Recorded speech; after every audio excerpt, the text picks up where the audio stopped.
Number 82 Street Stock.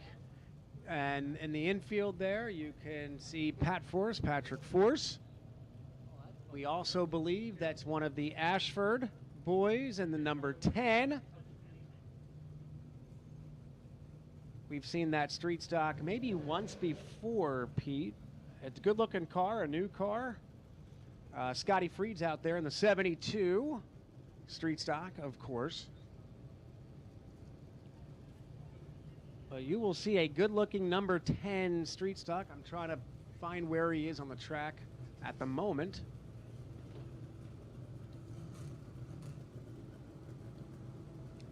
The number 20, there he is in turn 3. A good-looking new Street Stock for the Ashford racing team.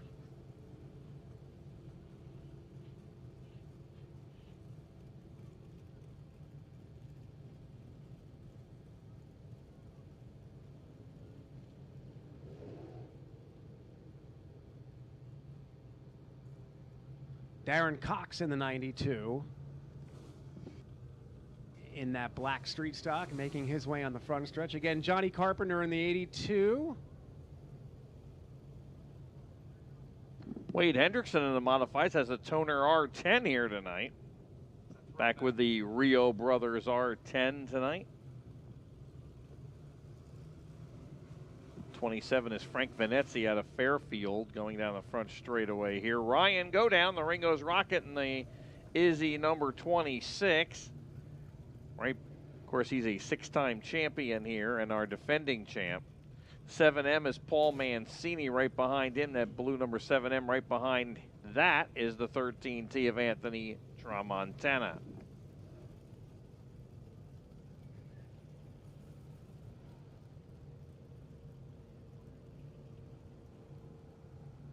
Lots of race cars out on the track. Jack Butler in the 5. Over in turn number 4, the blue car with the yellow number 5 on it. On the front stretch, we got the 72 of Jim Houseworth and the 2D of Will Dupree side by side. Couple of modifieds here. Ethan Bill, a feature winner this year, and just his first year of being a regular here in the Swagger Factory Apparel Crate Sportsman division. Of course, Jim told you about Lexi Wilson there and the Shockwave number 1W. Mike Toth in the 89, the 41 of Nick Van Wickle. The Sportsmen, if you've never been here before, the Sportsmen are lining up in the infield for their hot laps now and being pulled off. They line up on the turn 4 side of Victory Lane. All the modifieds line up on the turn 1 side of Victory Lane. I see the Cooks are both here. 9X is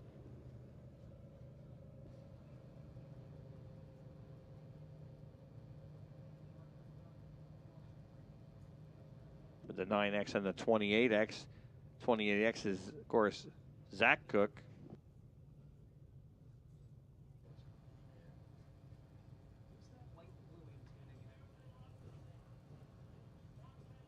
Oh, that's Ryan Heim. Love that colors. Yeah. It's going to take some getting used to. Ryan Heim, of course, out for the second week in a row with that new paint scheme on that new number Sportsman car. Saw Rob Teed out there in the 30T. First appearance of the year for Rob with the crates. Davey Salmons was out there in the 79 Modified. Brian Cool in the 37. Dominic Buffalino in the 3V. Tom Princiata, I see in the infield there in the 32.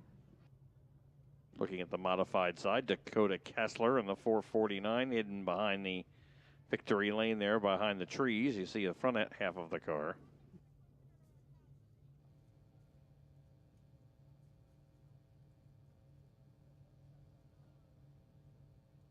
Billy Pouch Jr. just going over the scale now in the number 1.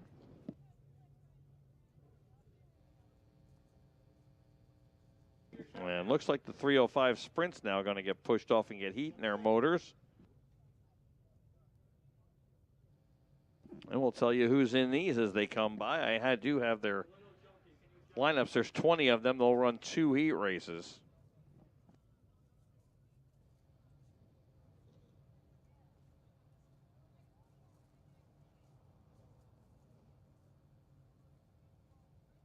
Cars being pushed up onto the track to get pushed away.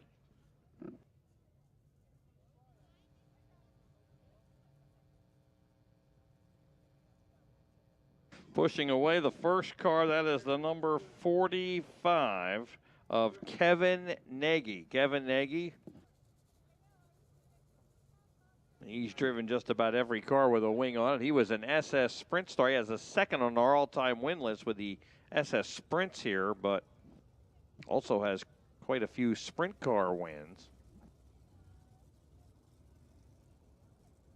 And he's run them with all different size motors in them, but he has been a regular with the 305s here. Brian Carber in the 8C. Carber, a former winner here. And Eddie Wagner going by him on the inside in the number 70. Brian Paulson is in the 16. I'm sorry, it's Jeff Paulson. Jeff Paulson in the number 16 there in turn number 2.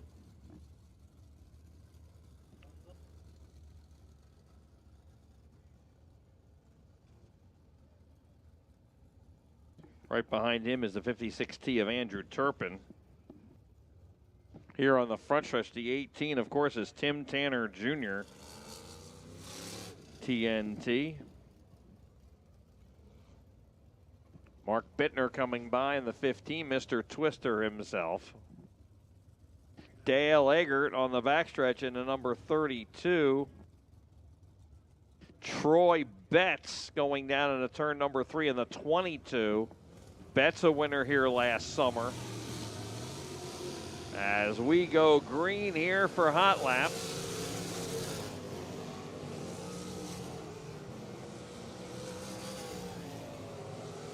The 19T on the backstretch is DJ Tanner, second generation driver. Of course, the son of Tim Tanner Jr., both of them out here on the track.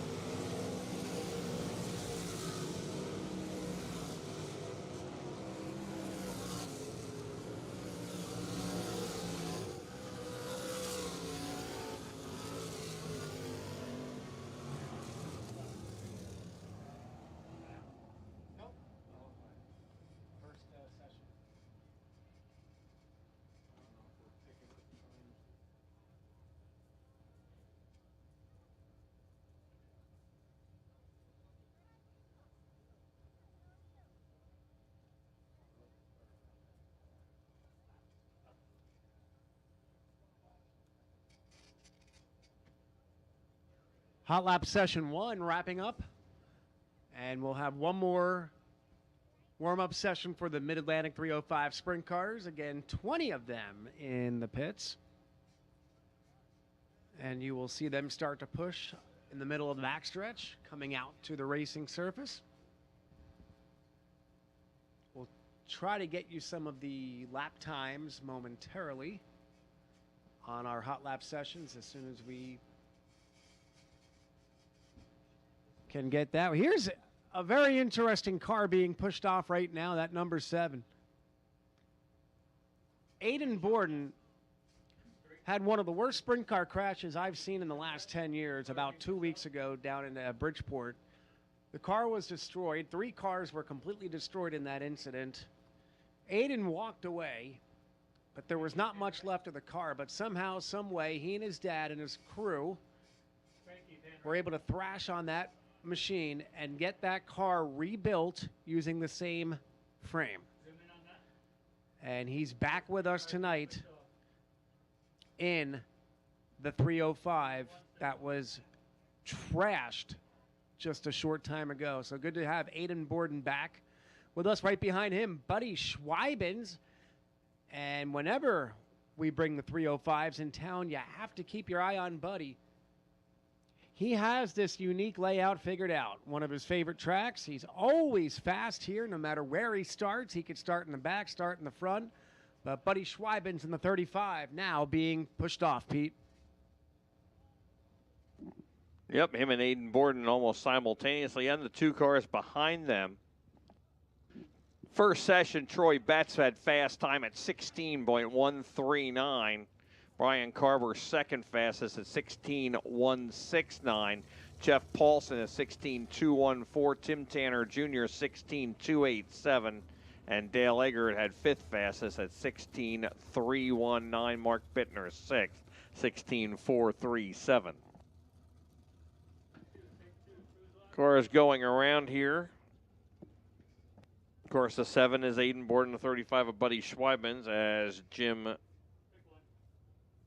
told you. Jason Dunn is in the number 21. 21J to be exact, the blue and yellow entry back there. Right in front of him going on to turn number 3. That is the 51 is Shelby Kelly. Shelby Kelly in the 51. Coming down the front straightaway here, driving the All-State Auto Glass number 4, that is Bobby DeVault. DeVault always fast when he races here at New Egypt. And there's Kenny Lorino in the Tenari Container Services. Blair number 36. And the purple and white number 83 coming down the front straightaway. That is former 410 standout and New Jersey native Rick Lafferty in the number 83.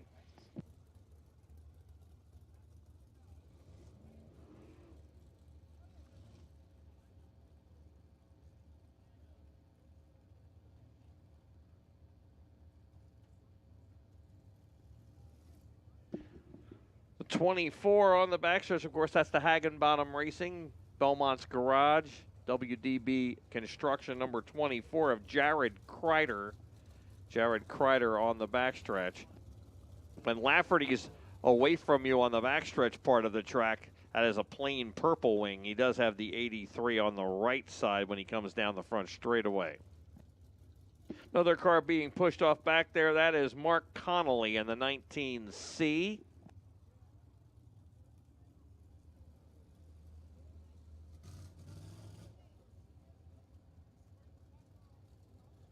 And then there's downtown Dave Brown and the number 44 coming down the front straightaway. The Zyla's Landscapes, number 44.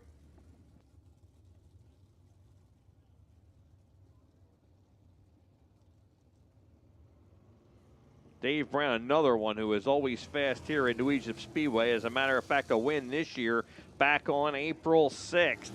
Brown won the opener here. I'm sorry, the opener last year. That was the opener in 2024. Buddy Schweiben's won here in May. And that is the only time they've been here this year, and it was Buddy Schweiben's winning that event, and that was his 6th career win here.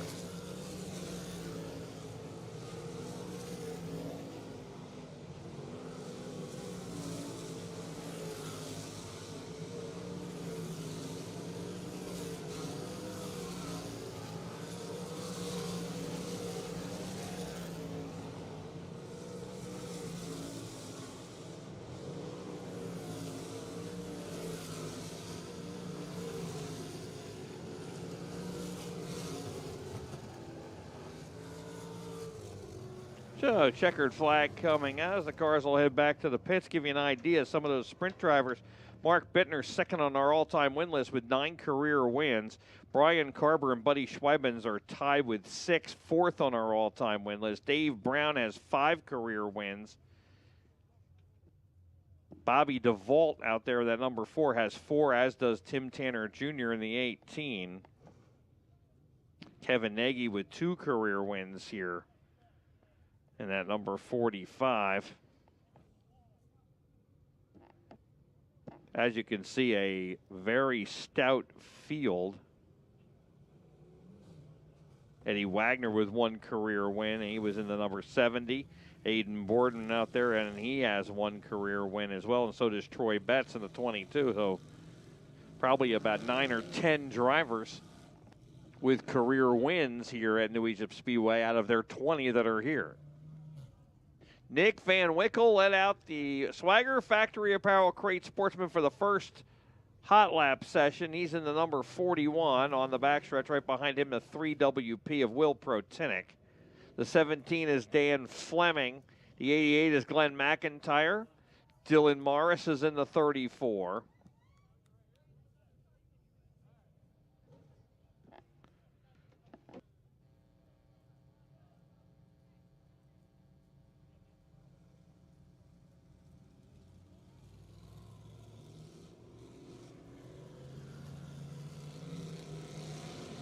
All right, green coming out on the field.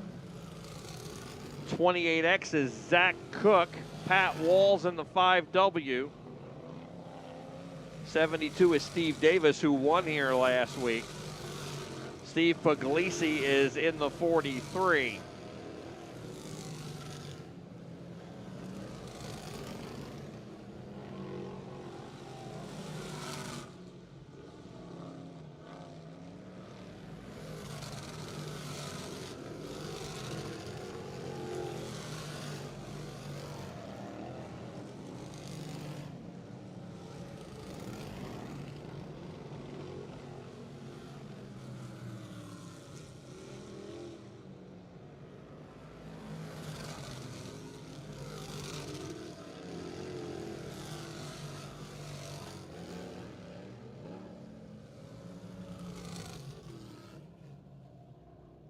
Checkered flag coming out on the first session of hot laps for the Swagger Factory Apparel Crate Sportsman.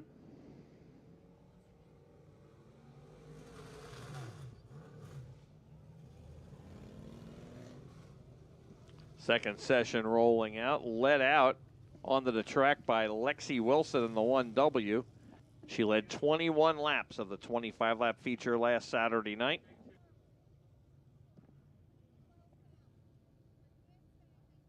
And did hold on for second place and her best ever finish.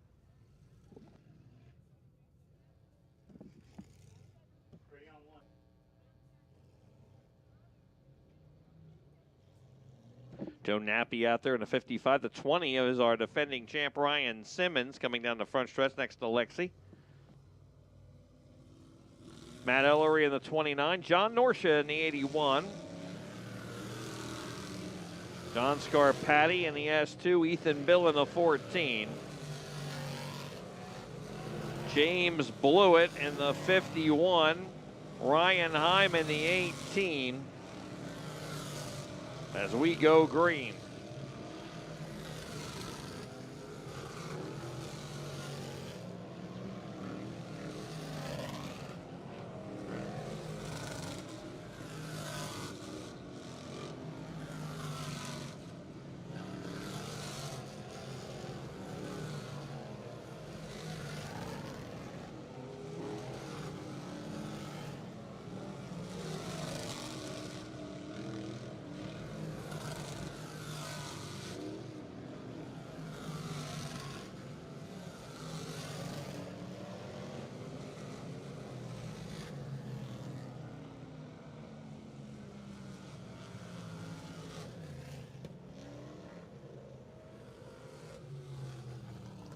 Checkered flag coming out and ending that hot lap session. Still one more session for the Sportsman. And it's Mike Toth in the 89 rolling up onto the Speedway. David Malozar in the 32C. Mike Butler in the short load ready mix concrete number 04. John's Manville number 30T. That is Rob Teat. Rob Teat in the number 30T. Going by him on the inside is Sean Cook in the 9X.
So the checker flag coming out on the third and final Crate Sportsman hot lap session. Now, Pete, our 3 rookies on their way out. Hunter Ploski in the Izzy Trucking number 27, the 921, Aiden Spencer, and the number 3, Chris Bergstrom. Hunter Ploski has a pair of wins. Aiden Spencer has a win. After 4 rookie features, we'll have 2 tonight. We'll have 1 to open the show with, and then we'll have 1 directly after intermission. That's how it's going to work to give these young drivers some extra seat time after half the early season was wiped out due to weather. Green is out on the rookies. And they might be small in numbers, but they are entertaining to watch the 8-lap features, and all 3 drivers always searching around the track to find different lines. You have a couple oh my heart moments out there when they try to find something on the outside. But for the most part, they have done a tremendous job getting the feel of the tricky layout and really putting a good job on the fans and making some new fans out there too. Checker flag comes out on the rookie hot lap session for the crates. Again, if you combine the 3 rookies and the other ones you just saw, we have 27 rookies, or 27 sportsmen that'll be out here, and there will be a consolation race. That'll be the last event before intermission. Up next, the street stocks. There are 11 street stocks tonight.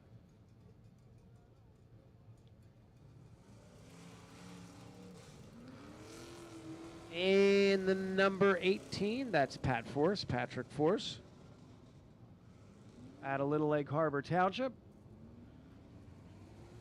Scotty Freed from Jackson's in the 72. Johnny Carpenter's in the 82. Shane Grasso's in the 17. Jeff Handel is in that purple and lime green number 11. Darren Cox in the 92. And welcome back Doug Ashford in the number 20. Yes, one of the Ashford boys. We've seen the Ashfords in the 4 cylinders.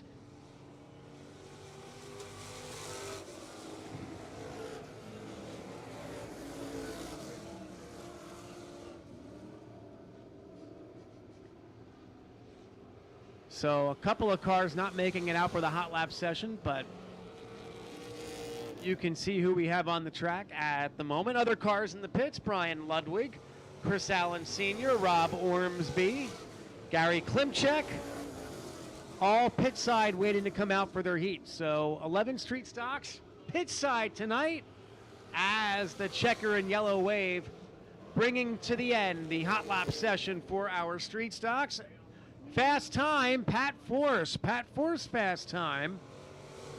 Scott Freed behind him, followed by Johnny Carpenter, Darren Cox, and Shane Grasso. So Patrick Force has 1 hot laps.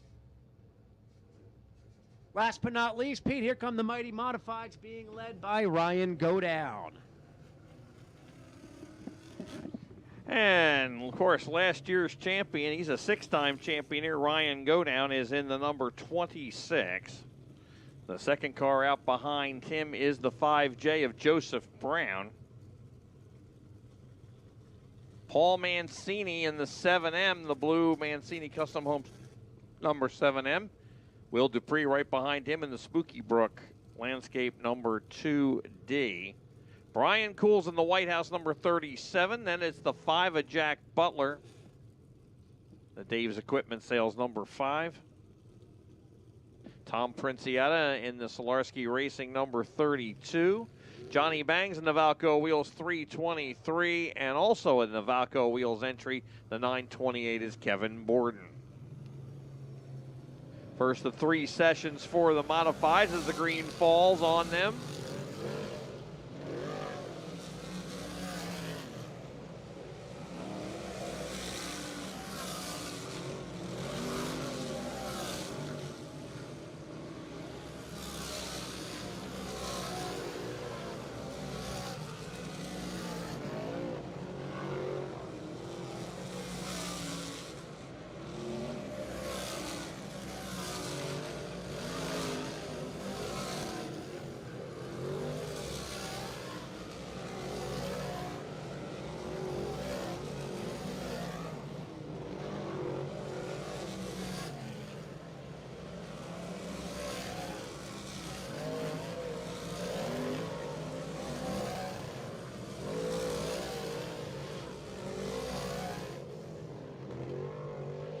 Checkered flag on the first of 3 sessions for the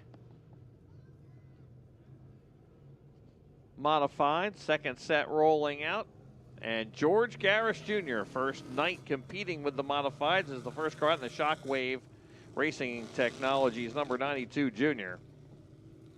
Right behind him in the 13T is Anthony Tramontana. The 3V is Dominic Buffalino, the Dave's Equipment Sales number 3V. Creston Hydraulics 24 is DJ Hunt. The Rio Brothers toner number R10 is the Flying Farmer Wade Hendrickson, and right behind him in the red number 51M team car with him out of East Greenbush, New York, that is the thrilling David Schilling. Frank Venezia is in the 27, and Cole Stengel is back with us in the number 20.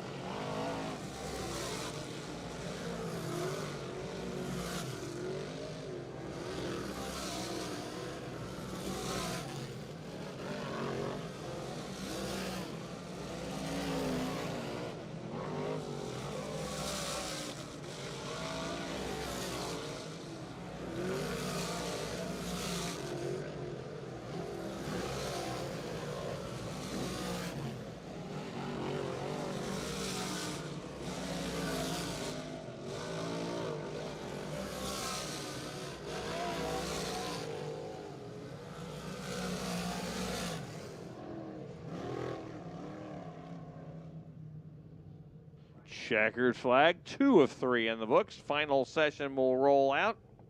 And Davey Salmons will lead him to the track in the Pioneer Pole Building, number 79. Davey from Trenton. Chris Garback out of South Brunswick's in the number 7. The Norcia sponsored number 7. Corey Cormier in the Comfort Experts number 26R. He hails out of Otisville, New York. Right behind him, the 72 of Jim Houseworth, the McNichol Lawn and Property Maintenance number 72. Tanner Van Doren, TVD, in the Prime Design Landscape number 27 going down the backstretch. Came within a foot of winning his first ever feature here last Saturday night. The driver that beat him is the Dominator, Danny Buck, in the CNS Equipment, Craig and Leslie Ponda Show number 6. He's over in turn number 2. And the last car out on the Speedway and the Marvels Portable Welding Pioneer Pole Building number 1. That is the kid's kid, Billy Pouch. And Corey Cormier has come to a stop just off of turn 2 on the backstretch there on the inside, and we'll get a push truck over to him.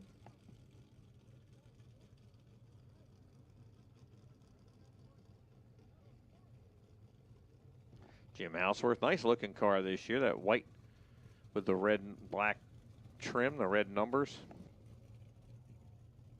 Up Dakota Kessler out there, missed him, I'm sorry. He's in the KPS, number 449. I believe he has a new sponsor on that car. I'll check that when he comes by. Danny Buck currently the point leader with 232 points. Ryan Godown is second with 206. Billy Pouch Jr. third with 202. Tanner Van Doren has 184 is fourth. Jack Butler fifth with 162. Davey Salmons is sixth with 153. Then it's Paul Mancini with 150. Johnny Bangs and Dominic Buffalino are tied for eighth with 144. And Jim Houseworth in that 72 is currently 10th with 142. Then it's Brian Kuhl, Corey Cormier, Wade Hendrickson, and DJ Hunt are tied at 13th. And Anthony Tramontana is 15th.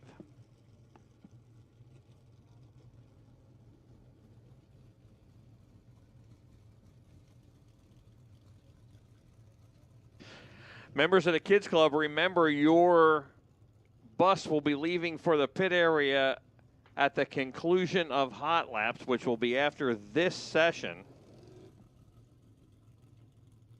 This is the final hot lap session once we get going here. So if you're a member of the Kids Club, the Marcus Barbershop Kids Club, head on down to the main entrance now and you can board the bus for your ride through the pit area.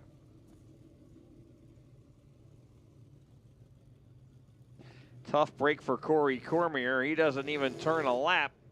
He paced from the front straightaway around to the backstretch, and something breaking in the rear end, so that is getting a rear pickup here from the wrecker.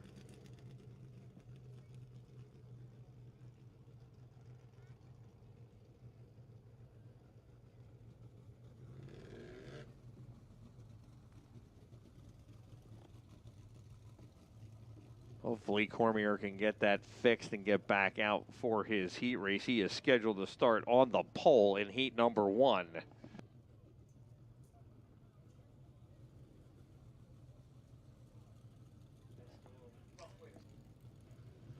They are a little bit later down the schedule. The schedule for heats, when we get going, it'll be the Fastline Performance Rookie Feature event, followed by the 2 Street Stock heats.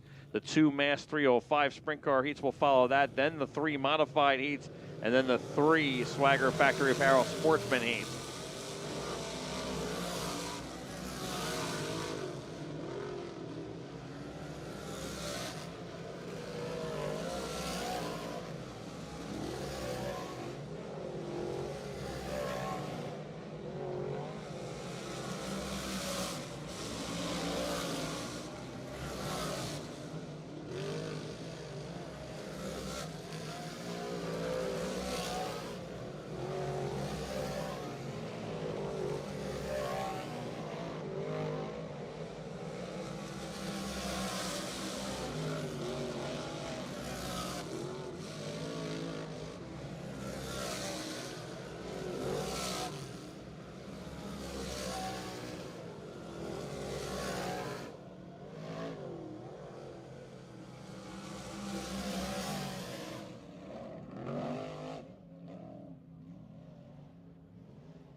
All right, folks, hot laps are complete for this evening. We're going to get our opening ceremonies underway in just a little bit. We'll see if the heavy equipment goes back to the track for a couple more passes.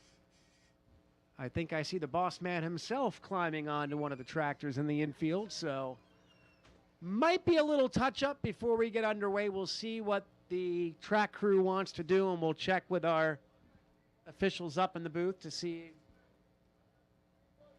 if there's going to be a bit of a break here. But if there is a break, plenty of time to get some raffle tickets. Check out nearly 100 different items you can bid on by putting a raffle ticket in the corresponding buckets. Tickets are $1 each. You can get them right downstairs from Miss New Egypt. Oh, we do have a couple sprint cars here for practice. Couple of sprint car drivers are going to push out. Brendan Hires in the 2.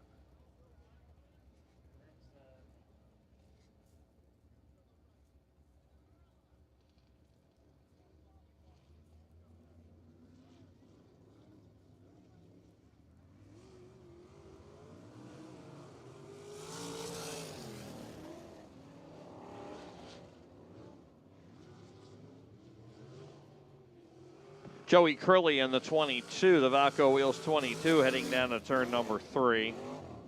And as Jim said, that is Brendan Hires in the number 2. Northeast Wingless Sprint Car is not here tonight. 2 of them bringing the cars out, trying to get a few hot laps in.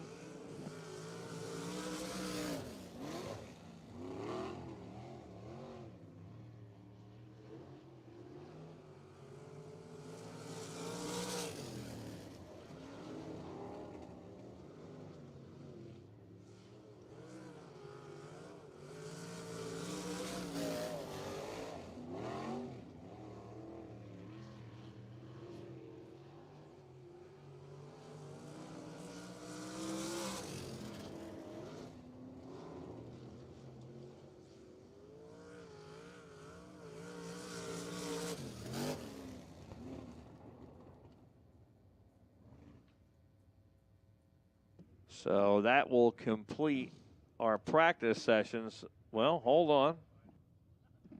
Cole Stengel asking to come back out in the 20C. Stengel only a second week here as a regular.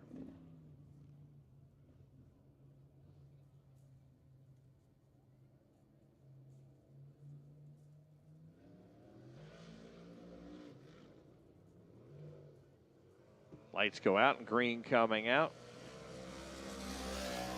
Folks, while Cole Stengel is out there, we want to tell you at home for the first time that you can play our 50-50 at home if someone at home wins.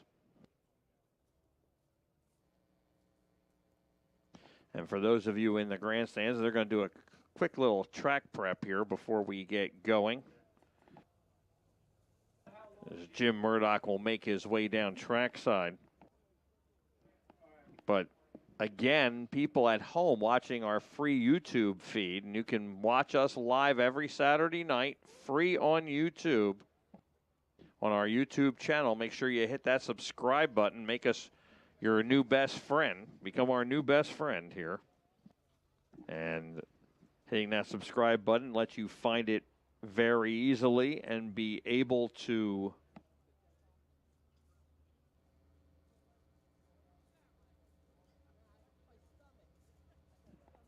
find us when you go online. You just go to your favorite channels and click on it, and you'll go right to our page. You'll see all the content we put up during the week, along with all of our live events. You can go back. They're all archived there, as well as watching live. But if you're watching at home, you can play the 50-50 from home. It's $1 per ticket, just like it is if you're here.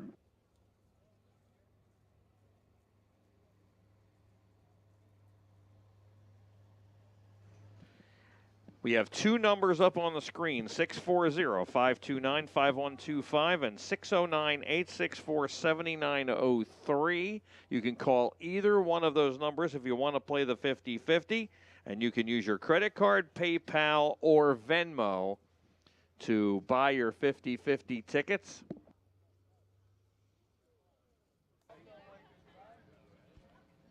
And the drawing will take place during Modified Victory Lane. Be sure and be watching our modified feature if you buy 50-50 tickets at home. But you can play every week. You can play at home. And this is something new we are trying, so we want you to support it if you would like to take part in it. Just another way you can have it be almost like being here. Track crew packing the track down, a little tiny bit of water on it.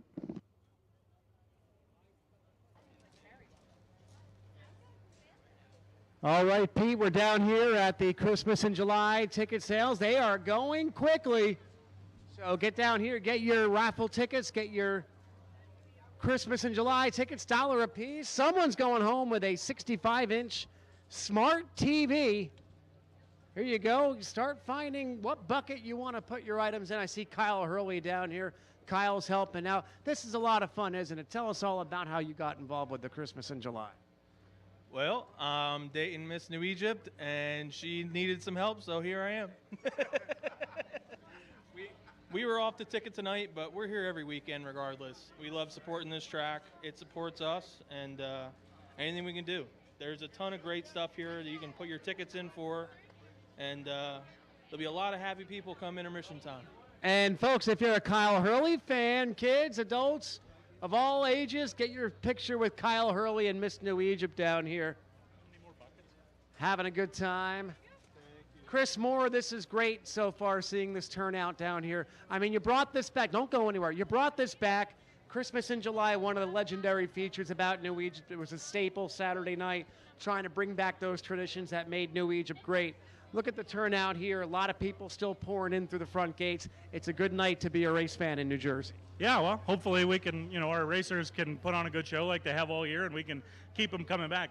We want people to come out for the races, but we also want to do extra stuff for people to have some fun, So next week's Hall of Fame night, we're going to announce our first class of Hall of Fame inductions here at New Egypt Speedway on Monday, so keep an eye out for that. We're going to induct some people into the Hall of Fame next week.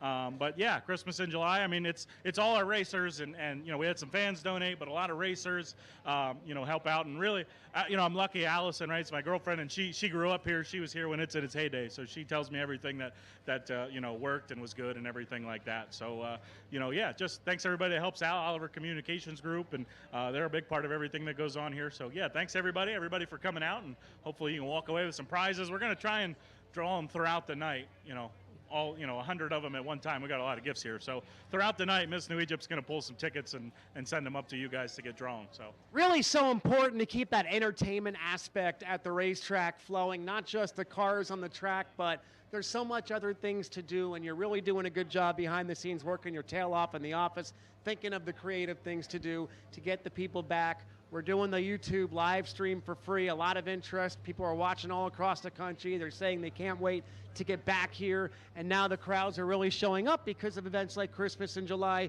and a lot of different thinking outside the box type activities. So important, not only in motorsports, all these great outdoor activities that we do all summer long. Yeah, we're just trying to, we want to make it an event. We want people to have fun, the kids to have fun.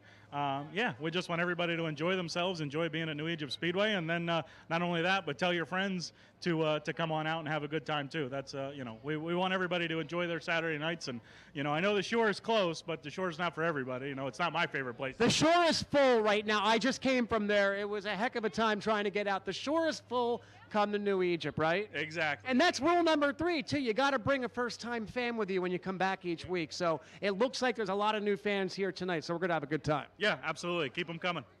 Chris Moore, general manager here at New Egypt, Kyle Hurley, and of course Miss New Egypt.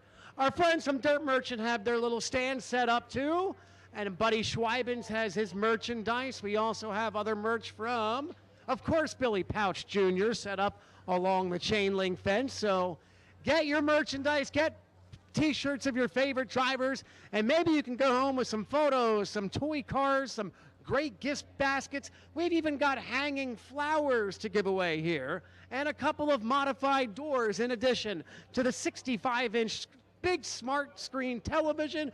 We've got a half a dozen bikes donated for the Christmas in July tonight. All sorts of good things as we kind of do a nice throwback at New Egypt to one of our more popular events. DJ Hunt merchandise down here, of course. DJ Hunt merchandise. There's got to be a lot of DJ Hunt fans in the crowd. So the track crew kind of just finishing up here, a couple more times around, and we'll get ready to go.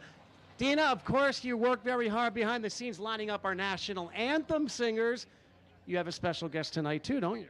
Yes, I do. I have Jay Minkoff. He's down there. He's messing on his phone right now. I see you. But he's ready. He sang here last year. He did a wonderful job. I remember that. And he is gracious enough to come with us tonight on a wonderful night. Thank you, Johnny, for everything. And thank you, Chris Moore. And let's go racing. Let's go racing. Here's Black Horse Racing. Johnny Norcia in front of us. Hey, you got a whale of a party going on upstairs. Say hi to all your outside, inside, both suites are taken up by the Norcia crew. Talk to everybody about the business, your third generation. I mean, you weren't even born yet when the old 81 was parading around Flemington Speedway, but you've seen enough movies and photos to know you're part of racing history here in New Egypt, aren't you? Yeah, well, I mean, my grandfather's, he's been running the business as long as he's had the race car, which started in probably the late 40s, early 50s, so I mean, it's great to be able to actually, sponsor the race. It's always good to support it. This is going to be what I'm doing for the next couple of years. So, yeah, I love it. I'm representing a lot, though. No pressure. We love to have you here. What's it like climbing into that classic throwback paint scheme every week, knowing that there are so many generations of fans that got started watching the Black Horse 81, back in the 70s and the 80s? It's a lot of pressure because there's been a lot of good drivers racing in those colors. But, I mean, honestly, right now I'm just trying to get consistent enough to get my name in the long list of great drivers out there, Still good. Good. Thank you, yeah. Well, you brought the cheering club. Some of them are in the air conditioning. Most of them are out here having a good time, drinking some water, of course. So how about it for Johnny Norcia and the Black Horse Racing crew, everybody? Our sponsor, anything else you want to say? Stay cool. Stay hydrated. That's it. Thank you, Joe. Good job. Good job.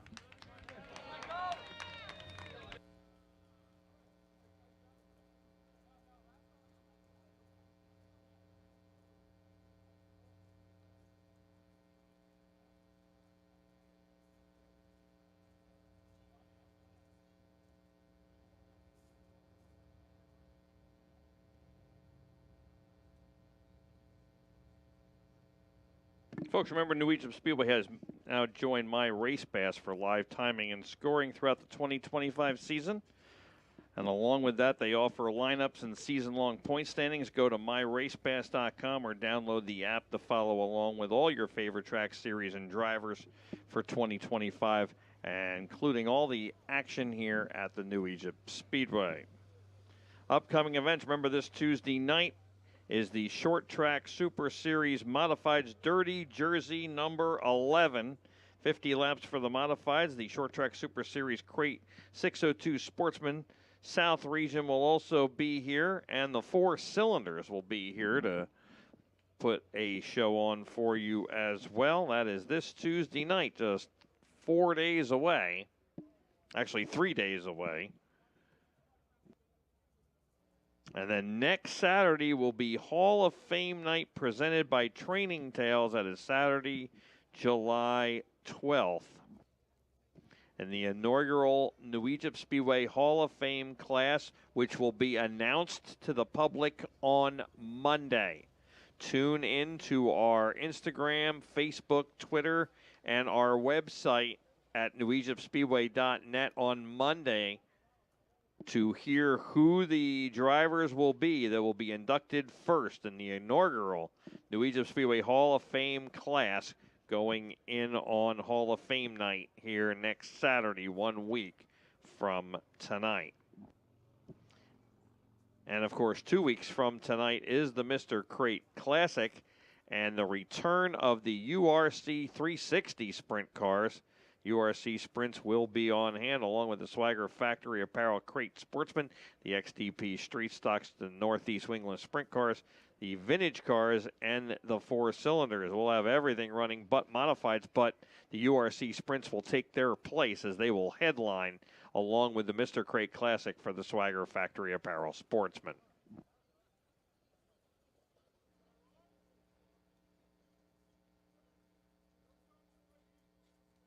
So a busy and exciting schedule coming up here in the next few weeks. And we are ready to go with our opening ceremony, so I'll send it down to Jim Murdoch at trackside. Jim?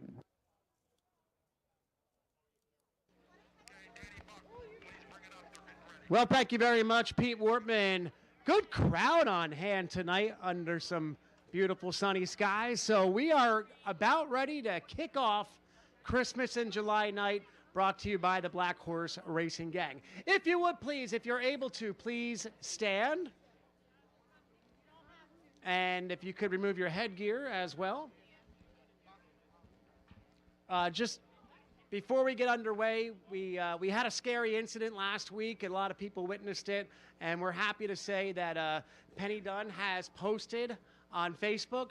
She gave a big smile, thumbs up. So to all the Dunn family, if you're watching, Penny's in our hearts, our prayers. We're thinking of you guys. And without the great work of our EMTs and the quick decision-making at New Egypt Speedway and New Jersey, it could have been a lot worse. So big round of applause to all the men and women that work on these equipment every week in and out. And we all wish Penny Dunn a very safe and speedy recovery at home. Our thoughts and best wishes to you. Hope everybody had good 4th of July. Here's the 5th of July under beautiful skies. We're ready to start. Reverend Dan, take it away. Thank you. Let's pray. Almighty God, we thank you for the greatest country in the world. We thank you for our military. We thank you for our those that are out there on the front lines. We pray for our leadership. We pray for our local leaders. And we're just so grateful that we have the freedom to be here And we thank you, Lord, for your goodness to us. And we remember tonight the precious families out there in Texas, that you would be with them and watch over them and help our first responders. So here we are, New Egypt Speedway, the fast track of the Northeast. We pray for a great race, for a safe race. In Christ's name, amen. Thank you, Rev. And to sing our national anthem, please welcome back, the way New Egypt Speedway does, to Mr. Jay McGough. Right in the TV camera. Oh, say, can you see by the dawn's early light what so proudly we held at the twilight's last gleaming, whose broad stripes and bright stars through the perilous fight o'er the ramparts we watched were so gallantly streaming, and the rocket's red glare, the bombs bursting in air, gave proof through the night that our flag was still there. Oh, say, does that star-spangled banner yet wave o'er the land of the free and the home of the brave? That is how it's done. Very good, Jay. That is how you kick off a 4th of July weekend show, folks. First timers here, a couple of rules you have to familiarize yourself with as we salute our modified drivers and our sportsman driver out there with the American flags. Rule number 1, this is very important. When we announce your driver's name, your favorite driver, you have to scream, yell, cheer, make some noise so people sitting next to you know who you're rooting for. For example, John Norcia, Billy Pouch Jr., Ryan Godown. That's how you do it. Rule number 2, no smoking in the grandstands. This is your warning. If you're smoking in the grandstands, you will be asked to leave without a refund. Do it by the bathrooms behind the grandstands or in the parking lot if you got that funky smelling wacky stuff doing in the parking lot.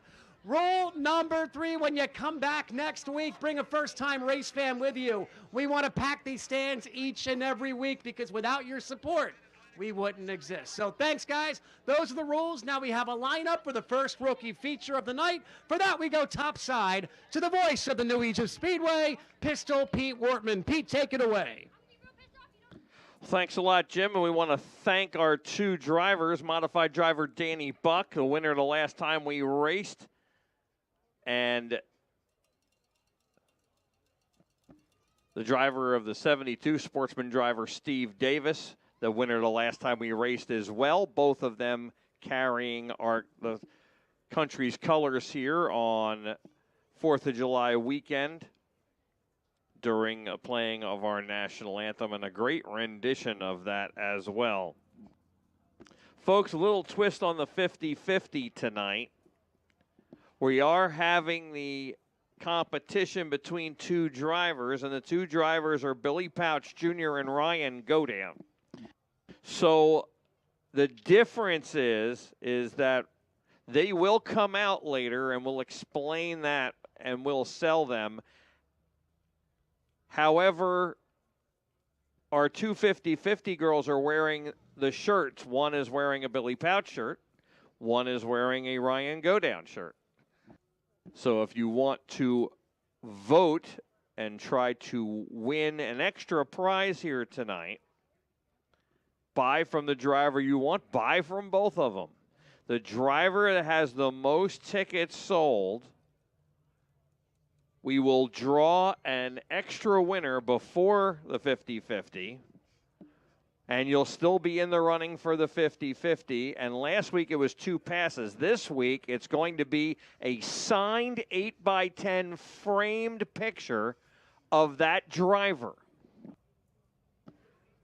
So, and when they come out after the modified heats, Billy Pouch Jr. will come out with his 50-50 ticket seller, which is wearing the Billy Pouch Jr. shirt, and meet down in turn number 1, and Ryan Godown will meet his down in turn number 4, and they will make one pass.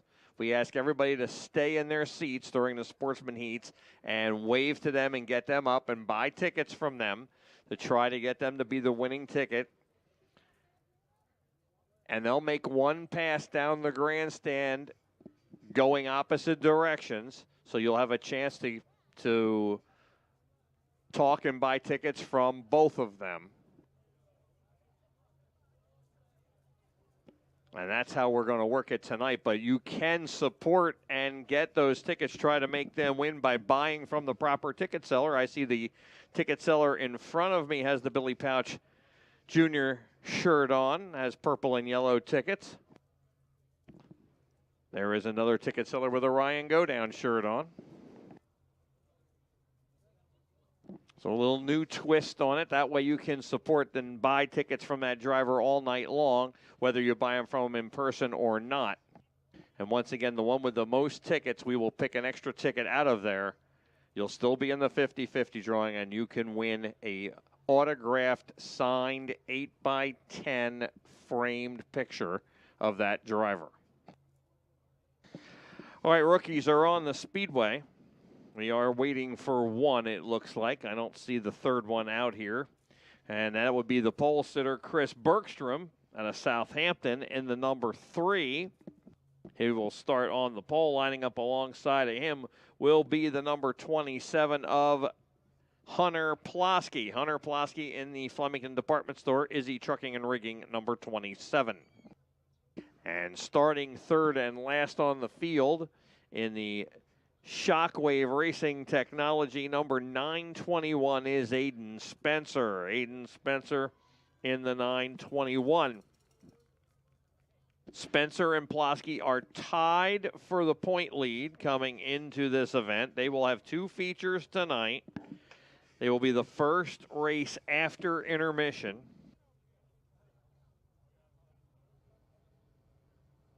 They have each won 2 races. We've run 4. They have each finished second twice in the other one. Chris Bergstrom in the number 3 has finished third all 4 races. And I know you look at it and say, well, that's obvious if there's only 3 cars. But the first race of the season, we had 6 cars, and Bergstrom was third in that event. All right, we'll go around one time, get the wave lap, and then we will start this event. It will be 8 laps. Winner goes to the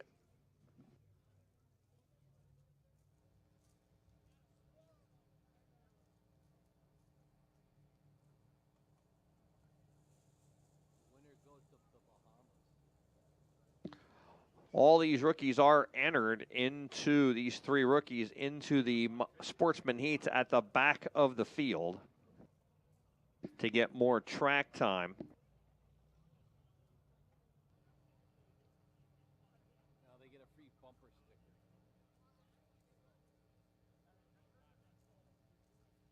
All right, all the features before, and this is your wave lap. Wave to them. They're going to wave back at you as we get ready to go racing for the first time this evening. Folks, all the features before intermission, which will be this rookie feature, the street and the street stock feature. We will have a quick victory lane interview and a picture of just the driver and his car in victory lane. Then that driver will bring the car to the turn 4 victory lane where the race fans can get closer and talk to them, and we'll take all the group photos that they want at that time with their crew and their family, whatever they need over in that victory lane while we can keep the show moving. All right, green flag is in the air, and we're racing for the first time this evening. Into 1 and 2, Hunter Plosky off the outside of the front row, grabbing the early lead as Bergstrom picks up the chase down the back, then Spencer. They race into the north end of the Speedway for the first time and back down the front.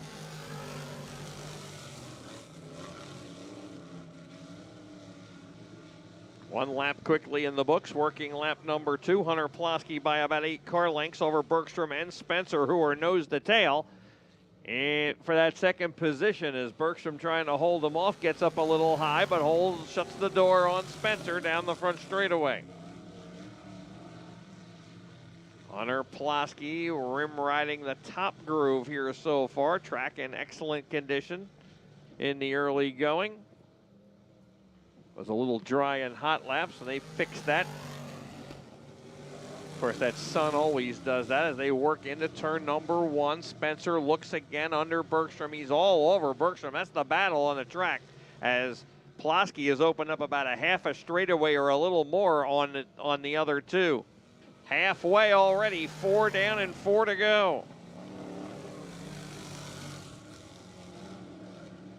Hunter Plosky with 4 laps complete and extending his lead. 2/3 of a straightaway now for Hunter Plosky.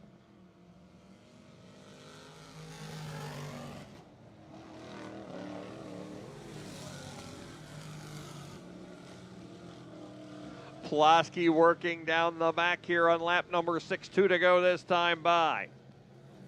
Spencer and Bergstrom have separated as Spencer got by Bergstrom, taking the second spot and has pulled away from him. 2 laps to go. That was important for Spencer to stay as close as possible to Plosky here in this championship chase. Bergstrom's not real far behind.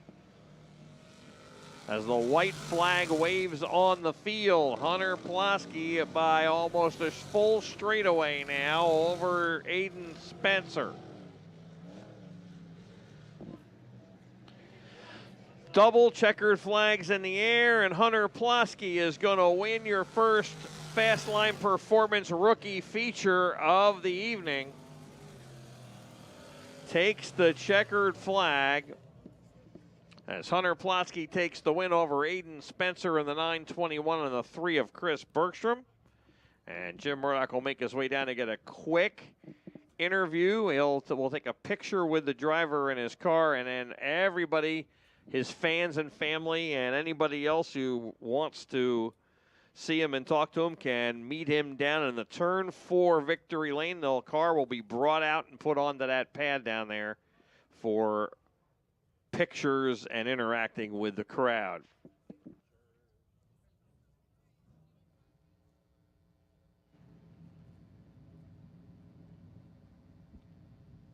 So Hunter Plosky making his way to victory lane, which I believe is for the 3rd time out of the rookie series. In the Izzy Trucking number 27. Flemington Department Store. Bob White Fence Company, RGI Landscaping, Dave's Ringo's Sunoco and Towing.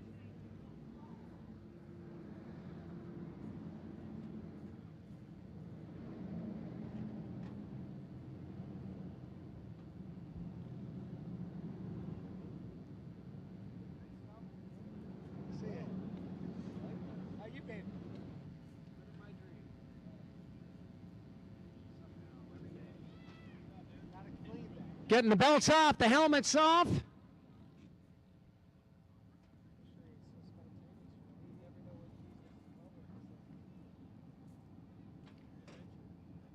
How about a big New Egypt Speedway round of applause for your first rookie feature winner tonight, Hunter Plosky.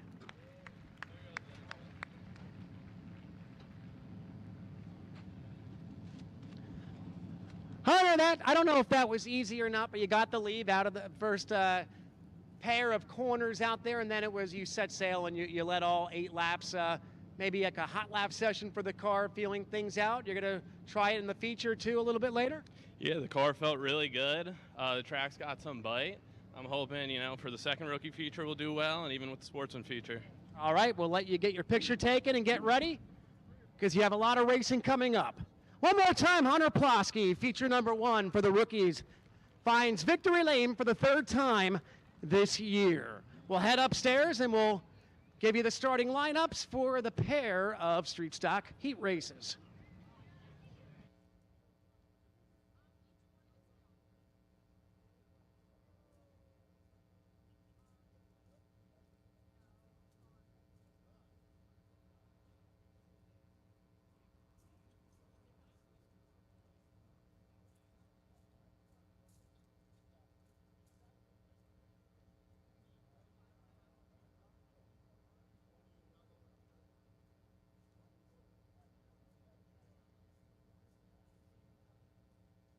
All right, while Jim makes his way back up here, we'll give you the starting lineup for this first of 2 street stock heat races, and there are 11 street stocks here. We're going to run 2 heats. All cars qualify. Top 4 cars in each heat will get their handicapping back for the first 8 starting spots in tonight's street stock, XDP street stock feature event.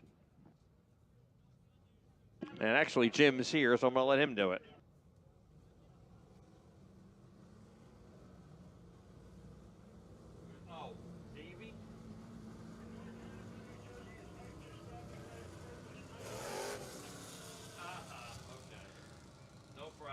First of 2 heats for the street stock. Shane Grosso is on the pole in the number 17 out of Freehold. On his outside in the 94, driver from Pemberton, that's Brian Ludwig. Jeff Handles in the 11H, he's from up the street in Toms River. Chris Allen Sr. is from Old Bridge, driving the number 98. Rob Ormsby in the 19 from Wall, and then Doug Ashford. Welcome back, Doug Ashford, in that beautiful looking number 20, again up the street from Jackson. 8 laps to distance. Top 4 will handicap. Shane Grosso, Brian Ludwig lead the field of street stocks through turns 1 and 2 for the first time. Here comes Rob Ormsby, not wasting any time. 6 laps. This will be a 6-lap heat, 6 laps for the street stocks as Ormsby sweeps around. Chris Allen and Shane Grosso move Ormsby up to the runner-up spot. Rob Ormsby in the 19 looks low on Brian Ludwig. Ludwig kind of kicked the back end out a little bit sideways. That allowed Rob Ormsby to get by. Rob Ormsby charging out of turn 4. He's going to lead lap number 2. Rob Ormsby in the beautifully prepared number 19 now driving away from second, battles for second. Chris Allen Sr. coming right up to the back bumper of Brian Ludwig. Let's see what Chris Allen can do to Ludwig as we quickly reach the halfway point. 3 down, 3 to go. 3 laps to go. This time by for Ormsby. Battle is for second up at turn number 4. Chris Allen to the inside. Looks low once again, nothing there. Chris Allen Sr. has a fast hot rod this evening in the number 98. He's trying to put the pressure on Brian Ludwig in that 94. Once again, they go through turns 3 and 4, still maintaining their position with 2 laps to go. 2 laps to go, 2 to go for Rob Ormsby in the number 19, who has a straightaway advantage. Caution flag, yellow flag, caution on the Speedway. The Roost Restaurant caution flies for the first time this evening for a problem out of turn 4. 1 car sitting sideways, and that's Doug Ashford in the 20.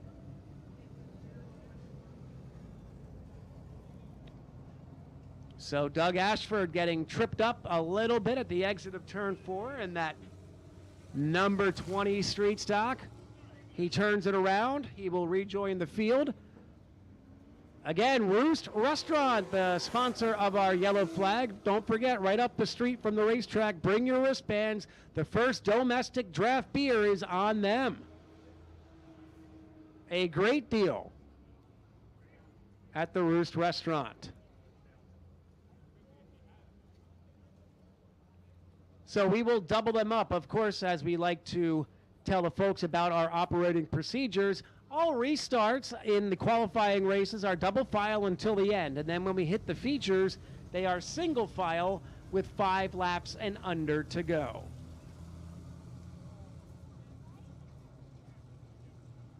One car did duck into the pits.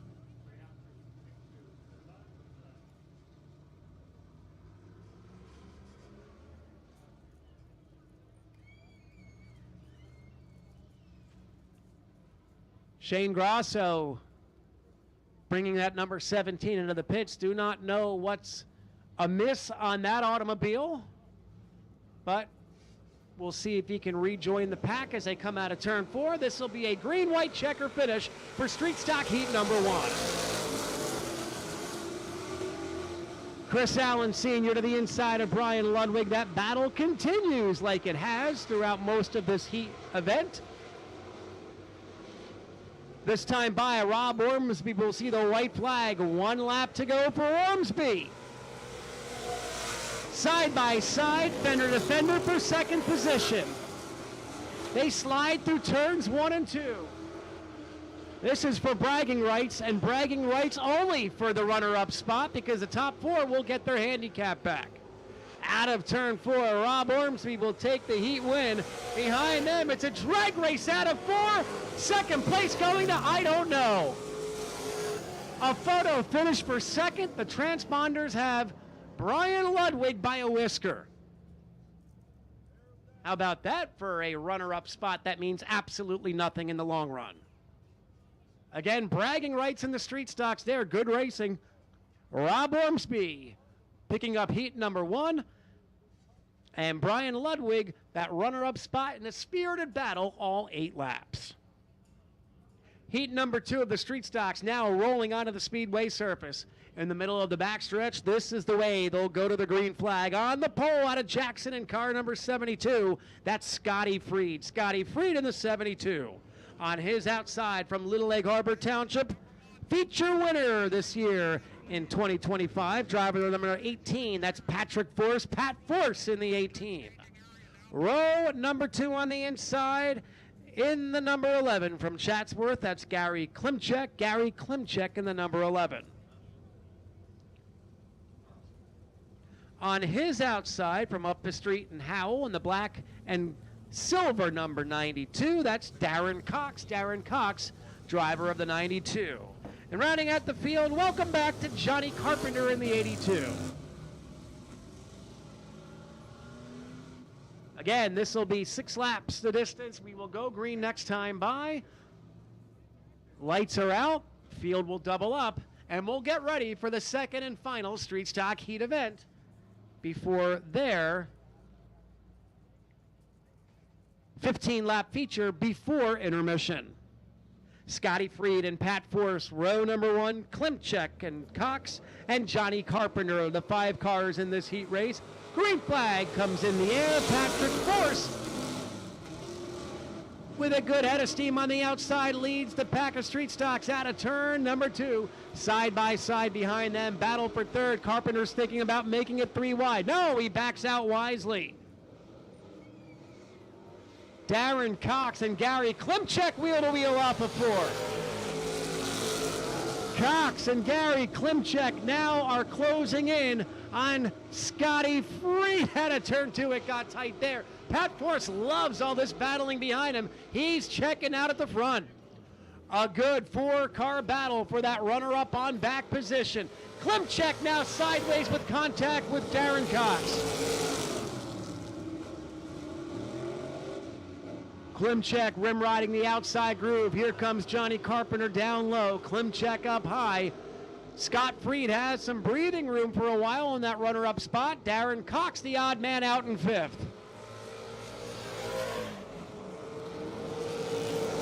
Halfway, 3 down, 3 to go. Darren Cox wants, and we have a yellow flag. We've got debris in turn 4, a bright pink piece of debris, which I am going to speculate that probably may have come off of Pat Force's car because it kind of matches the color scheme. We'll see what exactly that is, but it's a large piece of something laying in right in the middle of the groove in turn 4. One of our track safety officials will run out to retrieve that. We'll double them up again as the Roost Restaurant caution flies on lap number 3.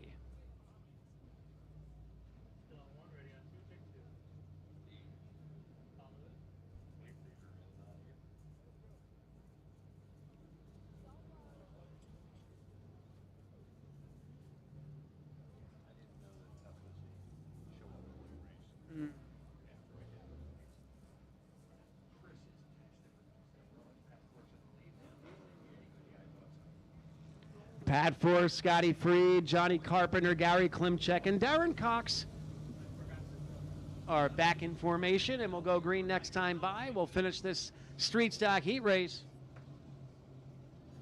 Up next, if you're a fan of winged sprint cars, make yourselves comfortable. We got 2 big heats coming at you right after this. So Pat Force and Scotty Freed on your front row. As the pace quickens through 3 and 4. And Force will lead him to the green flag. Green is out.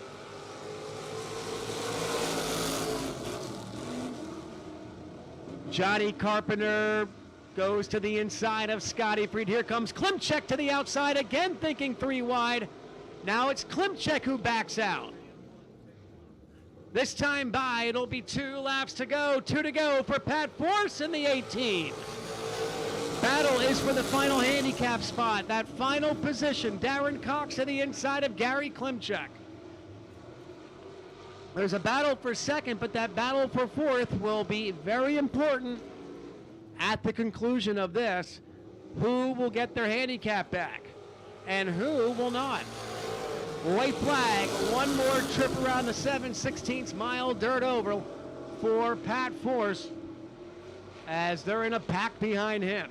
Pat Force can see the checker flag in his sights as he meticulously works through 3 and 4 down the front stretch. The checker's out. Pat Force, winner of heat number 2. And Darren Cox is going to be the odd man out. He'll start at the rear of the field for the feature. So Pete, 2 quick and entertaining street stock heats. And now it's going to get a whole lot more exciting with 2 10-car heats for the sprint cars. And they love to fly around here. The Mid-Atlantic Sprint Cars, the 305s, up next. Thanks a lot, Jim, and that is true. The Mid-Atlantic Sprint Series 305 sprint cars will be heading up onto the track here. The 4-wheelers will bring them up, and then we'll push them off. 10 cars in each heat.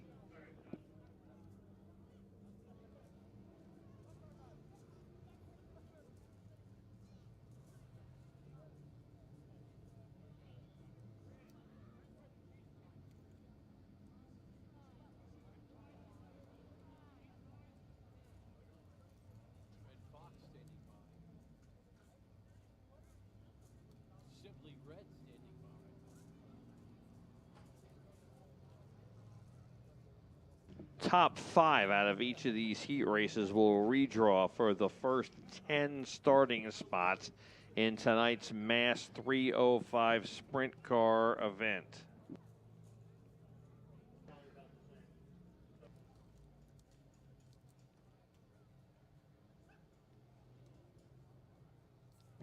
All right, this is how they're going to line up starting on the pole.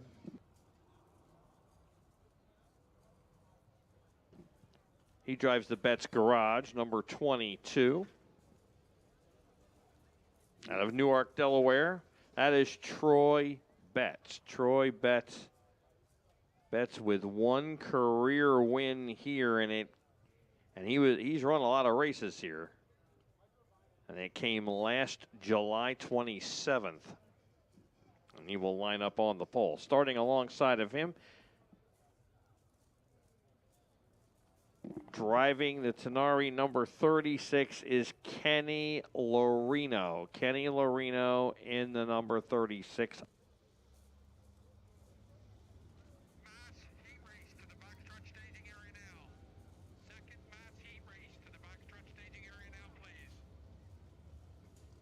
Third starting spot, driving the number 8C, driver 4th on our all-time win list with 6 career wins, his last one coming last August. That is Brian Carber. Brian Carber in the number 8C. And lining up alongside of him out of Sellersburg, Pennsylvania, driving the number 56 is Andrew Turpin. 5th starting spot from Newfield in the number 70 is Eddie Wagner. Wagner is a one-time feature winner here in his career, and it came back in 2022, April of 2022. Jason Dunn will line up alongside of him in the 21J. Then it'll be Dave Brown, downtown Dave Brown out of Piles Grove in the number 44. Brown was the winner at the opener last April in 2024. Aiden Borden is in the number 7. Borden has one feature win here, and of course he's coming back from a real bad accident down at Bridgeport, got the car back together to race here tonight. His one win came back in May of 2022. The last row, Tim Tanner Jr., who has 4 career wins in a 305 sprint car here, his last one coming in 2020, in July of 2020. And Mark Connolly is in the 19C. Connolly out of Howells, New York. He'll line up last on the field. Tim Tanner Jr., besides those 4 305 wins, has 10 career wins in a modified here when he ran modified before he moved into the sprint cars.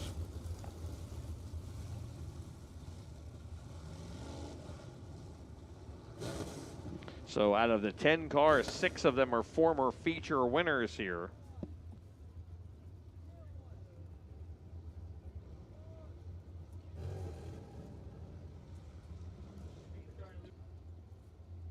And Kenny Lorino stopping in turn number 1 of the 36. As they get a push truck up behind him. We'll see if he can get it started again. Wow, that's a tough break.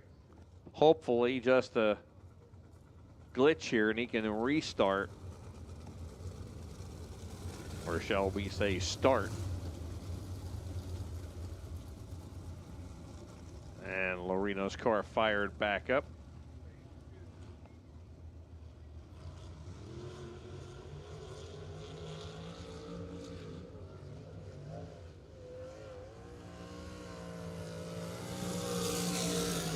Kenny Lorino catching back up to the field.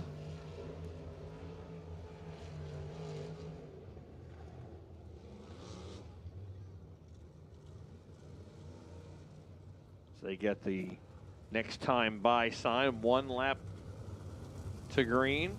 White flag waving with it. Kenny Lorino makes his way back up to the front row. Betts and Lorino, Carber and Turpin, Wagner and Dunn, Brown and Borden, and then Tanner and Connolly. All right, 2 by 2. It's up to Troy Betts, and uh-oh, Kenny Lorino looks like he's slowing again. And Lorino has stopped. Yellow's going to stay out. And the field saw him, so they got around him, but they were not on the hammer knowing they weren't getting the green. Whether it was going to wave or not, they all saw it. Thought something was wrong when Betts surged way ahead without speeding up going into turn number 3 on the backstretch there. And Lorino coasts to a stop again. Not sure what's causing that, if it's an ignition issue or a fuel pickup issue. They will try to push him off one more time here. And we'll see.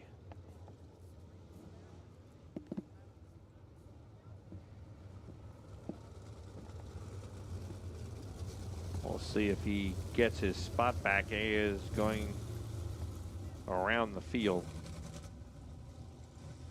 In the back, but Pete, one other car to keep your eye on. Aiden Borden destroyed that car at Bridgeport 2 weeks ago, rebuilt it pretty much from the frame up. First time back out with this car.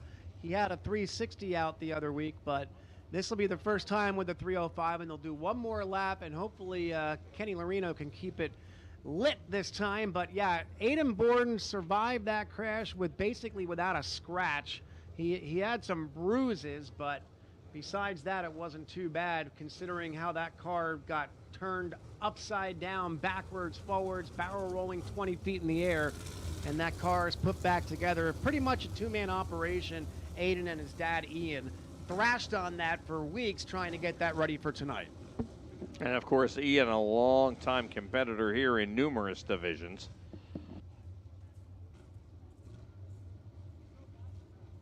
All right, so Kenny Lorino just sticking at the back of the field there, see if he can keep the car running and compete here. He's running right now. They're 2 by 2. Now it's Betts and Carber on the front row, and we are green racing down the front.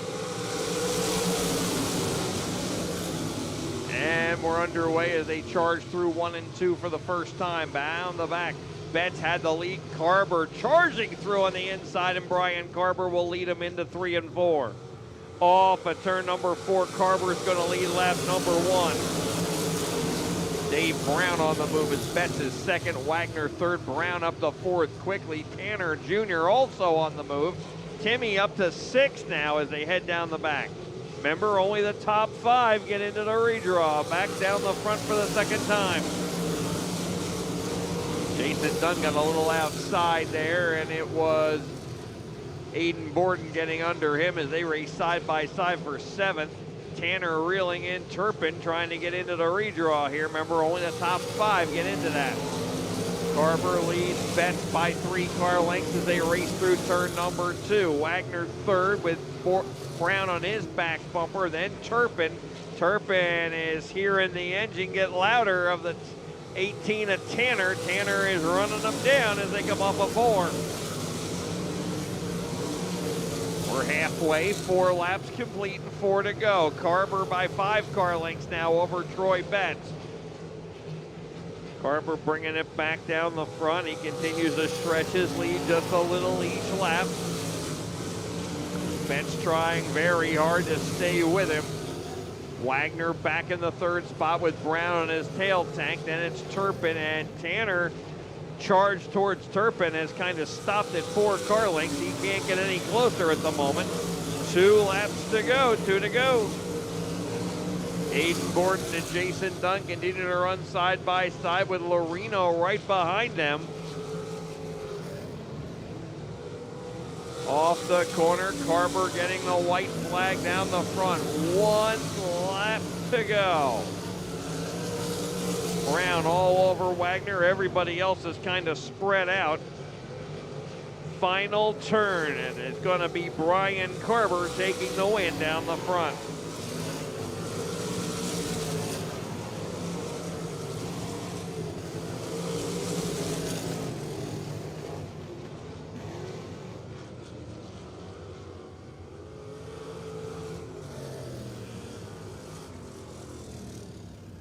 So Brian Carver is your winner in the 8C. Second was the 22 of Troy Betts.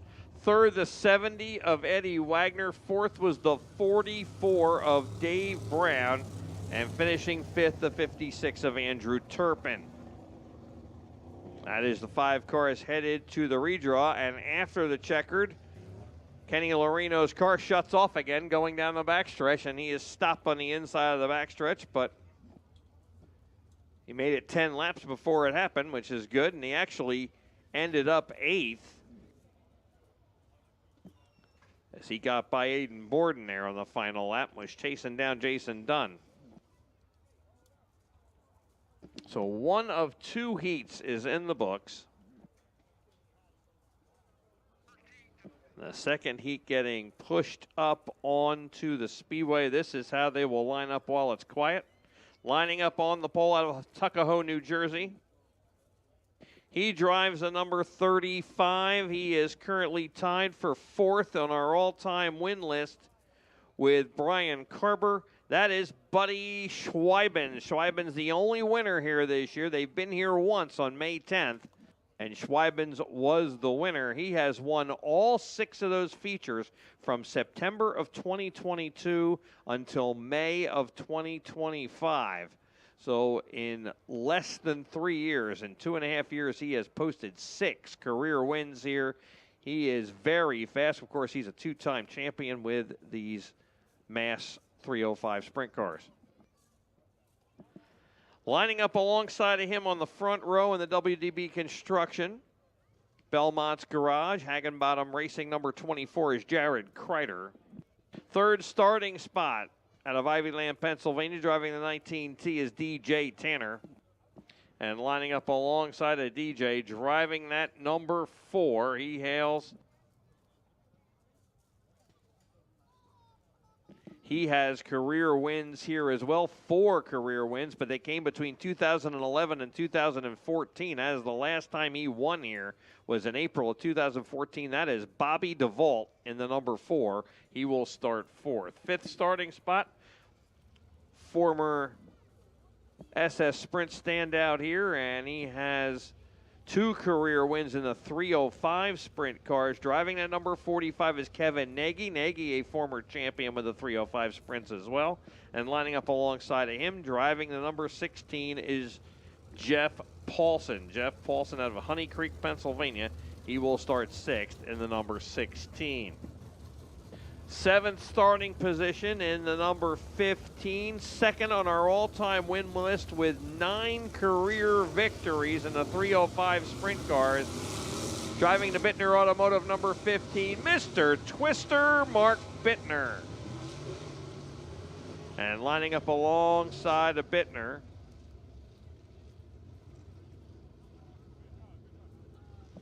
driving the number 51 out of Runnymede, New Jersey, that is Shelby Kelly.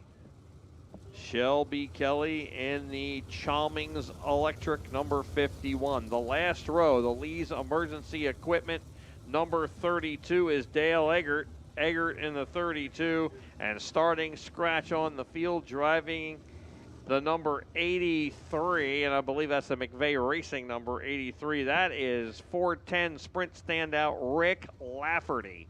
Rick Lafferty from New Jersey, and he will start 10th on the field. Top 5 get to redraw for the first 10 starting spots. Here they come.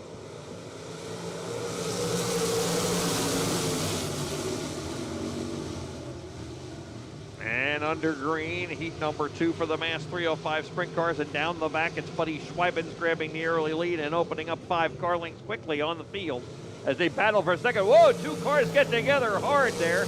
And Bobby DeVault spins and he keeps it going. Now, those cars have to be push started. He didn't restart it. Yellow out. Boy, it looked like Bobby DeVault had stopped. And he did, actually, but in these cars, you can't refire him. You got to get push started. If he drives away, he kept that car going. Sure looked like he had stopped. He got together with Jared Kreider and spun in front of the field. So the problem is the lap was completed, and he kept it going, but he kept it going in last position. So he doesn't have to go to the rear of the field. He is at the rear of the field as they sort out those last few positions.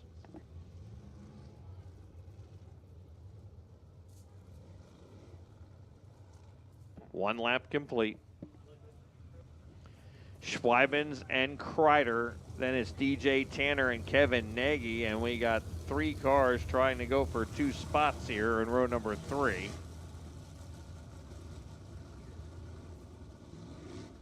Race director Erica Wagner sorting that out.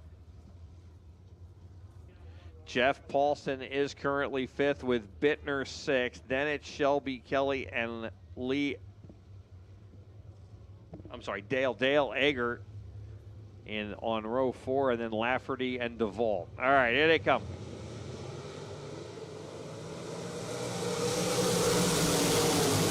Schweibens back on the throttle as the Roost Restaurant caution is replaced by green, and we go racing down the backstretch. Second time here as they charge into turn number 3. Off the corner, it is Schweibens leading the way.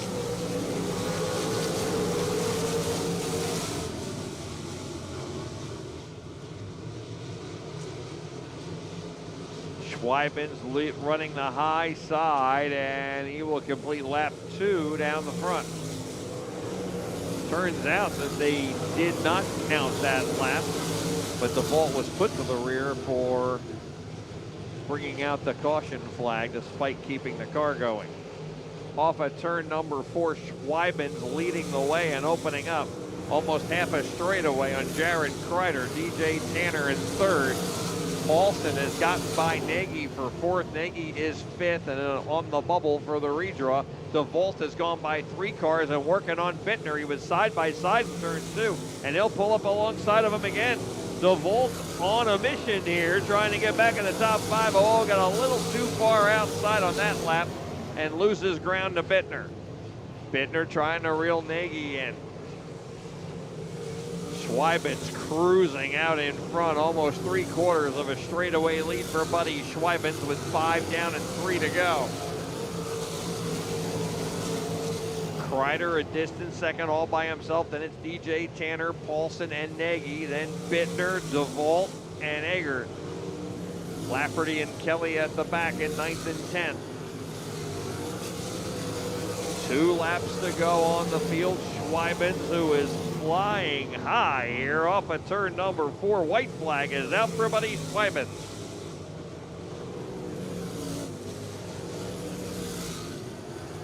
Schweibens making everybody else run for a second here as he runs through 3 and 4. Smooth off the corner up to the bench. Checkered flag for Buddy Schweibens.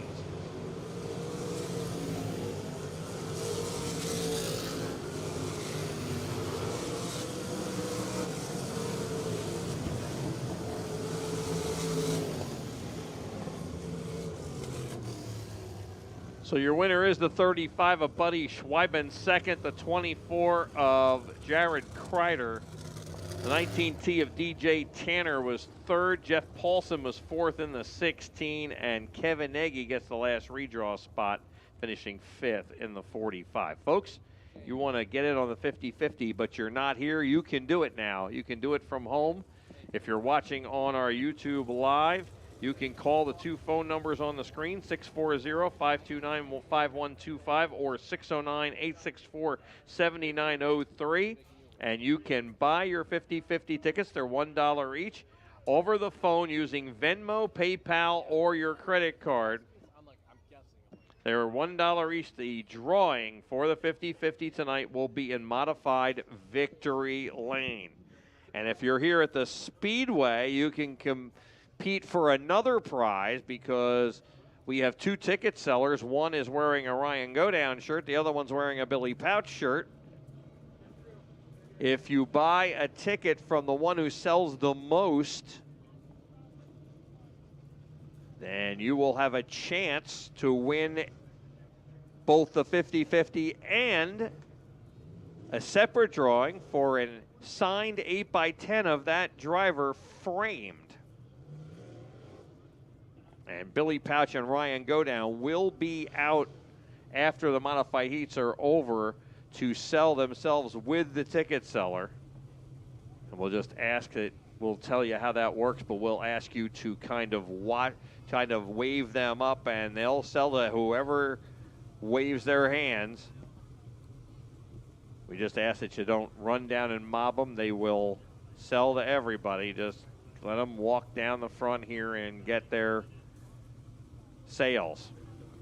All right, modified heats are on the track. This is how they are going to line up.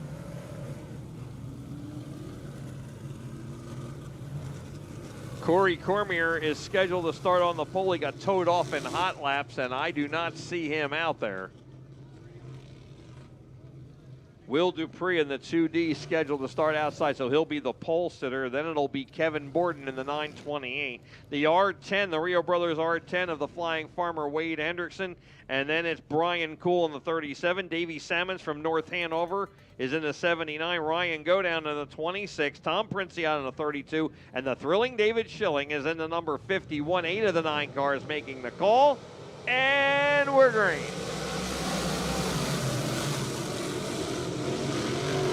And we are underway. First of 3 heats for the modifieds. 8 laps the distance. Top 5 get their handicapping back.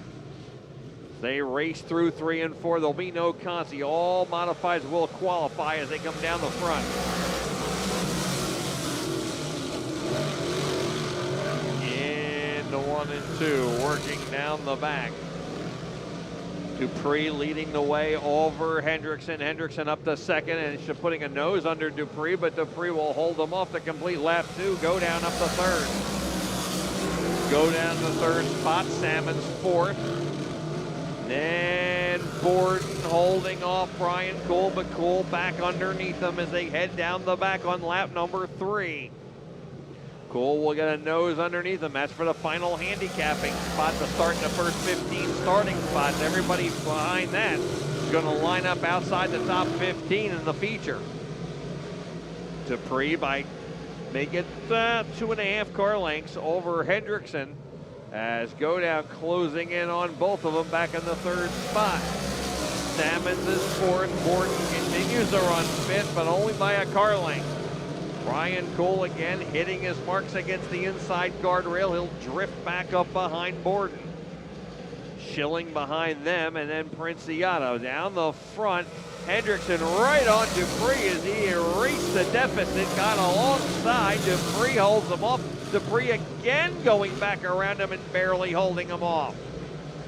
It'll be 2 laps to go this time by, 2 to go. Hendrickson digging hard, side by side for the lead down the front. It's weighed by a bumper.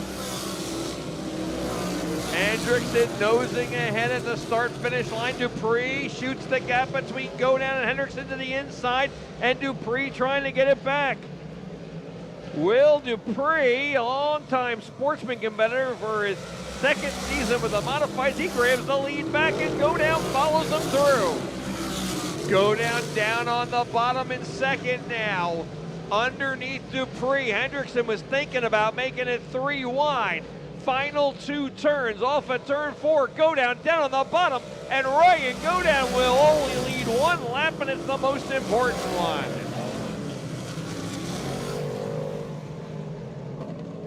So Ryan Go Down picking up the win in the last 2 turns as he gets underneath Dupree. Will Dupree slipped up a little high there in turn 4. He will settle for second. Third was the R10 of Wade Hendrickson. Fourth to 79 of Davey Salmons.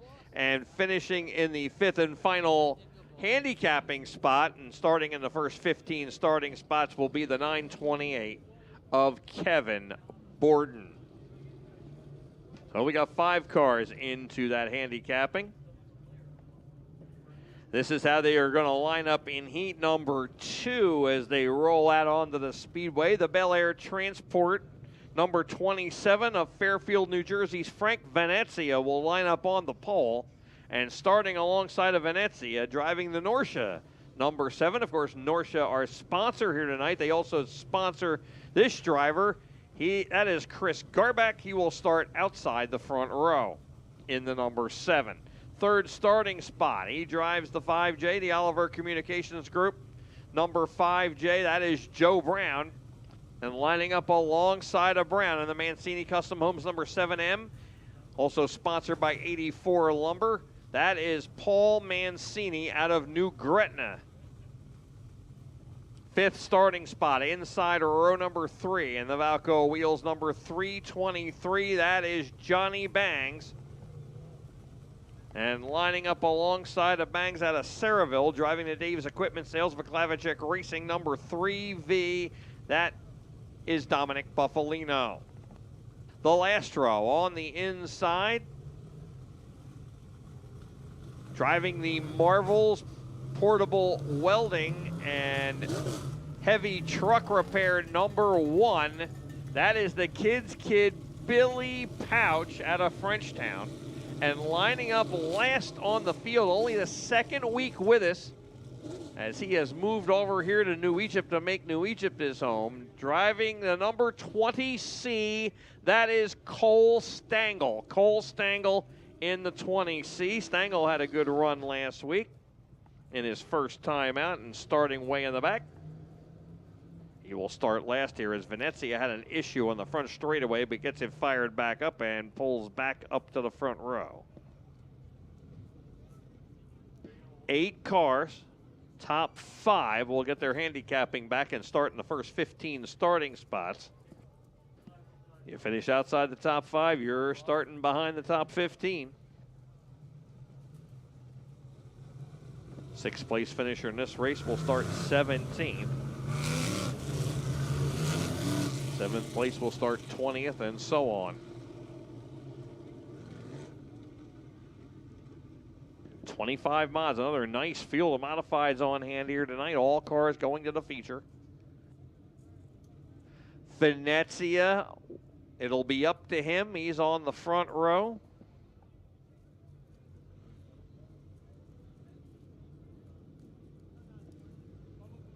Here they come. Racing.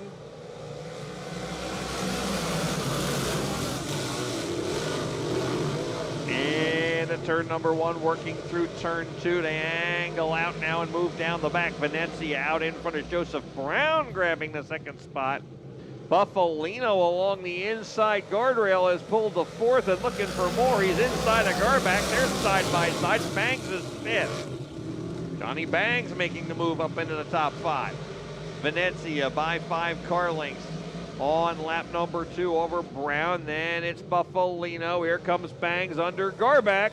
It's Bangs and Garback, nerf bar to nerf bar, and Bangs the 4th. Pouch is up to 6th, trying to look to the inside of Garback. Garback washes up to the center groove there, but Pouch can't get underneath him. Now he'll get under him going into turn 3, and he will make the pass between 3 and 4. 3 laps complete. It's Venezia, Brown, Buffalino, Bangs, and Pouch the top 5. Garback now trying to cling to 6 as he's got Mancini all over him there, and Cole Stengel. Venezia continuing to lead. He leads lap 4 halfway, 4 down and 4 to go.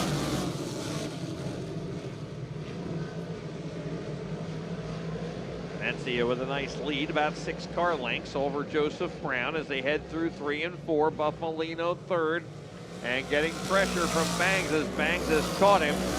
Bangs right in his wake heading into turn number 1. Pouch a couple of car lengths behind them, makes about 3 as Bangs puts a nose under Buffalino now. He'll pull even with him going into turn number 3. Buffalino really getting sideways and throwing it way up to the outside, and Bangs beats him to the line by a bumper for that 3rd spot. And Bangs continuing to hit that bottom groove.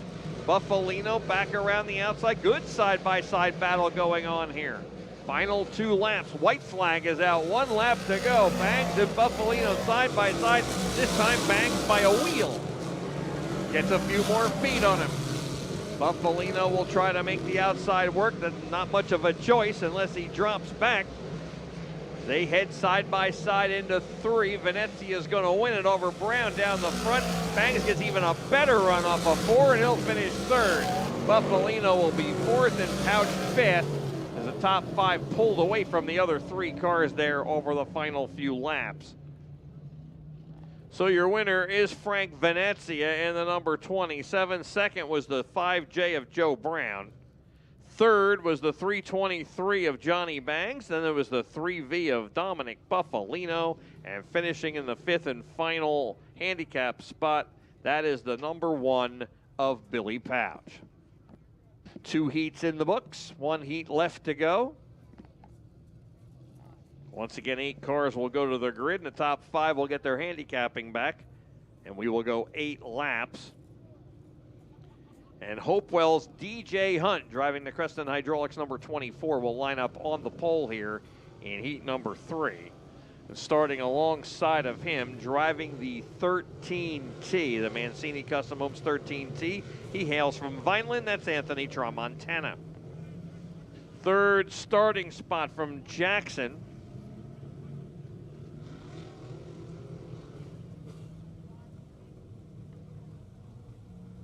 In the Pool Pros, Kessler number 449 is Dakota Kessler. And then in the McNichol Lawn and Property Maintenance number 72, that is Jim Houseworth. He will start 4th. Scheduled to start 5th was Jack Butler in the 5, but the car has dropped all the way down onto the left rear wheel, and it looks like something broke in the left side suspension, and he is taking the car back to the pit area slowly, and they'll see if they can get that fixed real quick. Butler out of Phillipsburg, and then it is the Prime Design Landscapes number 27 of TVD, Tanner Van Doren, finished 2nd here by a foot last Saturday night. he will line up in the 5th position. Well, the last time the modifieds race, which was a couple weeks ago. And lining up outside of him now as they move up to the 3rd row, driving the CNS equipment, Craig and Leslie Pondish own number 6. That is the Dominator, our 2020 champion, Danny Buck. And Buck was our winner the last time we raced. He is the only repeat winner this year. He has 2 wins. And lining up last in his first attempt with the modifieds tonight, driving the Shockwave Racing Technologies number 92 junior, that is George Garris. George Garris Jr. in the 92 junior, making the move up from the crates to the modifieds here this evening. He had the car here last week when we didn't have modifieds, getting some laps under his belt with it.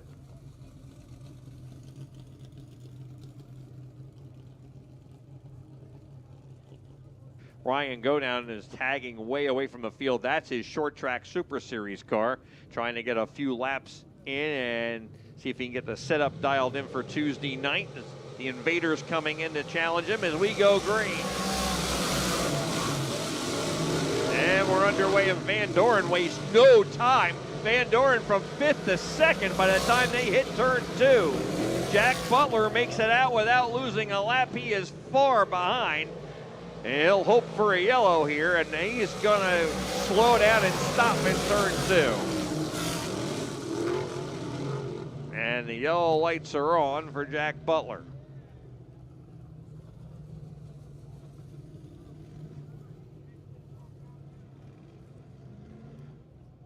And Butler stopped in turn 2, and we'll get a push truck out to him as he stalled. Tried to get on the throttle real quick coming out of the pit area to catch up to the field. He was far behind.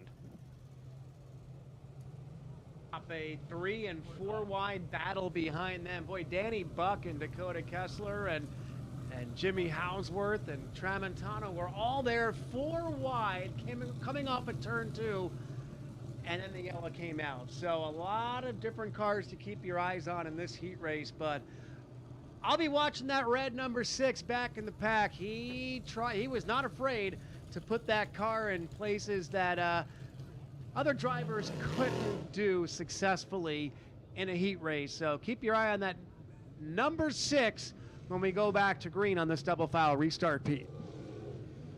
And Buck, well, only 1 lap in the books. Buck's still outside of the handicapping. He is running 6th right now. Got to be in the top 5.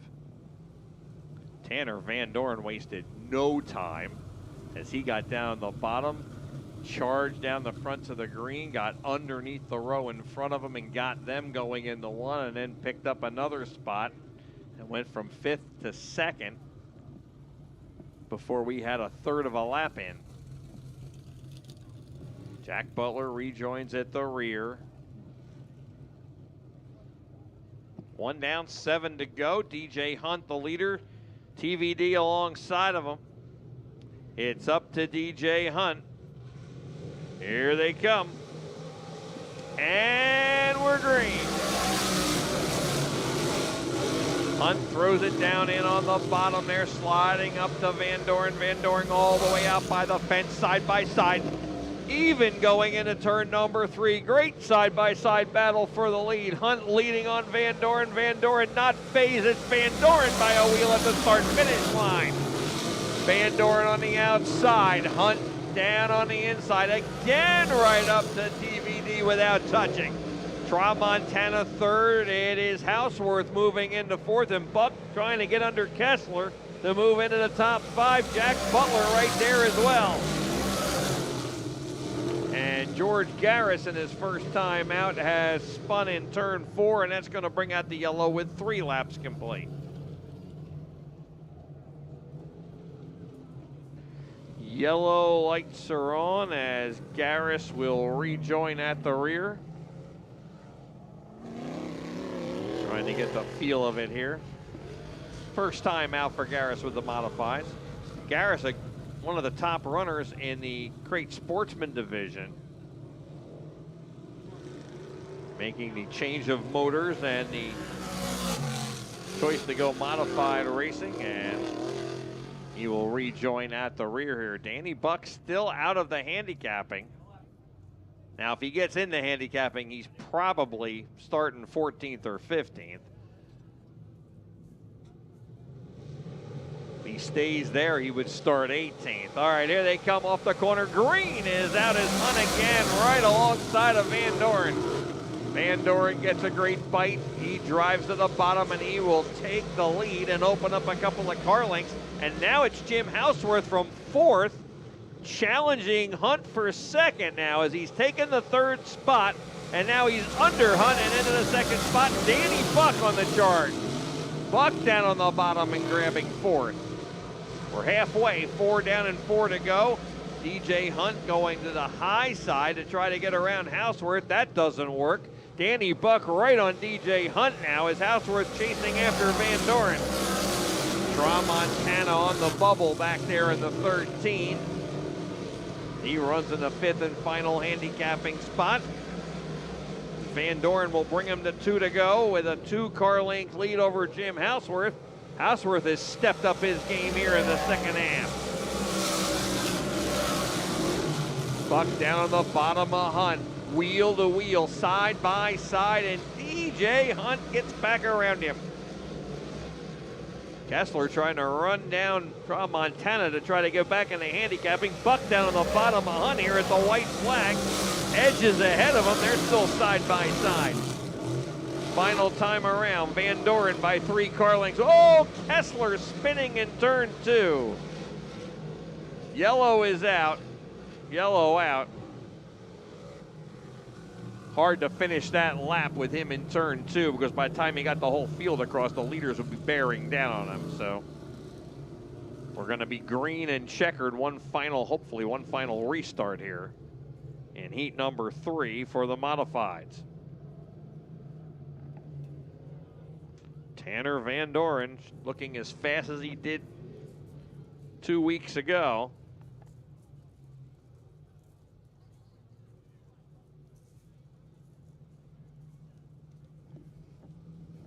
He has been very fast as of late, and he elects to stay on the bottom as his leader's choice. Houseworth will fill in on the outside there on the front row. Then it is Danny Buck and DJ Hunt, Tramontana 5th, with Jack Butler alongside. Butler trying to sneak into a handicapping spot here. This restart puts them alongside. Remember, we're double file right to the end of every qualifying race and up until the final 5 laps of all feature events. Green flags in the air, and Van Doren will bring them back. Final lap, Van Doren with Danny Buck getting under Houseworth for 2nd. Houseworth looking to return the favor as he crosses them over. Houseworth to the bottom of Danny Buck. Van Doren out in front of them, and it's going to be Van Doren beating Danny Buck to the line. Houseworth, Hunt, and Tramontana.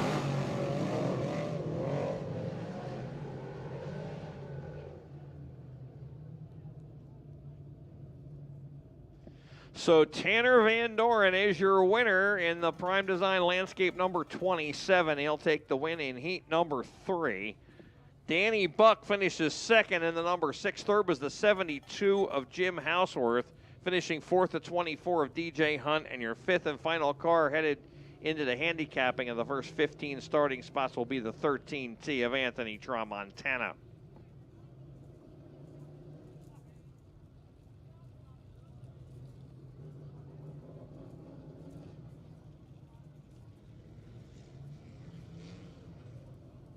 All right, first of 3 Swagger Factory Apparel Sportsman heat races.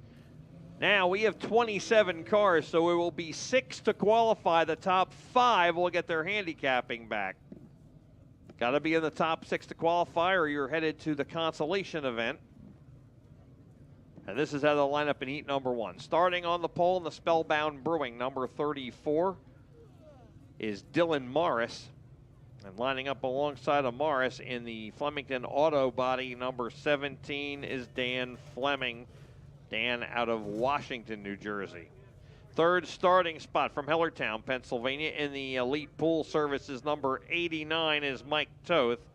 And starting alongside of him in the G&T Erectors number 32C, that is David Malozar. Malozar, a former rookie champ here. Mike Butler is in the 04, the short load ready mix concrete 04. He will start in the 5th position and lining up alongside of Butler, the winner last Saturday night from Cream Ridge in the Masker Racing number 72. That is Steve Davis. Will Protinick is in the 3WP. He'll start in the 7th spot. Alongside of him is in the North American Construction number 51, James Blewett. And Chris Bergstrom, one of our rookies, tagging the rear there in the number 3. He'll start 9th, and we are green. And we are under green as they race through 1 and 2 and down the back for the first time. Dan Fleming out in front.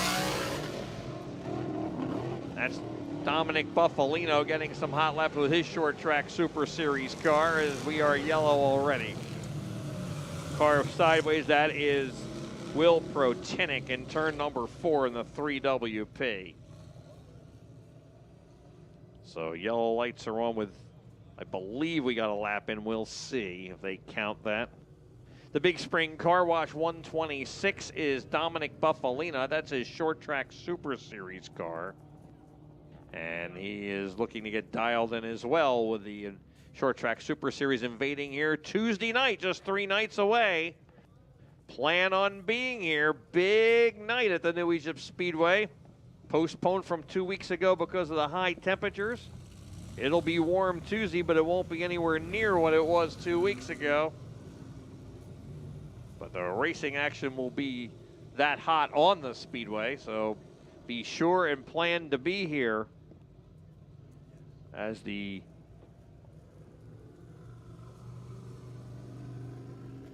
short track Super Series fueled by Sunoco, sponsored by Bob Hilbert Sportswear, who's one of our sponsors as well. All right, heat number 1 for the Swagger Factory Apparel Sportsman. All the cars were racked back together and they charge into turn number 1 and 2. No laps complete. They reverted back to the starting lineup. And Dan Fleming once again leading the field in the 3 and 4. And this time the field will get through. Whoa, but we got cars together there, but they keep on racing. About 3 cars banged together 3 wide there, and it was Dylan Morris who was slow, and he has faded to the back now in the 34. Steve Davis was one of them that made contact, pretty hard contact. He continues to race forward. He's in the 3rd spot. Bergstrom getting by James Blewett there. Blewett may have a problem in the 51, and he is pulling to the outside in turn 2. Fleming leading Malozar with Davis and Toth next in line, and Blewett's going to bring out the yellow with 2 laps complete. Yellow lights are on for James Blewett in the 51, and Blewett now rolling again, and will head to the pit area. He may have a tire that went down, I'm not sure. As if that was the issue. He got very sideways in the middle of 3 and 4 that last time by, and he knew he brought that car immediately to a halt on the exit of turn 2 after what happened the previous set of turns. But James Blewett coming off some great runs at Wall Stadium. He, of course, his dad is Jimmy Blewett, runs dirt, predominantly runs asphalt, but Jimmy's won on all 3 New Jersey tracks that are left, asphalt and dirt. And the next generation is following in his footsteps, so we'll see if he can get back out and what he can do. If not, there is a consolation race coming up. Plenty of chances for young Blewett to make the A-main tonight. And James Blewett, I believe, finished 2nd in the Garden State Classic last week at the Wall Stadium in the modifieds as they go green down the front. All right, it's Dan Fleming. Whoa, Malozar looked to cut to the inside there and caught a little bit of Fleming's back bumper and got sideways, but he recovered great As Davis got by him, he returns the favor. He takes second back from Davis down the front. Mike Butler up to fourth, Protinick and Toth side by side for fifth. Down the back, Dan Fleming by 3 car lengths. Malozar on the inside of Davis, and it's Malozar back to second again. Davis made a bid, but we are yellow again. And this is Dylan Morris, and Morris hit the outside fence pretty hard over there. He had faded to the back already, but it looks like he has heavy front end damage from here. And if you're watching on YouTube, you can see he does have heavy front end damage. There's a great camera angle there on the backstretch showing the whole car from the top overhead from the front, and that front end is twisted on the number 34. The corner of my eye, like so many cars tend to do here when it slicks off. The back end, the right rear caught the wall exiting turn 2, and that grabbed the right front. And he made pretty significant contact. It looked like the car was going to leap up on top of the wall for a second, but then the front end grabbed and really did a number on that right front. Looks like the axle, the suspension, heavy damage on the Dylan Morris, number 24, with a hard crash exiting out of turn 2. Folks, we want to remind you, besides the Short Track Super Series coming up, next Saturday, 1 week from tonight, is Hall of Fame night. Now, what does that mean? Well, we are going to induct the inaugural first ever class of drivers into our Hall of Fame as we form our own Hall of Fame here at the for New Egypt Speedway. And the drivers that have been chosen will be revealed on Monday. Well, the red coming out, I believe they need the ambulance in the pit area. So we are going to have to stop the cars till we can get the ambulance back into the infield. Well, hopefully whoever it is okay, but ambulance will go to check them out, so we will be red here for a minute. So the inaugural Hall of Fame class will be announced Monday, so watch on social media to see who it's going to be, and we're going to have those drivers here next Saturday night, and we are going to induct them into our Hall of Fame for the first time ever. And this will become a yearly event.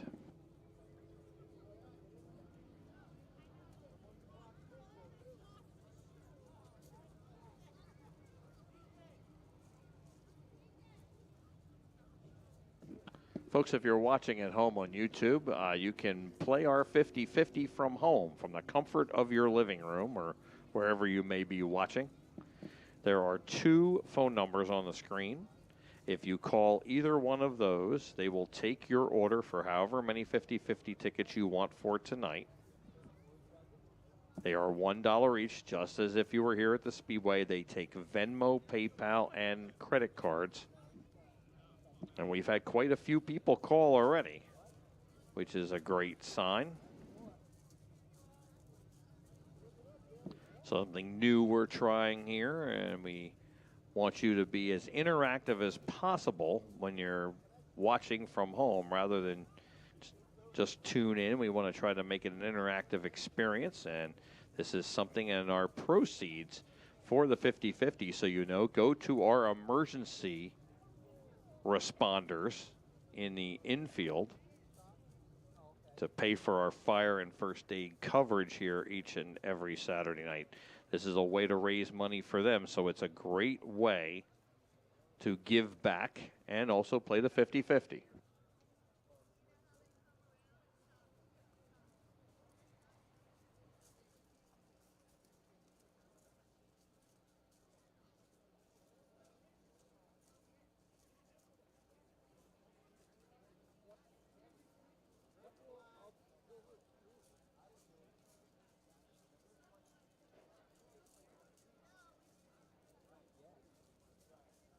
So once again, we are red with the ambulance attending to a young spectator, we have heard that it is, who fell.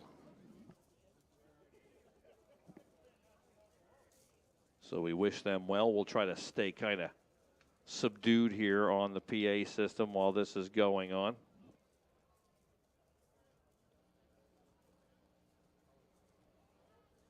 If you're watching on YouTube, we are going to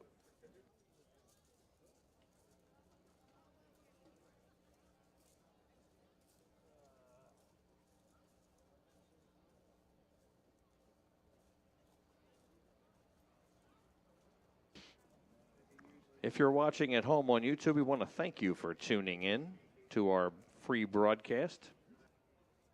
And you can play the 50-50. That is up in the corner of your screen. That's the numbers that are on there.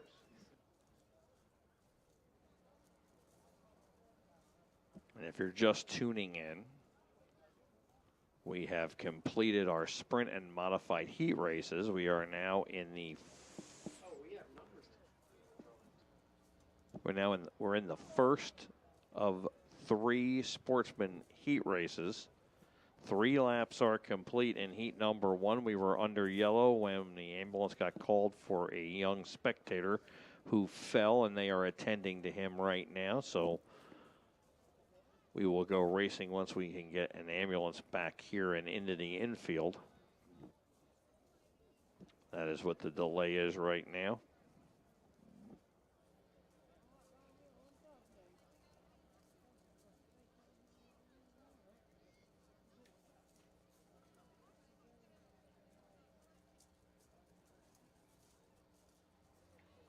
All right, folks, they've started.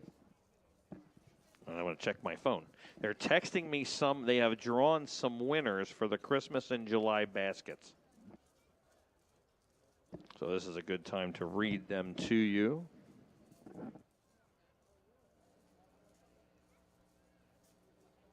Give me 1 second to gather them up here.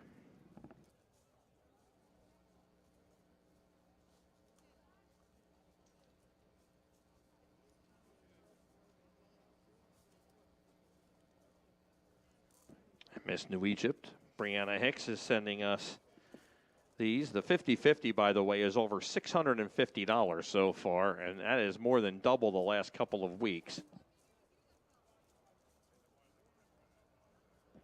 All right, we're going to announce this first. Marcus's Barbershop Haircut winner is Anthony Ferreira from New Egypt. And the Marcus's Barbershop Kids Club fan of the night is Vincent Galasso. Vincent Galasso. So both of them, Anthony Ferreira and Vincent Galasso, go to the Kids Club Shack to collect your prize. And Vincent, you'll be told, and parent will be told what's going on here for him the rest of the night. He's won several things as being the Kids Club fan of the night.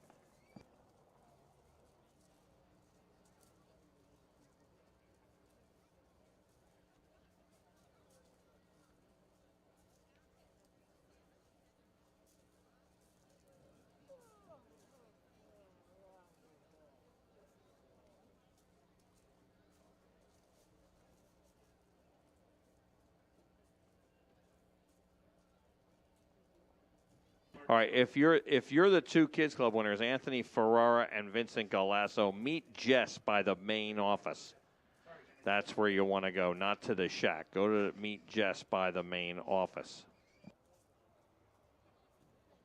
Actually, we're doing the Kids Club bus right now, so you can meet Jess on the Kids Club bus. So if you're one of the winners, Anthony Ferrara, Vincent Galasso, just take the bus into the pits, and Jess will be on there. Tell them that you're one of those names, and she'll tell you about your prize and what you have to do. Okay, folks, we got some baskets have been pulled. This is the last call. If you want to put your numbers in, buy some tickets, and put tickets into these prizes for Christmas in July, you can. They've only pulled, from what I can see, about 6 or 7 numbers so far. I'm going to read you them. But if you want to play, she has a small roll of tickets left. Once she's out of tickets, they're going to start drawing all the rest of the numbers. That'll be the end of being able to enter.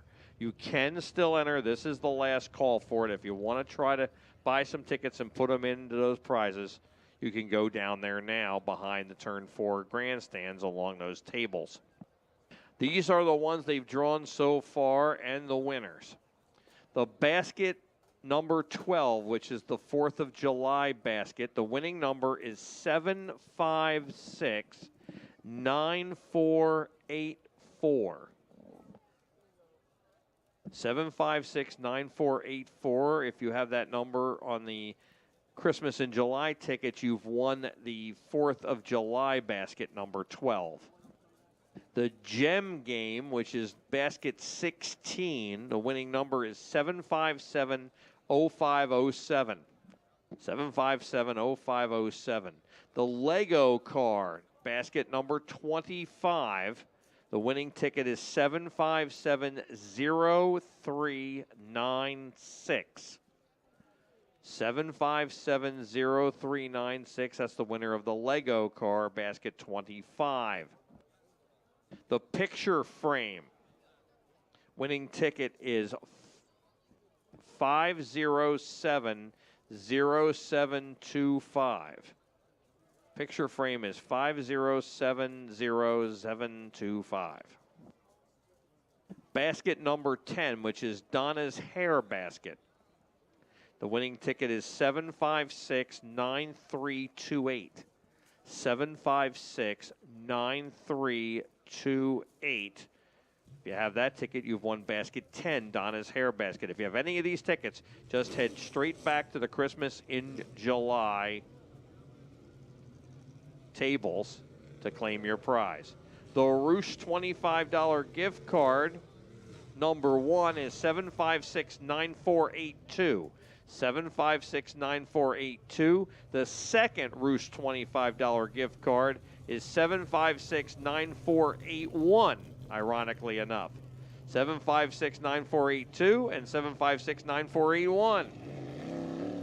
Both of those tickets have won $25 gift cards to the Roosh restaurant. Any of those numbers I just called, head back to the table and collect your prize. If you want to get into the drawings, this is the last chance to do so. When she runs out of tickets, they will stop selling them.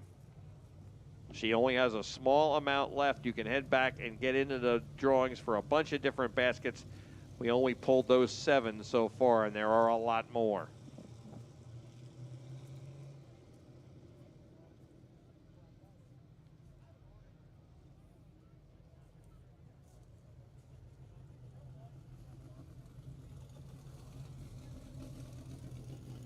All right, 7 cars left, 3 laps complete, 5 to go. The top 5 get their handicapping back. Top 6 qualify. And here they come off of turn 4. Green is out.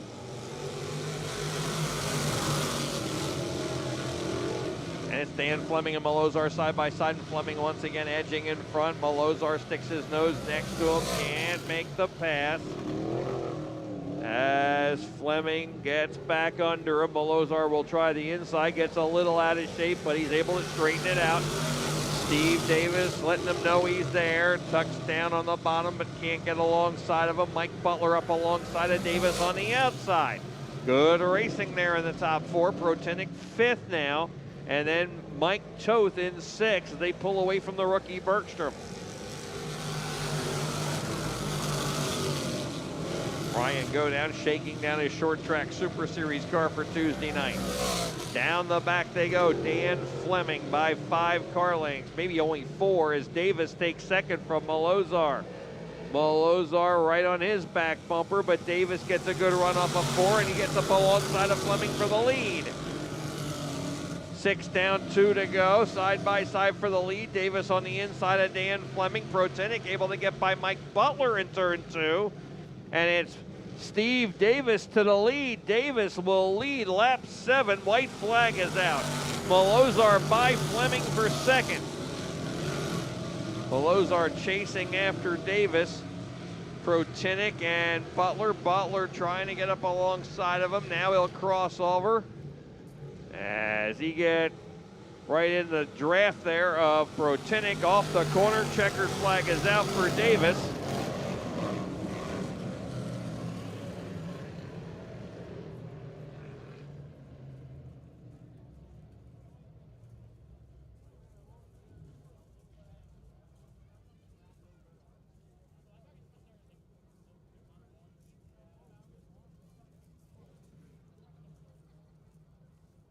So your winner is the 72 of Steve Davis.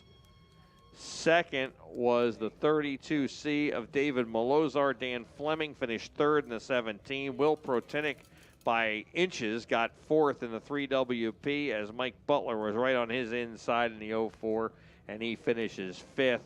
The 89 of Mike Toth qualified in the sixth position.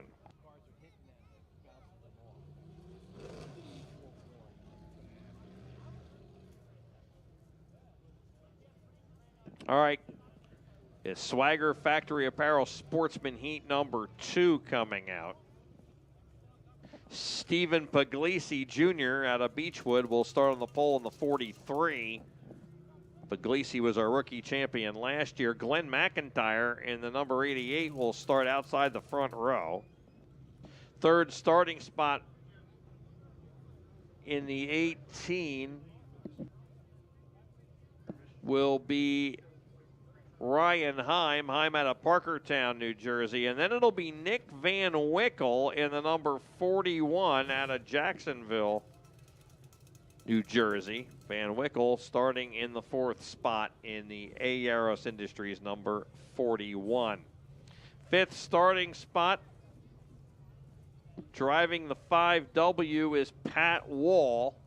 Pat Wall in the Service Tire and Truck Center number 5W, and lining up alongside of him in the number 13 is Tom Klimkowski, the Premio Sausage 13 of Tommy Klimkowski. He'll start sixth. John Norcia is in the number 81, the Black Horse Racing number 81. He will start in the seventh spot. You heard John get interviewed before the races tonight here on the front stretch by Jim Murdoch. And then starting alongside of him, back with us in the 28X, that is Zach Cook. Zach Cook in the 28X, first time back since the fall when that car got upside down. Over here in turn 4, it will start in the 8th spot. Aiden Spencer, the rookie of the 921, is scheduled to start ninth. Does not look like he is going to come out, as the green flag is in the air and we're underway.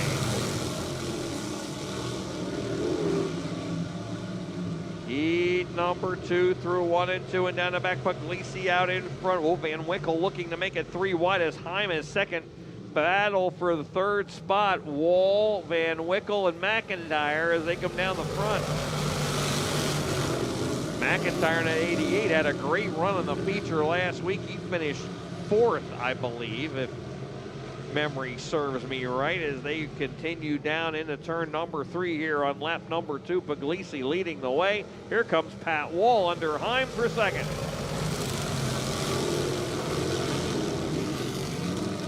Wall taking over second. Heim holding on to third as he heads up.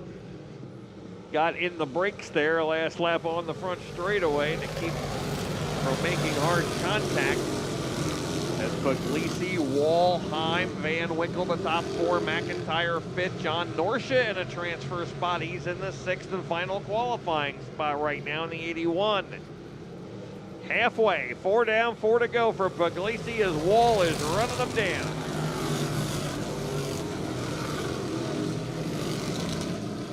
Heim now a distant third. Van Wickle all over him, looking to move up a spot. Top 5 get their handicapping. Top 6 qualify. They come off of 4 and back down the front. Puglisi holding on to the lead by 1 car length. Puglisi, not just a rookie graduate last year, he was a rookie champion last year. He holds off Pat Wall down the back and into turn number 3. Puglisi gets stronger each and every week here. Wall takes a look to the inside, can't get alongside of him. 2 laps to go. 2 to go as Pat Wall pulls underneath Puglisi in turn 1 and 2. And down the back, Pat Wall finishes the pass. Pat Wall takes the lead going into 3. White flag in the air, and Pat Wall will lead at the white flag.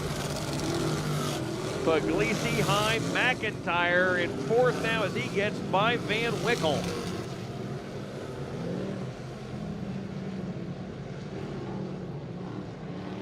Through 3 and 4, checkered flag is out for Pat Wall.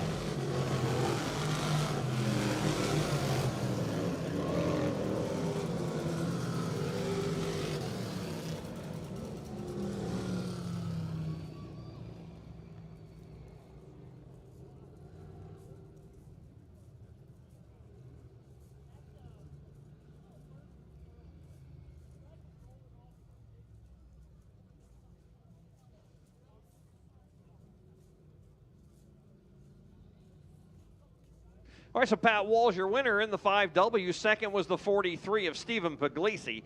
Third, the 18 of Ryan Heim. Fourth was the 88 of Glenn McIntyre.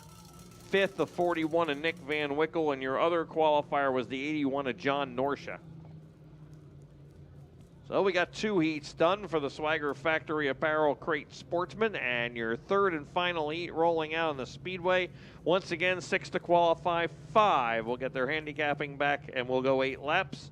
And John Scarpati in the Scarpati recycling number S2 will start on the pole alongside of Scarpati in the 1W, the driver who led 21 laps of the 25-lap feature last Saturday night and finished second. That is Lexi Wilson in the Blaze Emergency Equipment 1W.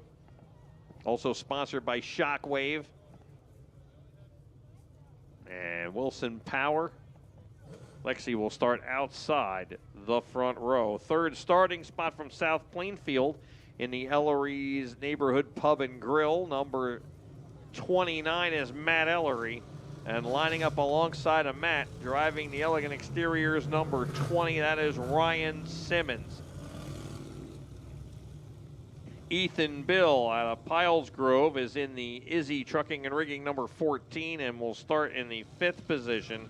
And alongside of him at a Howell in the 55 is Joe Nappy. Sean Cook is in the 9X from Wrightstown. He'll start 7th. And then it is Robert Teat in the number 30T, starting last on the field. Hunter Plosky electing not to come out. I believe Hunter Plosky is in the feature already by virtue of winning the rookie feature. All right, green is in the air, and we are underway here in heat number 3, and it is Ellery along the inside, grabbing the lead from Scarpati in turn 2. Here comes Ryan Simmons. Simmons, our defending champ in the 20, taking second already as they race off a 4 and down the front. Ellery and Simmons, door handle to door handle. Ethan Bill moving up to third. And it's Scarpati and Nappy. Lexi Wilson got way outside in turn 1, but came back with a lot of momentum, but can't get by Nappy. She's right on Nappy's back bumper. Still in a transfer spot in 6th. Top 3, you can throw a blanket over them as they enter turn number 1 as it's Ellery leading Simmons and Ethan Bill. Scarpati 4th, Nappy 5th, then Lexi Wilson. Robert Teat has moved into the 7th position. Off at turn 4 and back down the front.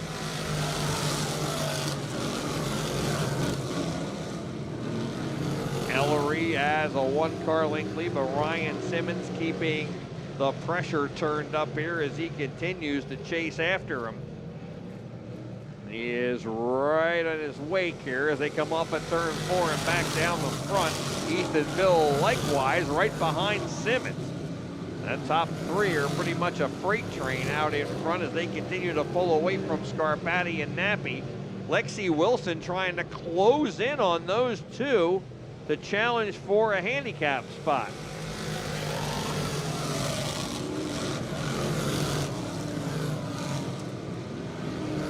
Six laps complete. Into turn number 3. Whoa, Nappy trying to get under Scarpati.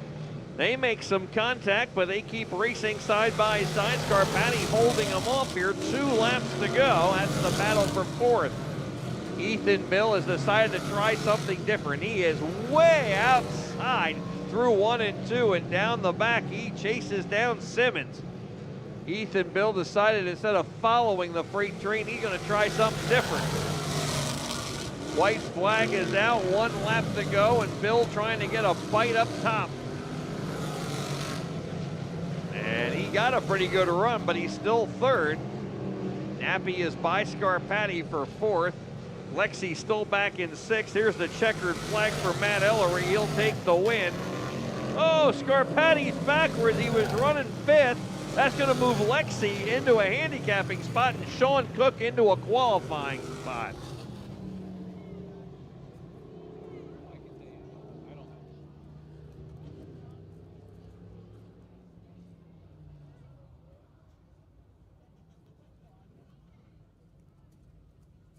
So Matt Ellery is your winner in the 29. Second was the 20, Orion Simmons. Ethan Bill was 3rd in the 14. Joe Nappy, who got by John Scarpati, and then Scarpati was battling hard with him there. Nappy ends up with the 4th spot in the 55. Scarpati spun on the final turn. So Lexi Wilson in the 1W will get her handicapping back, which should put her up front in the feature here, as she'll look to try to repeat what she did last week. The 9X of Sean Cook ends up finishing 6th and qualifying. And he is into the feature event now in the 9X. All right, Jim, I'm going to turn it over to my partner, Jim Murdoch, as the street stocks, making the XTP street stocks, making their way out. And for all the action in the lineups, let's turn it over to Jim.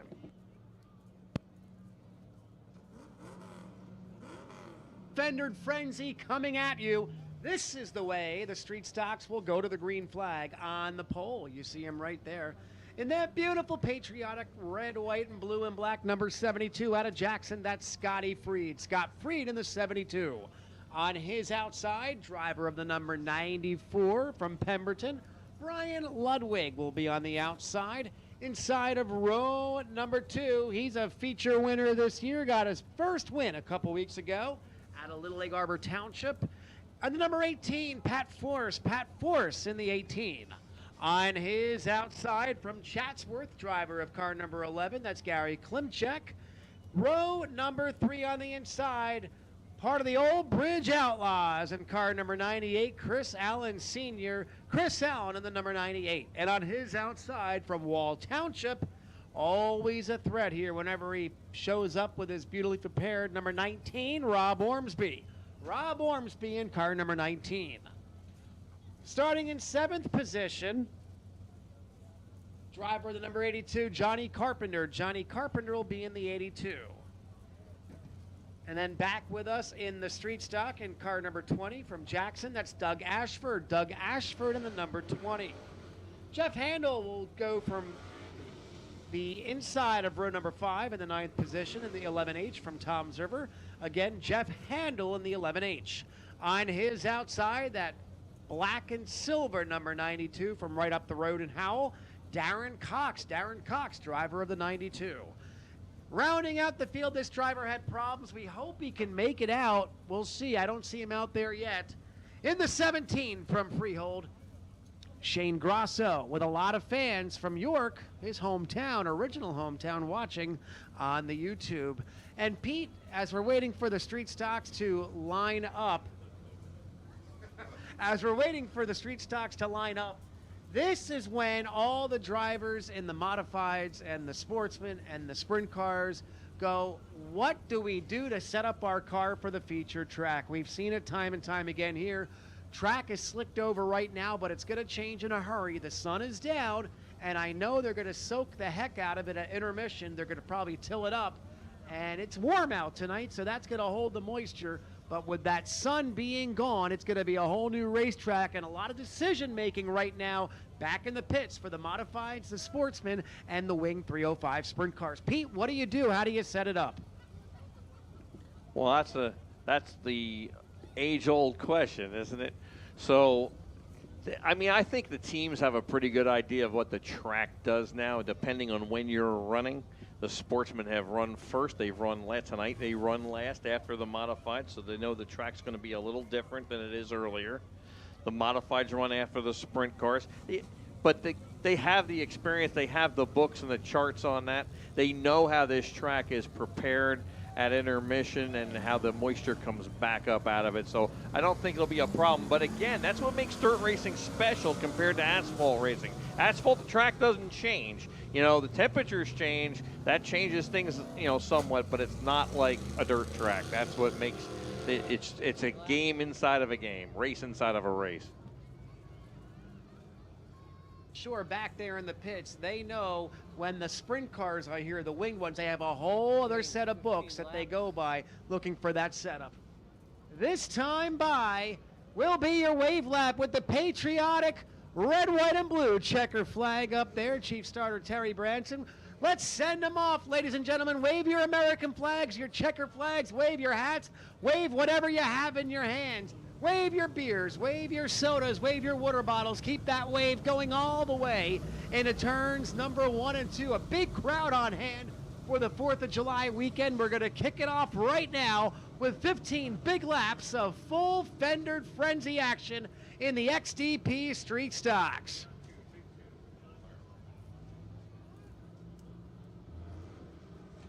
Scotty Freed, Brian Ludwig, your front row. Pat Force, Gary Klimchek, row number 2. 15 laps to double green flags in hand. Scotty Freed and Brian Ludwig charging down to the double greens. Entering turns 1 and 2, Scott Freed has the lead. Pat Force right there. There's some shuffling behind them as Ormsby looks to get on the outside. Close call between Ormsby and Gary Klimchek. Ormsby now likes that outside line. He's going to try to sweep around a couple more cars. As they're side by side down the front stretch, Chris Allen and Brian Ludwig. Fender to fender as Ormsby makes it 3 wide. 3 wide for third place down through the tri-oval. Give third spot to Ormsby. Can he make it stick? Rob Ormsby up to third as a battle for the lead begins to shape up. Patrick Force looking to the inside of the 72 of Scotty Freed. Interesting points night here. Your points leader, Corey Fleming, not in attendance. He's off this week. So we will see how the points shake up without him being here. Scott Freed, your leader. Patrick Force, Rob Ormsby in third. Force again with a nose to the inside. Couldn't make it work that time by. As the front two battle, you can't look in your rearview mirror because you don't want to see that number 19 coming. Rob Ormsby making the challenge up to the lead now. Rob Ormsby going to fight that out with the top 2 cars as we're quickly 4 laps complete as the lights wink on in the infield.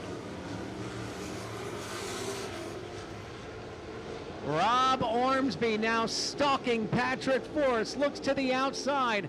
Boy, that 19 is fast. He's got grip on the outside. He's got grip on the inside. He's got grip in the middle. He just points that car in whatever direction and it makes it go. Right there challenging for the lead. We're a third of the way home. Patrick Force grabs the top spot from Scotty Freed. Here comes Ormsby. Ormsby hard on the brakes. That's the sign of a veteran competitor. He could have easily gotten into the left rear quarter of Scott Freed, but no, he takes his time, and now he's still battling for that runner-up spot. Wheel to wheel through the tri-oval turn into turn number 3. Ormsby noses ahead, and now he's got his sights set on Patrick Force. Freed trying to battle hard back on the inside, but Ormsby's going to carry that momentum in the outside groove. And now Ormsby's solidly in that second position. Halfway this time by, cross flags in the air. 8 laps complete, 7 to go for Pat Force. Patrick Force leading Rob Ormsby as Ormsby's got about a car length and a half behind Force, but look at the amount of speed that Ormsby carries going into the turns. Whole different driving style from Ormsby. He just lets that car carry that momentum, dives it in much deeper than Pat Force, and he keeps that speed up. But now he's dropping back a little bit, maybe trying to get another run. Real fast right there in the short chute going into turn 3 is Rob Ormsby. As Pat Force sees the high, how are you lap? 5 laps to go. 5 to go for Pat Force. Clean and green from the drop of the green with the street stocks. Ormsby right up, and announcer's curse, yellow flag.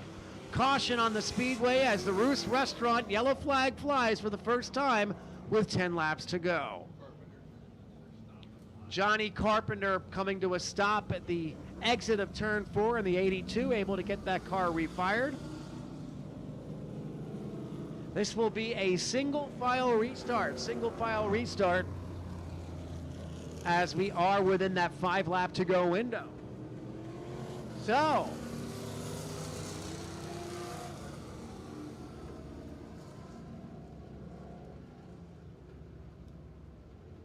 this could be good. Rob Ormsby had caught Pat Force several times. Best part of the track for Ormsby is in that short chute going into turn 3, but then Force out of 4 was able to extend the lead. So let's poll the crowd. How many people are cheering for Pat Force? Does anybody want to see Rob Ormsby pick up the win?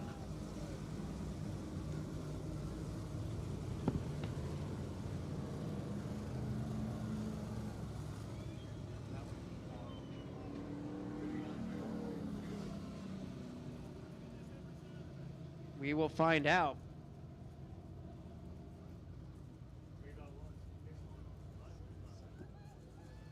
All right, folks. Billy Pouch is with his ticket seller, and Ryan Godown is with his ticket seller. They are going to be coming around. As they come around, wave your hands. They'll come up to you and sell you the tickets. Buy them from your favorite driver.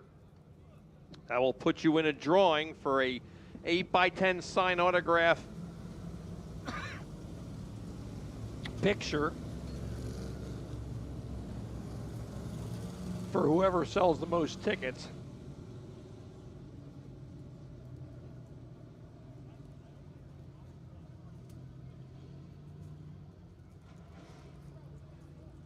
Let them come past you. Don't mob them.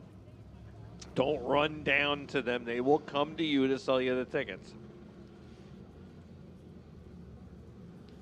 We've got a street stock feature to crown a winner too as the green comes back out with 5 to go.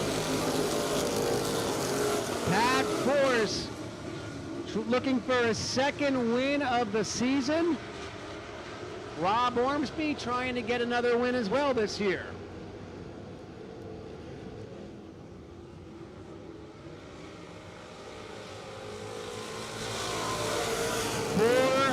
To go.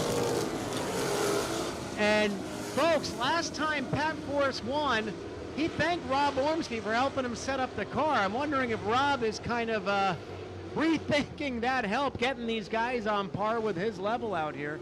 Darren Cox pulls into the infield. 3 laps to go. Laps are winding down. Rob Ormsby is within striking distance, but Pat Force in that 18 is strong tonight. Pat Force is strong. 2 laps to go. This time by 2 to go for Pat Force.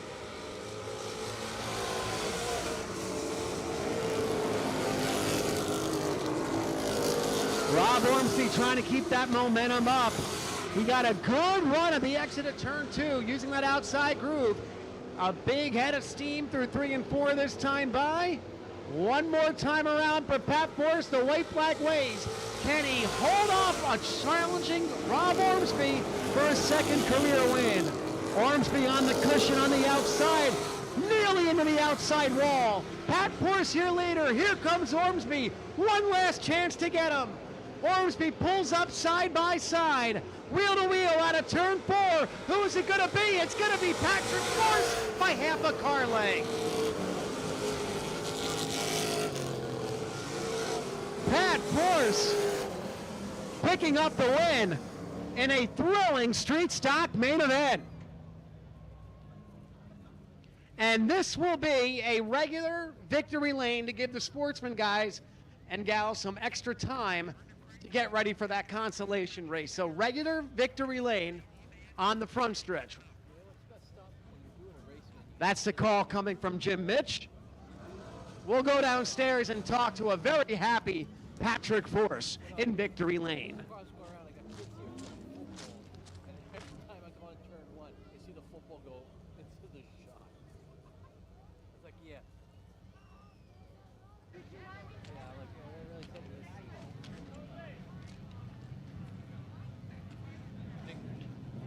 Pat Force bringing the beautiful and colorful number 18, along with Santa and his elf.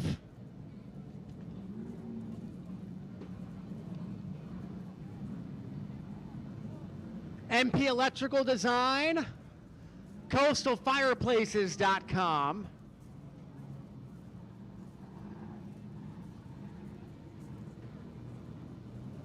Floors by Marlin LLC also on the car.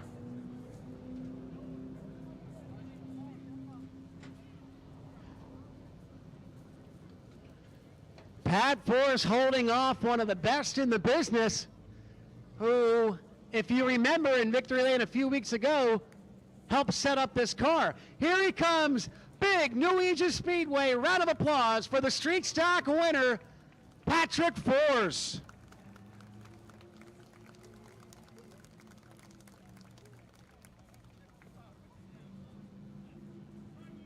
Pat, the first one's always the hardest to get. However, for you to get this second win, Rob Ormsby was right there every step of the way, right on your tail. You told us a couple weeks ago he helped you set this car up, and here you are in victory lane again. Maybe he's rethinking that. Yeah, I mean, listen, hats off to Rob Ormsby. I mean, man, he does so much to help us get here. You know, I can honestly say, you know, here's my daughter. She couldn't wait for this. She wasn't here last time. You know, yeah, hats off to Rob. Rob Ormsby helps me out so much, you know. Car's up there. He helps me set things up. He answers questions, you know. Having him in your back pocket and having him in your corner, you know, he's the best to do it. So, you know, I'm very appreciative of that. He stuck his nose up there a couple times, and at the end, this last straightaway, man, you knew him, you heard him, you saw him, half a car length. That's how much you beat him by. Yeah, absolutely. You know, I knew Scott Free was fast. You know, I was letting him run his line and, you know, waiting for the right move. I knew Rob was going to be coming through the field, so I knew I had to time everything perfect. And then once that caution came out, I looked up and I was like, oh, man, I knew it was going to be tough. You know, you got one of the best starting right behind you. So, you know, I tried to run my lines. You know, we loosened up a little bit, the track's dry. But, you know, other than that, you know, I can't ask for anything else. Good job. Yep, and I just, you know, I want to thank everyone for coming out tonight and, you know, the track doing what they can to get us out here. And, you know, obviously my family, my sponsors, and, you know, all my crew. Thank you. One more time, let him hear Pat Force and his daughter in victory lane sharing a moment they both will remember for the rest of their lives.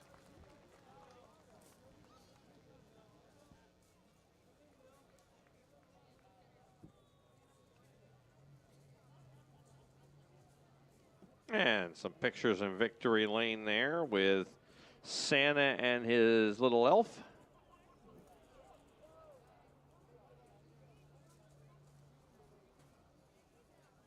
Chris Moore directing traffic down there in victory lane. And the Santa hat for our winner, Patrick Force. As is a tradition here back from the Christmas in July shows from the past. Great to have this tradition back here tonight.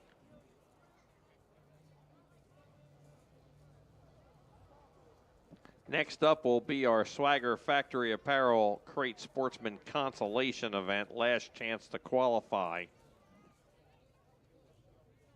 We will take 6 cars.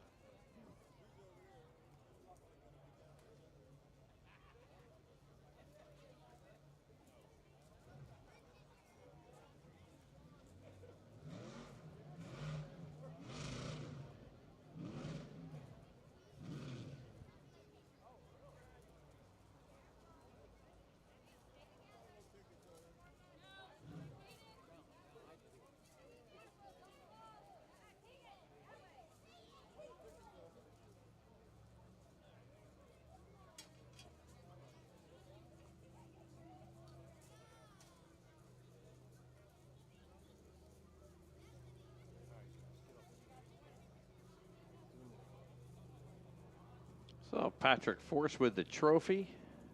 I think they had cars out here. Ready to go. You were sick.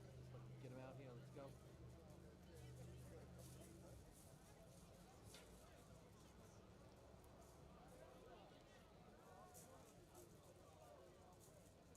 Cars making their way trackside. We have 3 out there so far. 9 are scheduled to start the consolation with 6 to qualify.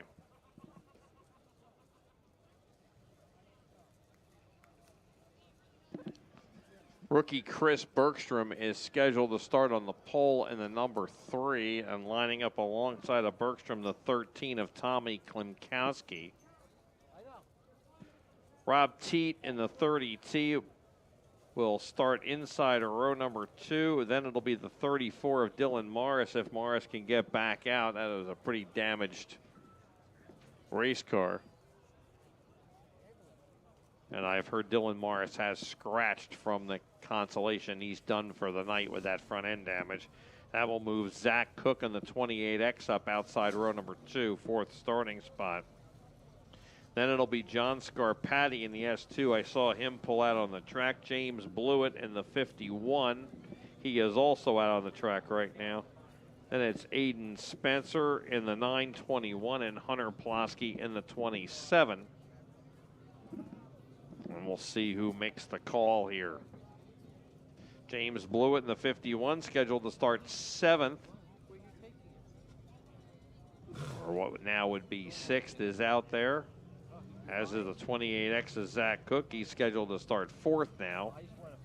John Scarpati scheduled to start 5th. Yeah, James is doing dinner.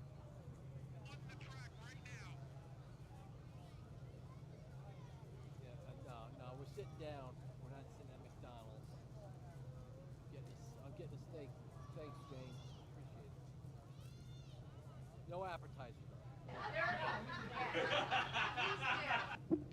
And Rob Teat in the 30T and Tom Klimkowski in the 13 coming up onto the track now. They would line up 2nd and 3rd if the pole sitter Bergstrom makes it out. Pete, we have a big birthday in the house right down front, and they've got one of the big suites up here. Happy birthday, Scott Davern. Scott Davern, I believe, is turning 30.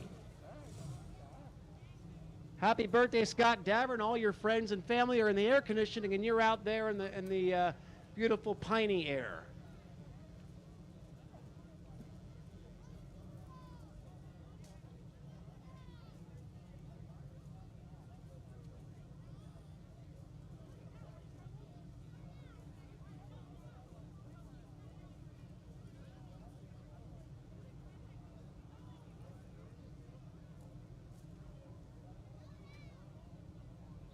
From where you are, you can't see on anything. It's terrible.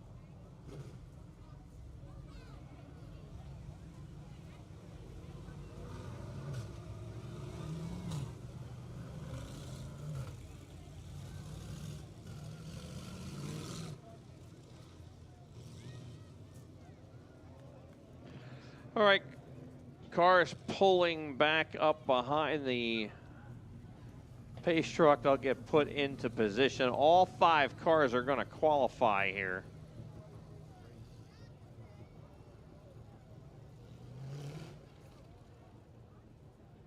As they try to get it right, the lineup should be the 13 and the 30T on the front row, the 28X and the S2 on the second row, and the 51 by himself on the third row.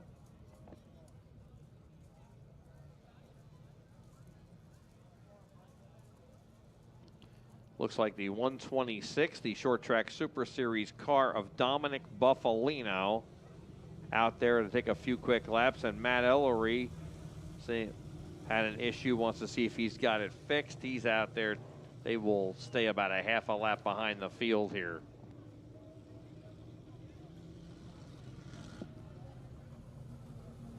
This will be 4 laps. They're cutting the distance because all cars are qualified.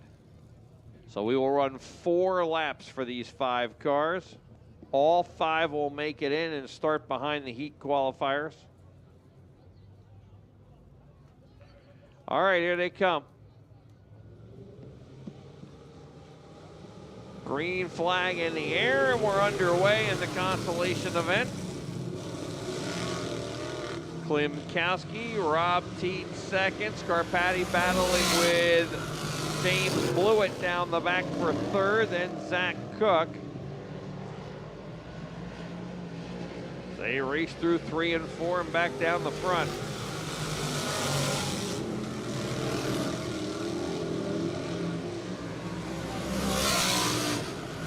It's Klimkowski leading the way with James Blewett getting second as he gets by Scarpati. Zach Cook back to 4th, and then Rob Teat back in 5th now in the 30T.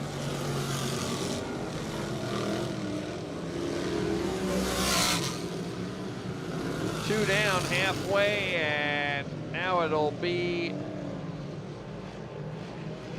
white flag this time. White flag, 1 lap to go in this 4-lap Chauncey. If you're tuning in on YouTube or watching on YouTube, this race will only be 4 laps instead of the scheduled 8 because all 5 cars are already qualified. Here is the checkered flag, and Klimkowski's going to win it down the front over Blewett. Scarpati is 3rd, followed by Teat and Zach Cook.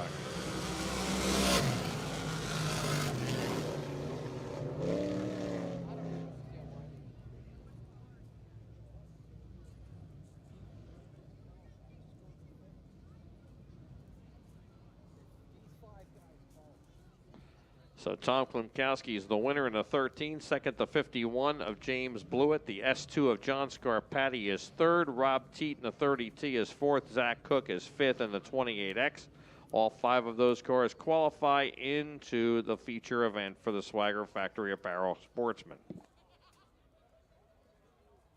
George Garris giving out American flags. Raise your hand and get an American flag from George Garris. We've also caught up with, we got a couple of sprint cars first. Hold up, guys. Keep doing your thing.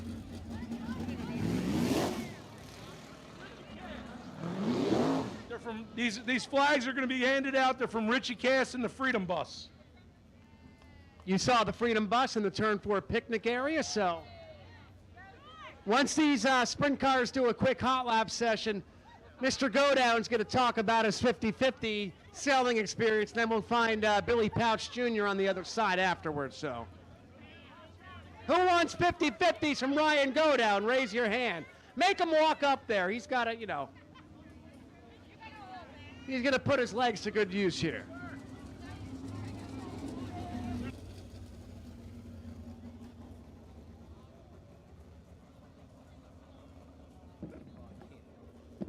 Those 2 new sprint cars, Brendan Hires in the 2 and the 22 of Joe Crilly, out on the track for a few more hot laps here.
All right, American flags being handed out by some of the drivers from Section 5 into Section 6 going into turns 1 and 2. If you didn't get an American flag, there's more coming to you right now, but we've got some of our celebrity 50-50 sellers down here, including this man. Oh, where are we going? We're going right here in front of me here. So where's your helper at? All right. So this is kind of neat, Billy. How many tickets have you sold so far? I don't know, but if I trip the guy behind me, you think you're going to have all good. It's all good. But I got a new challenge here. We are probably about 100 tickets from selling out of these 2 ticket rolls. So if you guys can sell me out, we're going to be totally impressed. I got to tell you, though, I got BP3 in here, and it's awesome. Best crowd I've seen here in years. So I don't know, love the people, love the place, love you all. It's awesome here, man. I ain't seen this many people in a while. You know, it really brings back a lot of memories. I remember you being your son's age here with these giant crowds. You know, we did a lot of Christmas in July's there. It really brought the crowd out, and now your son has the same memories that you are now. Yeah. I mean, it's all about the people, right? There's kids stopping down here, kids with American flags, checkers. So I ain't made turn 1 down there, but if I wasn't racing, I'd probably have a beer with you down at 1 and 2. But we got to go back to the racetrack here in a little bit. So this is awesome. We're going to keep rolling here and keep this party started. Anybody got an American flag? I love it. You're waving it, man. Nothing but better than 4th of July and freedom. Only a couple tickets left. Only a few tickets left. Line up down here. Billy Pouch Jr., Billy Pouch the third. We got a whole family event going on right here. Oh, we're coming here. These guys are awesome. This is, like I said, now it's kind of quiet. Give me all some support, y'all. I don't know about you, but let's make some noise. Let's have some Fred. Let's put on a show and wave some American flags and checker flags. Guys, you having a good time tonight? Make some noise. Make some noise for Billy Pouch Jr. Now on the flip side, let's come on over here. Ryan Godown, how have the sales been going for you so far? Oh, it's awesome. We went through another 1.5 rolls already, so we're doing pretty good. Oh, so it's your second roll. Third. That's third roll, so we're doing pretty good. You think you're gonna beat Billy Pouch Jr. in the 50-50 sales, or on the racetrack, or both? No, I don't know. I just hope some lucky fan gets a lot of money, right? That's what it's for, and it goes for a good cause. It's fun, and something different to meet all the fans out there. It's great to have a pretty packed house tonight for Christmas in July, and for what we've seen in the back behind the grandstands, a lot of people are going to go home with some cool stuff. Just like old times, and you got to give it out to Chris Moore and Fred and the whole management here, doing different things, thinking outside of the box, making sure people bring first-time dirt fans every time they come back, right? Yeah, absolutely. It is tonight feeling like old times, and that's what's great to see here. There's definitely a buzz, an electricity in the crowd, and that's what we're needed at all the dirt tracks. Yeah, that's exactly. And hopefully we can put a nice race on for you fans, and hopefully we end up in victory lane. How do you set up the car? Real quick, we'll ask you a track question. You know, you got slick in the heat races. You're going to have the 305 sprints out before the modifieds, but they're going to dump a ton of water right now. We know what happens when the sun goes down. The track really absorbs it. Last week was one of those examples, too. What do you think going into the feature? Well, I think 305's going first. It's going to widen the track out for us, make it, a good 3-wide race, and that's all you can ask for. And then whoever has the better car is going to end up on victory lane. Good luck. Thank you. Ryan Godown, ladies and gentlemen. How about a hand for Billy Pouch Jr. and Ryan Godown? They're here. They can hear you. Folks at home, if you're watching on YouTube, don't forget you can buy 50-50 tickets. Become part of the drawing. Call the numbers on your screen right now. A representative in the office will take your money, add your tickets into the drawing so you can be part of the action from your living room. Jen, ask the kids come see me. I got stuff. Kids, go see Dina Leach. She's got stuff for you. Me too. Kids, we've got more. We've got ice. Oh, we got ice pops. Ice pops while they last. Right down here. Fun pops. Welcome.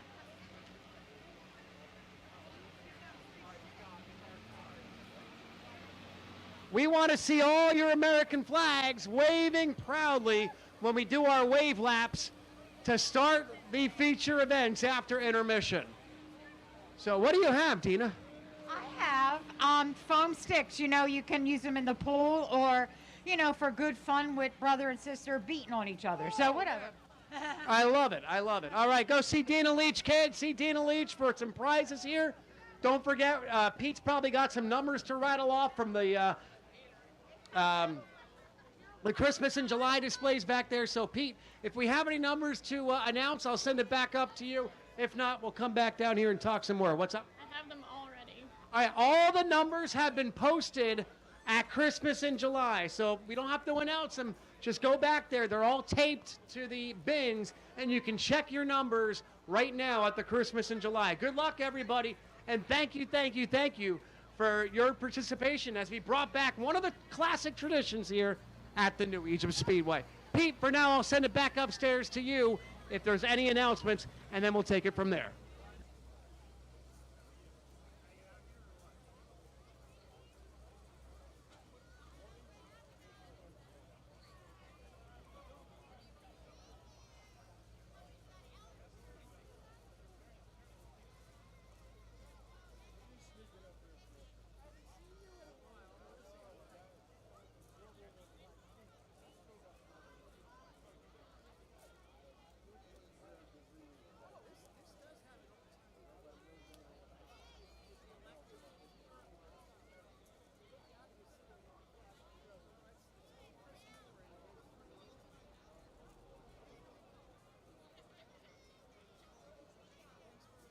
Folks, once again, we want to thank Norcia Corporation for presenting Christmas in July, now a third-generation family business. The Norcia Corporation was started in 1961 by John Norcia.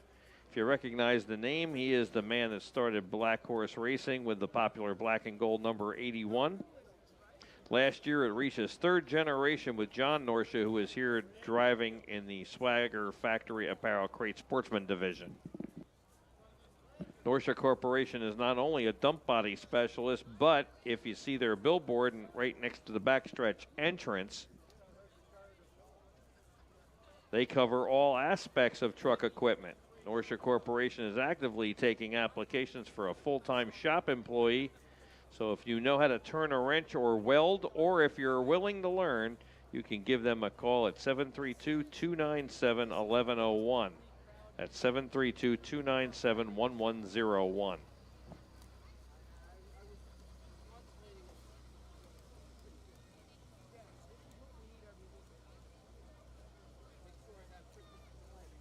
Folks, concessions are open right now for your eating pleasure here at intermission. If you're in the mood for food, head on over to see Cindy at the main concessions right behind the tower. Try anything from the delicious menu, including hot dogs, hamburgers, chicken fingers, cheesesteaks, sausage sandwiches, and more. And wash your delicious meal down with an ice-cold Pepsi Cola product.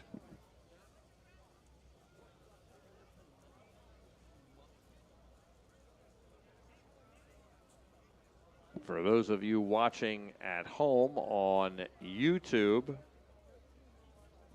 you can enter tonight's 50-50 from home. All you have to do is call 640-529-5125 or 609-864-7903. Either one of those two numbers will work. They are $1 a ticket. You can use Venmo, PayPal, or your credit card to purchase however many tickets you want to enter tonight's 50-50 drawing, which will be in modified Victory Lane. We will have an 8-lap rookie feature, a second one of the night right after intermission. Then we will move to the Mass 305 sprint cars, then the modified feature event, and then finally the Swagger Factory Apparel Crate Sportsman feature event.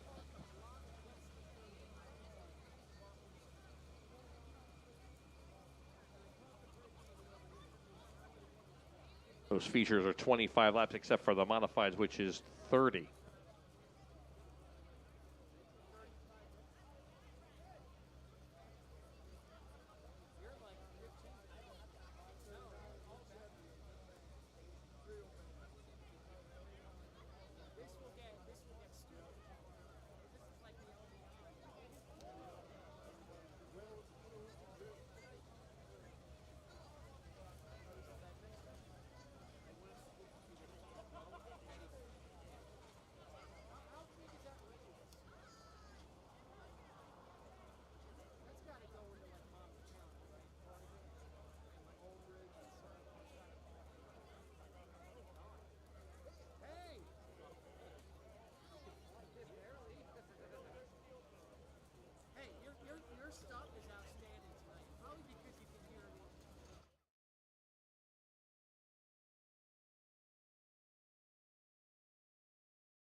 These highlights are brought to you by Belmont's Garage. Located in Langhorne, Belmont's is the home of the $60 synthetic oil change. Belmont's Garage has been in business for 60 years strong and is an avid supporter of dirt track racing. Bring your new Egypt Speedway ticket stub for $15 off your next service. All right, first race of 2025 coming at you, racing. And the Fast Line Performance rookies are underway for the first time in 2025, and it is Aiden Spencer grabbing the lead from the pole in the 921. Hunter Plasky right behind him as they head into turn number 3. In the 74 is fourth, and then a battle back there for fifth between Elsner and Borden. Whoa, look at Aiden Spencer got in too hot and got so far around he saved it. Great job. But he lost all his momentum, and that will let Hunter Plasky by, and Hunter Plasky is your new leader. Flag for Plasky as he's closing in on the 18 of Borden, trying to lap him. Aiden Spencer has stayed that same distance back. They are pretty evenly matched. Two slower cars in front of Plasky. He will navigate them to the high side. Robley goes up way high to get out of the way, and he will split the lap cars and take the first win of the year. All right, 2x2, Nappy on the inside, Herthler on the outside, racing.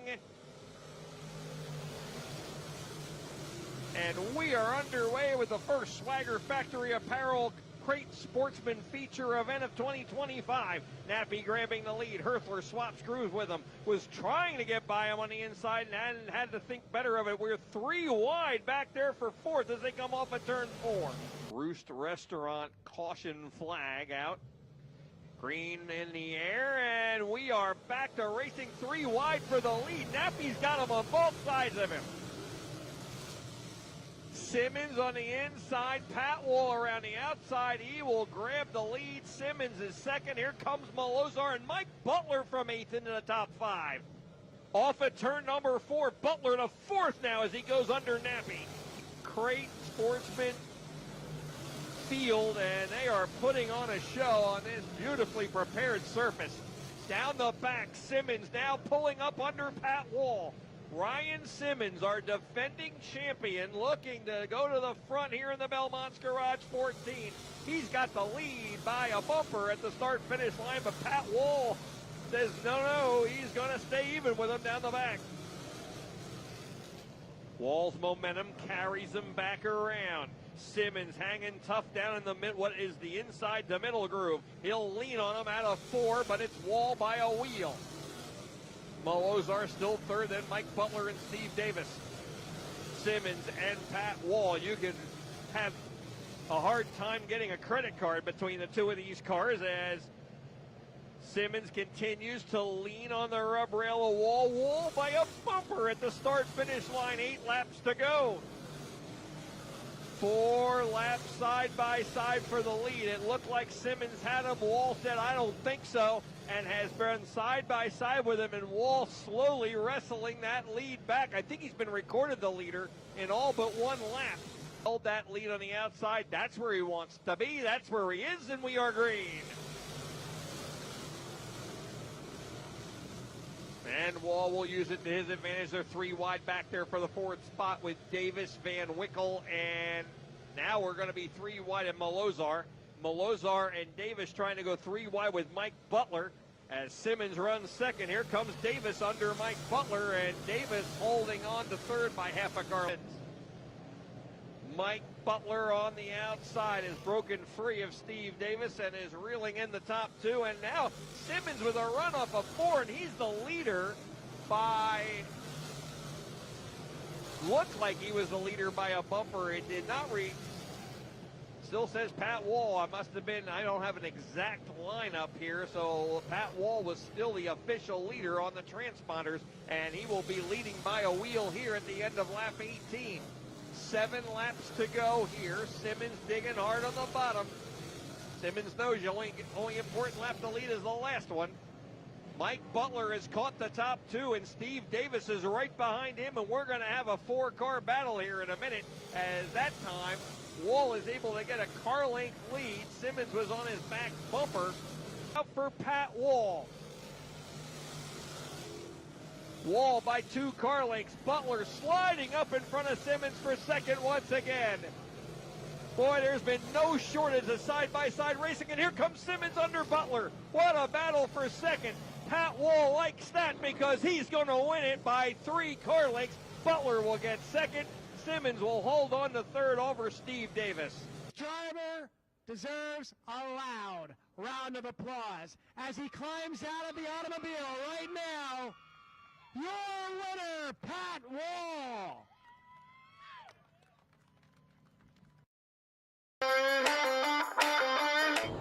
Well, here we go. Pretty fast race car.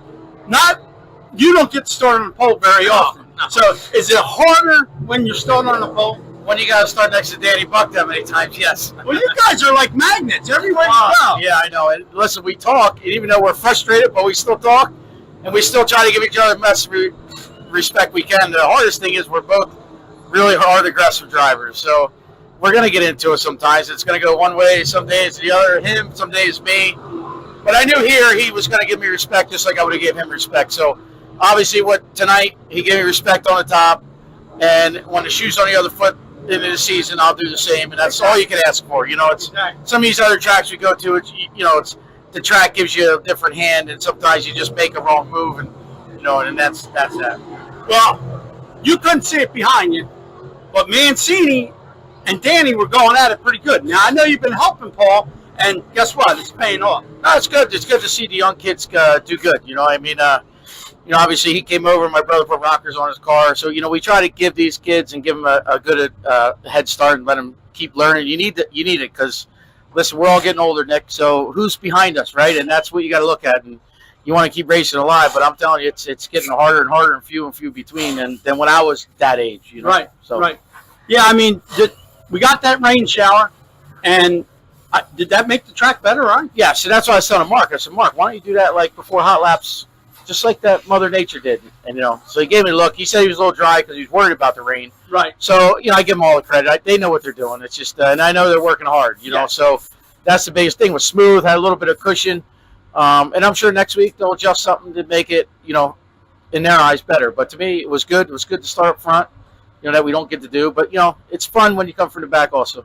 Well, it was a learning experience for Mark. Joey done it for all these years, and Fred and all them guys. And Mark's going to learn some things, and he's got guys like you to help him out. And the rest of these guys, they want to race on a good racetrack. But, man, you were fast tonight, bud. I appreciate it. We've been working hard. Nobody understands what we go through week in and week out of shop. And we've been going to some races that we normally don't go to only because our program's not up to snuff, but it's just we're lacking something. So we want to, like I said, we went to Albany last night just to play around with stuff. And, it's a tough track up there on Hoosiers, and you got to be good. And I thought we were pretty decent. We did learn some things rolling out of the gate. And, we get a 14th, right? And nobody wants to be happy with a 14th. But, at, 30 cars is not so bad. And we finished right behind Peter Britton and Jack Lantern and Mahaney and whatever. But we learned some things, took some notes, got home at 3:30 in the morning, went to shop today, we all had a meeting with me, Stefan, and Mike, and we put it to it. And we got better all night. We weren't good in hot laps. We just kept getting better and adjusting. This is a new car, so trying to figure out that and what the motor likes. And it's, this racing gig's not easy. It is hard. Now, you think by you traveling that year and doing all the dirt circuit and doing all that other stuff, did that help you on a regular basis at a regular track now? Oh, absolutely. Anytime you race more, you're going to get better. I wish I could do it again. Just geographically, we're not in the right spot. Right.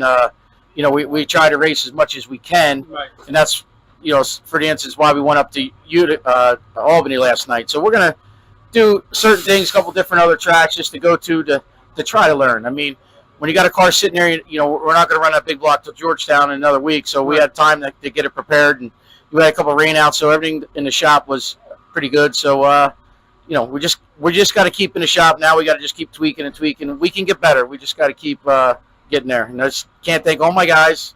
I can't thank all my sponsors here. Izzy. Can't thank my girlfriend for putting up for me. And I got to put up with her. She texts me every week. Come get me. Yep. I got to bring the shirts over. Exactly. But no, I'm glad I got to get this opportunity to do this again. I miss doing this with you guys. You guys are family to me. So congratulations. We miss you man. too, Nick. We miss you. Yeah, I bet you did. We did. So it's good to hear you on the radio tonight.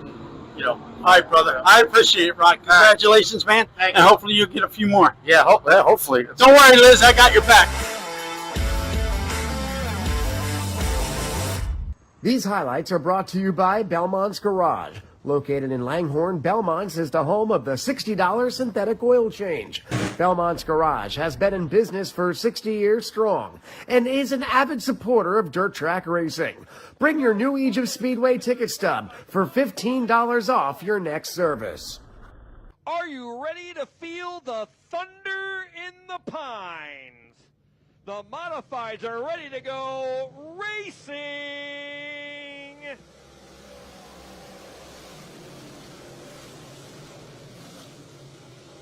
And we're underway as they race through 1 and 2 and down the back. Ryan go down, opening up 3 car lengths on Danny Buck as Buck quickly dives into second in front of Davey Salmons. Off at turn 4 and down the front. Whoa, we got cars backwards and piling in turn 4. Go down off the throttle, on the throttle, and we are green. Take 2 for the modifieds here as they work off at turn 2, go down, opening up a quick lead. Once again, Danny Buck charging through on the inside into second, but Salmons trying to return to favor, drives up under Buck, but Buck will hold him off. 1 lap in the books. Now looks like Van Doren Creech is sticking a nose under him. Coming around the outside is Cormier. 3 wide for 6, and Cormier makes a 2-for-1 pass. But they're still 3 wide in turn number 1. The top 5 single file right now, but what a great run, and Cormier breaks free of the pack. Trying to solve that puzzle and take over second. Savage is 4th, Mancini 5th, and a slight gap back to Van Doren, who leads all the rest again, as him and Creechin have gotten by Cormier. Jack Butler is 9th, and the 24 of DJ Hunt is 10th. Look out, Pouches backwards. Another car was there. That was Salmons, and Salmons gets around him. Back to green, 12 down, 18 to go. Good racing back through the field here, and it's go down, showing the way. A couple of car lengths. Mancini all over Danny Buck now. Mancini down on the bottom.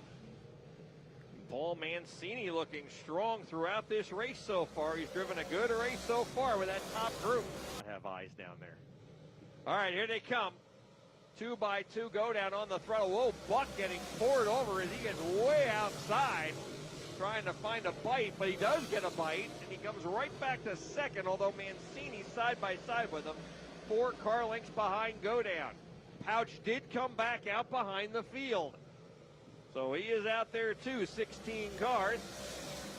We complete lap 19, go down, showing the way. Mancini down on the bottom of Buck, trying to get a run here. Side by side, wheel to wheel down the back for second, just 4 car lengths behind go down.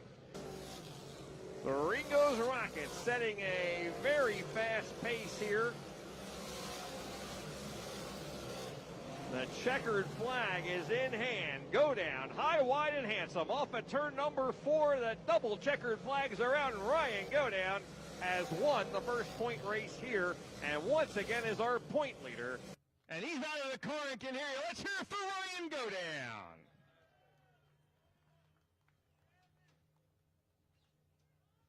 These highlights are brought to you by Belmont's Garage. Located in Langhorne, Belmont's is the home of the $60 synthetic oil change. Belmont's Garage has been in business for 60 years strong and is an avid supporter of dirt track racing. Bring your new Egypt Speedway ticket stub for $15 off your next service. To send them loose here in the street stocks. 15 big laps of racing. Green is out. Spider Enzinger, Corey Fleming side by side, wheel to wheel, 2 and 3 wide behind them. Corey Fleming noses ahead through the tri-oval back into turn number 3. Behind them, Darren Cox gets into Patrick Force. Just a little bit, everybody straightens out. We got a car on the wall, hard off of turn 4. Again, this time, 14 laps to go.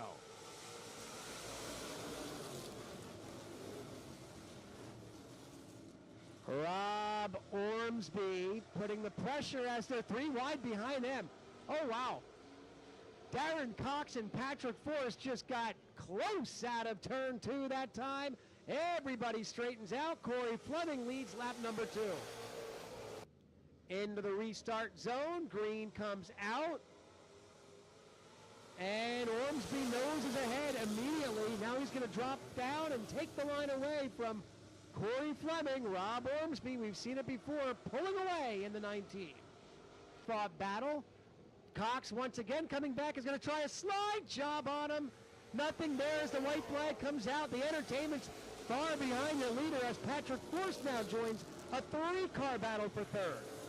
Half a lap to go for Rob Ormsby. It's all Rob Ormsby. An entertaining battle as now Darren Cox has gotten around Spider Enzinger. Out of turn 4. The double checker flags are in the air for Rob Ormsby. Fleming is in second, Cox third, Enzinger fourth. Chris Lane rebounding from that spin. Brian Ludwig, Enzinger Sr. And meanwhile, we've got a feature to conclude on opening night. Green is out. Stan Plosky to third. Stan the man charges through turns 1 and 2. Here comes Mick D'Agostino. Mick D'Agostino quickly up to second. Brendan Hires, high, wide, and handsome out of turn number 4. Plosky shows the way back into 1. Here he goes again, looks low, as Shea Wills was right there as well. Off of turn 4, wheel to wheel, side by side for the lead. Mick D'Agostino inches ahead. Can he make it stick off of 2? He does. Mick D'Agostino, your new leader. Shea Wills to the outside. Oh, they make contact. That was close entering turn 3. Shea Wills got into the back tail tank of Stan Plosky. And here comes Brendan Hires now up to 4th. On the outside, he chooses the outside lane. It works for him out of turn 4. Shea Wills gives him good run for his money back into 1 and 2. He's actually going to slide right in front of him, but now washes out on the loose stuff.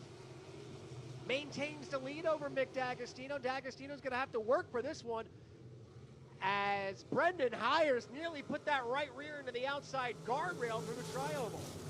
Fans and the drivers for putting up with our rain delay before and sticking with us. Here's the white flag, final lap of the night as they race through 1 and 2. And Shea Wills is 2 turns now from victory.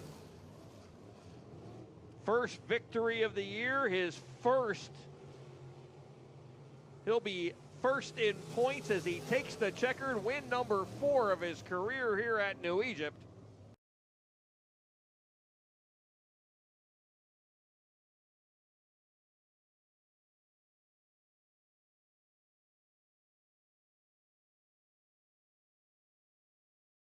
A rookie feature event, 3 cars are 3 rookies. They were out earlier for the first race of the night.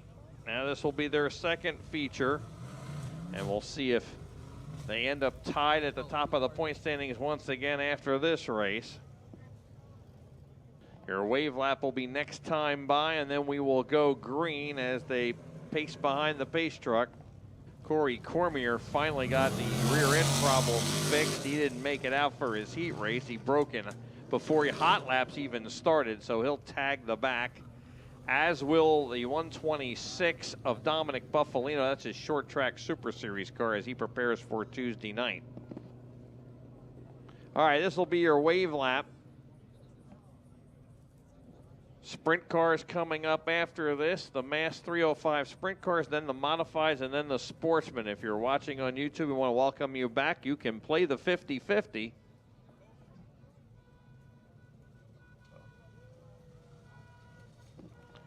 This is your wave lap. Wave to them. Wave those American flags high. We can practice right now for the sprints.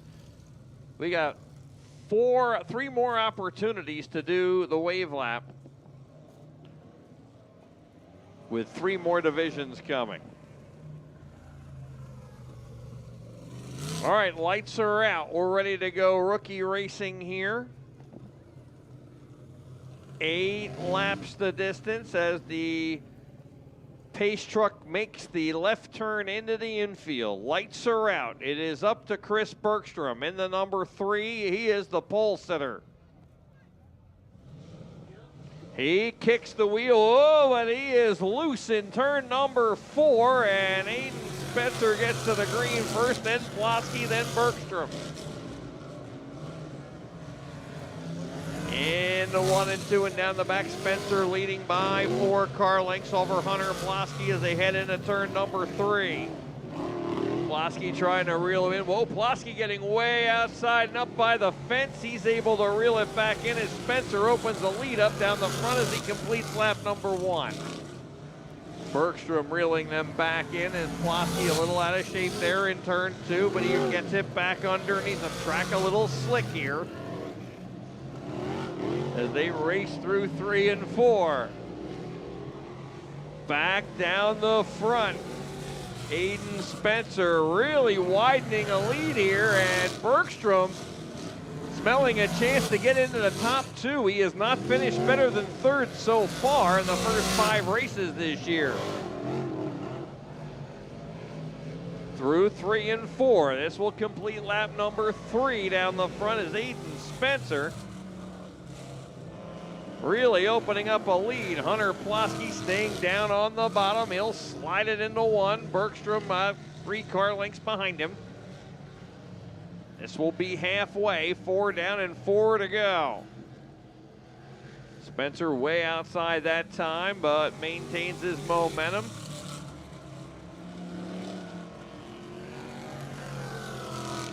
Spencer doing a great job on the track as he has a straightaway, well, about almost a straightaway over Hunter Plosky.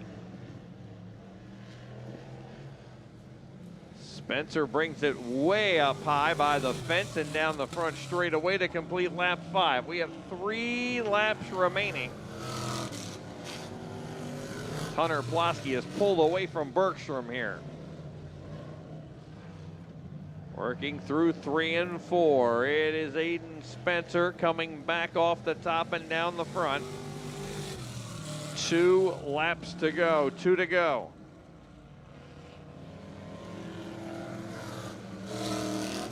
And Spencer already halfway down the backstretch and now into turn number 3. White flag is out. Aiden Spencer has led 7 laps.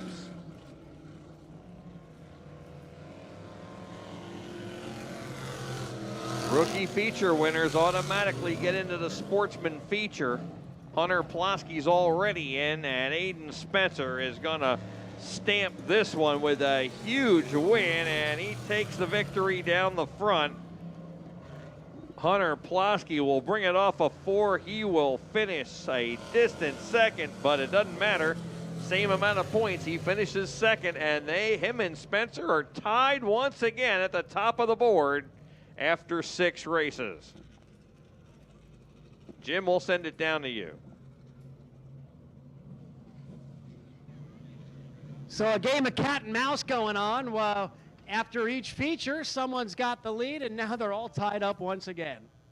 Pretty cool to watch the rookies out there. It looked like Hunter Plosky was practicing for the S&S Speedway slick track go-karts for a little bit, but he was kind of dialing in that for the feature a little bit later on. We'll come down here. We'll talk to Aiden Spencer.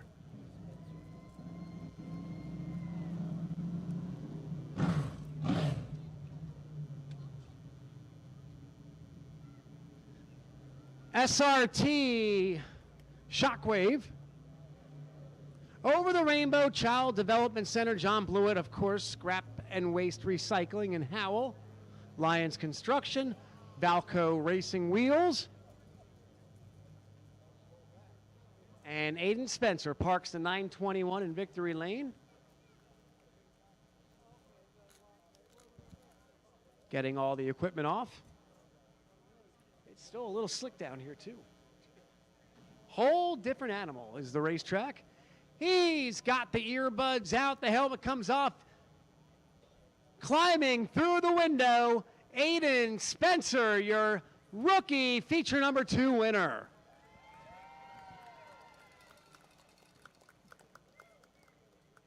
Aiden, nice job out there. Track a lot different than how you raced on it at the beginning of the night.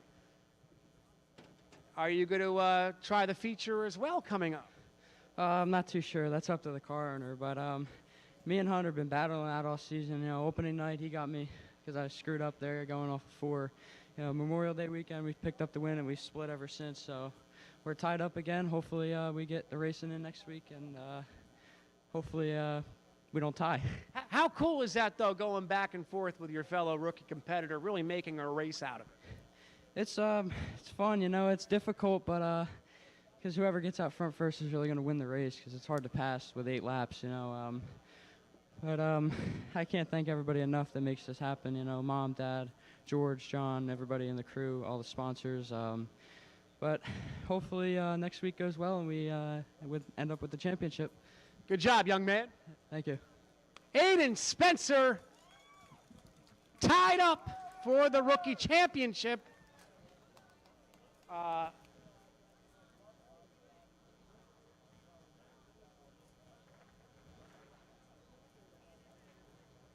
think they will do a turn 4, but since you're down here. Yeah, you can check Aiden Spencer out in the turn 4 area too after this wraps up down here for all you fans who want to get a picture with an up-and-coming rising superstar in the world of dirt racing. Up next, the Wing 305 Sprint Cars, 20 cars strong, 25 laps, I believe, the distance. Pete, back up to you.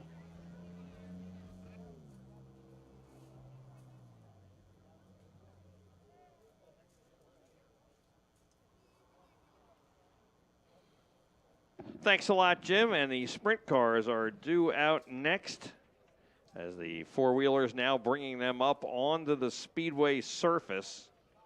And this is how they're going to line up. Remember that the first 10 cars, the first 5 out of each heat, drew for the first 10 starting spots. Starting on the pole, a driver with 6 career wins here. Driving the 8C, the Carber Lawn Care number 8C, that is Brian Carber. And lining up alongside of him out of Warminster, Pennsylvania, driving the 19T, that is DJ Tanner. The other driver with 6 career wins in the field, and he's the only winner this year. He's gotten them in the last 2.5 years, all 6 of those wins. That is the 35 of Buddy Schweibens. And lining up alongside of Schweibens, driving the number 24, the Belmont Garage. Hagenbottom Racing number 24 is Jared Kreider. 5th starting spot from Newfield, New Jersey, and the number 70 is Eddie Wagner. Wagner has 1 career win here. Then it's Andrew Turpin in the 56, starting outside row number 3. Row 4 inside will be Kevin Nagy in the number 45. He has 2 career wins here. Then it's Jeff Paulson out of Honey Creek, Pennsylvania in the number 16. He'll start 8th. 9th starting spot will be Dave Brown, downtown Dave Brown in the 44. His last win was April of 24, about a year and a half ago, a little less than that. Brown has 4 career wins. He will start 9th. And then Troy Betts, who won here last August in his first ever win here, will start 10th in the number 22. Tim Tanner Jr. is in the 18. He'll start 11th. Mark Bittner, second on our all-time win list with 9 career wins, will start 12th in the number 15. Then it'll be Jason Dunn in the 21J starting 13th, and then Bobby DeVault lines up alongside of him. DeVault with 4 career wins. He will start 14th in the number 4. 15th starting spot in the number 36 is Kenny Lorino. Lorino had issues in his heat race, but was able to finish the race before it shut off a 3rd time. And then Dale Eggert in the 32, the Lee's Emergency Equipment number 32, will start 16th. Aiden Borden lines up 17th from Jackson. He's in the number 7. Then it's Rick Lafferty in the McVeigh Racing number 83. The last row, Mark Connolly out of New York State is in the 19C, and Shelby Kelly in the 51 will start 20th. That's the Chalmings Electric number 51. 20 cars, 25 laps for the Mass 305 sprint cars.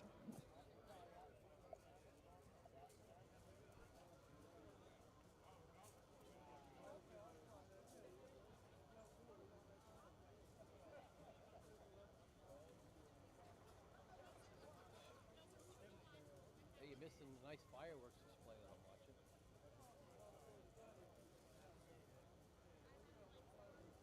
Yeah, they're there. If you turn your head, you'll see it behind you. The TV was won by Megan Stever. Congratulations, Megan, for winning our 65-inch TV. We need the fan of the night to meet Jess at the flag stand now, from what I'm being told.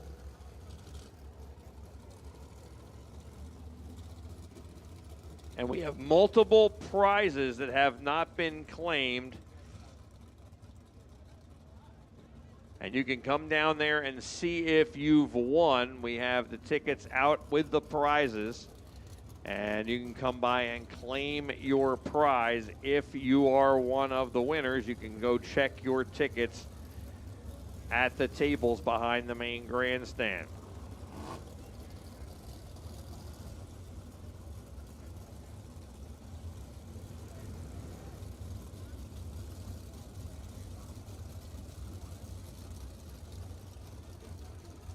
All right, sprint cars pacing around. Last couple getting pushed away. There's Brian Carber in front of you here in the 8C. He will be your pole sitter.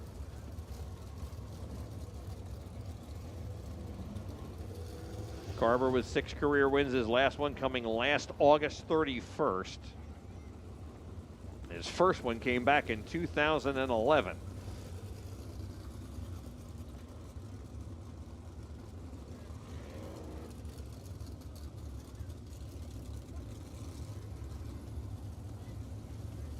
Buddy Schweibens, who has 6 career wins, had his first win on the exact same day as Brian Carber, but 11 years later, September 17th of 2022. And he has posted 6 wins since then in that short amount of time. It took Carber 13 years to do it. It's taken Schweibens 2.5.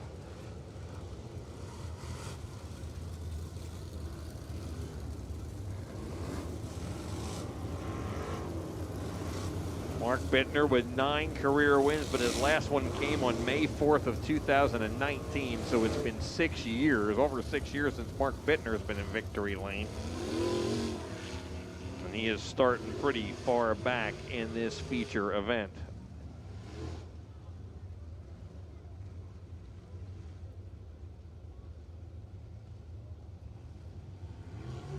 Bittner starting outside row number 6. DJ Tanner has never won a feature in his young career here at the New Egypt Speedway.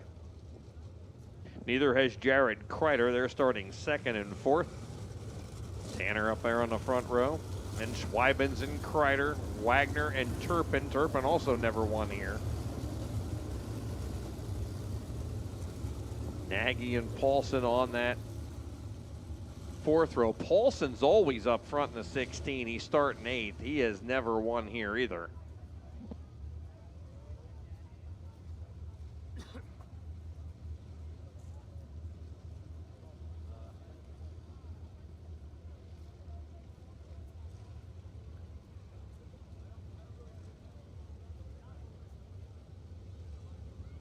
All right, this will be your wave lap as the sprint cars bring them off of turn 4 behind the pace truck. Let's wave those American flags. Wave your hands over your head as we salute the sprint car drivers that are about to go to battle here. It is time for the Mid-Atlantic Sprint Series feature event, 25 laps. Lights are off on the pace truck. Lights are off around the speedway. The New Egypt Speedway pace truck will make the left turn into the infield. Brian Carber and DJ Tanner will bring these sprint cars to green. Hold on to your hats. Here they come off of turn number 4, racing.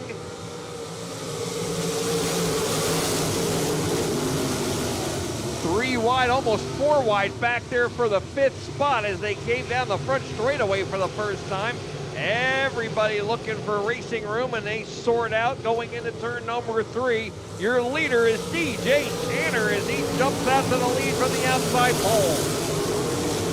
Tanner quickly opening up 5 car lengths on the field as Brian Carver and Buddy Schweibens give chase down the back. Kreider in 4th, Turpin 5th as they race through the north end of the Speedway and back down the front. Fireworks from Great Adventure going off over turn number 4. DJ Tanner leading him into turn number 3 as he continues to stretch his lead here in the early going. Carver holding off Schweibens. Schweibens right on his tail tank as they have 2 free laps now in the book. And it's Kreider and Turpin. Eddie Wagner is 6th. Here comes Troy Betts. Started 10th. He's up to 7th in just 3 laps. Betts on the move in the 22. He is the quickest mover so far. He's by Paulson and Nagy. Dave Brown and then Bobby DeVault and then Bittner. That's your top 12 as Mark Connolly coming down the front, staying down. He's going to be the first lap car as DJ Tanner works to the outside of him and puts him a lap down on the backstretch. Connolly, the driver out of Howells, New York, getting lapped by the top 3 or 4 here as they race back down the front. Field spreading out a little bit. Everybody is fast here as they come back down the front. Your leader is DJ Tanner. He has about a third of a straightaway, maybe a little more than that over Carver and Schweibens, who have a great battle going on for second. Schweibens took a look to the inside, but Carver was up to the challenge and held him off. Those 2 cars running very hard and dicing it out for the second position. Kreider not far behind them, and then there's a big gap back to Turpin and Wagner, who run 5th and 6th. All eyes on the leader and that battle going on for second, who is about, a third of a straightaway behind the leader. They've closed a couple of car lengths on Tanner, and Tanner now is catching the back markers, and the first one's going to be his cousin, Kenny Lorino, who runs in the 36. He'll be the next car he's going to lap here of these cars. Connolly again keeping it down on the bottom. He'll go 2 laps down. Tanner has to get out of the throttle just momentarily. That cost him some length. And Carver within 4 car lengths of the lead now. Tanner chasing after those lap cars. Kenny Lorino right in front of him. And then it is, I believe that's Jason Dunn in the 21. Tanner trying to stay ahead of 2 of the fast cars here. They are top runners always here at New Egypt Speedway between Carver and Schweibens. Kenny Lorino makes the pass on Jason Dunn right in front of the leader, DJ Tanner. Tanner having trouble catching them. They are fast, and Tanner's lead is evaporating here as he makes the move on Jason Dunn to put him a lap down. Tanner puts a lap car between himself and the next 3 cars. Kreider has caught Schweibens and Carver. He's in the mix now. Carver dives underneath Jason Dunn and into the second past the lap car. Schweibens follows them through. They are second and third. Kreider is right there with them in the 24. DJ Tanner right behind Kenny Lorino. He needs to make another pass. Schweibens all over Carver. Schweibens trying to take the second spot. Carver holds him off. They're closing in on Tanner. Kreider is right behind Schweibens. Schweibens brakes glowing there, and Schweibens gets a great run off it too. Buddy Schweibens into the second spot, but that might get negated because we got a car backwards in turn 2. A spinner in turn number 2, trying to pick up the number on that car.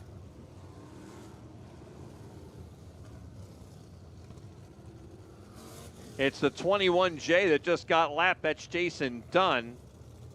Dunn had just been lapped by the top 4. So Schweibens got by the Second place runner, a Carber for the second spot, but that's going to get erased because he got it right out of turn 2 and they didn't make it back to the line. So, folks, the fastest car on the track, the fastest lap so far has been turned by third place runner Buddy Schweibens.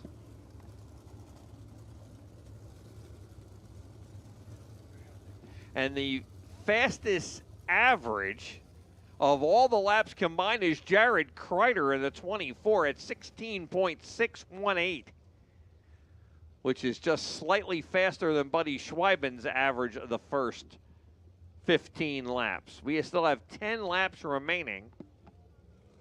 That makes sense as Kreider was running down Carber and Schweibens, who were closing in on DJ Tanner. DJ Tanner looking for his first ever New Egypt Speedway win.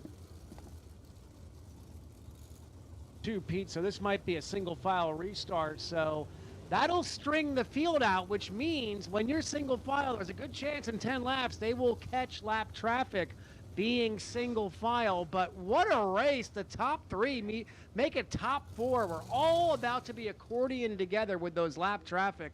Let's poll the crowd. How many people are cheering for DJ Tanner? Anybody want to see Brian Carver in victory lane? Where are the Buddy Schweibens fans? How about Jared Kreider? We'll find out, Pete, in 10 laps, single file restart. This should be good. Now, these single file restarts, you got to pass the cone on the outside. You can't hit it. You can't go under it. The idea is to keep them single file until they pass the cone. Brian Carber, 6 career wins to his credit. He had Buddy Schweibens all over him, and Schweibens made the pass on that last lap, only to have it negated when the yellow came out for that spin by Jason Dunn. And Jared Kreider in the 24 had been running them down. He has the fastest average speed for the 15 laps. Here they come off of 4 racing. 10 laps to go as the cars get by the cone on the front straightaway, working through 1 and 2. The top 4 making the top 5 with Turpin pulling away from Wagner and the rest of the field. Good battle going on back there between Bobby DeVault for the 7th spot with Jeff Paulson. Wagner challenging Turpin for 5th as he catches Turpin. Schweibens right back to work on Carber now, 1 lap after the yellow. But DJ Tanner with open track has pulled away. That yellow may have been the best thing that happened to him. Schweibens under Carber, they're side by side off of 2. Carber around the outside will take the spot back, and Schweibens says, well, what the heck, I'll try the outside. He goes to the outside, quick crossover down the front straightaway, and he's back under Carber. They're side by side in turn 2. Carber gets the bite off of 2 and will pull him back into second spot as DJ Tanner continues to open up his lead with open track ahead. Schweibens, nice move in turn 4. Schweibens with the slider and into second. 6 laps to go, and Buddy Schweibens is second, and he'll set his sights on the leader, but he's almost a half a straightaway behind DJ Tanner. 5 to go. It's the hi, how are you lap for Tanner. The question is, does Tanner get to lap traffic before the finish of this race? Schweibens is pulling away from Carber at will and chasing after the Fit 19T of Tanner. The gap is 1.478 seconds between the top 2, and Schweibens is catching him. Through 3 and 4, DJ Tanner brings it down the front. 3 laps to go this time by Schweibens within about 8 car lengths. And the difference, he cut 2/10 off that last time around. Schweibens flat-footing it all the way around the speedway. Tanner brings it off at turn number 4. Lap traffic ahead as Dale Eggert pulls out. 2 laps to go now. 2 to go, and Schweibens is within 5 car lengths. The lead is only 0.9 seconds. Took 3/10 that last lap off. Tanner down to the bottom. Underneath Jason Dunn, white flag waves, and he gets a lap car between him and Schweibens. Schweibens quickly passes the lap car. He's within 2 car lengths with a half a lap to go. Final 2 turns, DJ Tanner down on the bottom. Schweibens will roll the top down the front. DJ Tanner will hold him up and win his first career feature at the New Egypt Speedway. Buddy Schweibens a very fast closing second. Brian Carber is third. Jared Kreider came across the line fourth, and Eddie Wagner finished fifth in the 70 as he comes back. I believe Bobby DeVault finished 6th, and DeVault started 14th in the number 4. 25 laps, and what a finish as Jim Murdoch making his way towards victory lane.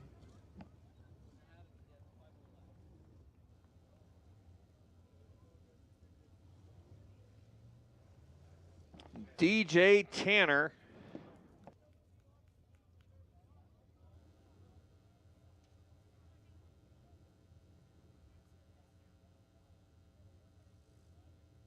I believe Tanner's like 4th in line to go over the scale.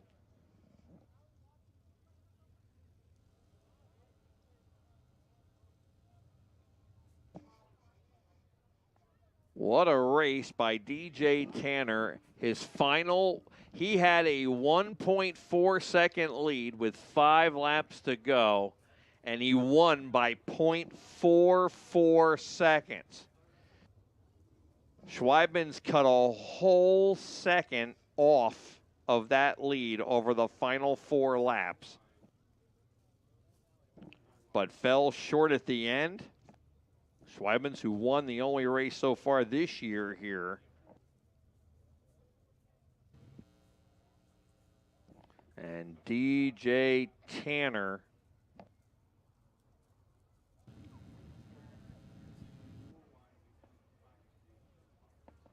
Pete, he's been waiting a long time for this. His first ever career win in the sprint car, DJ Tanner.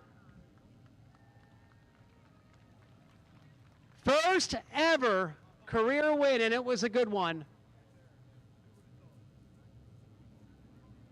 His dad pulled out, waiting for this moment.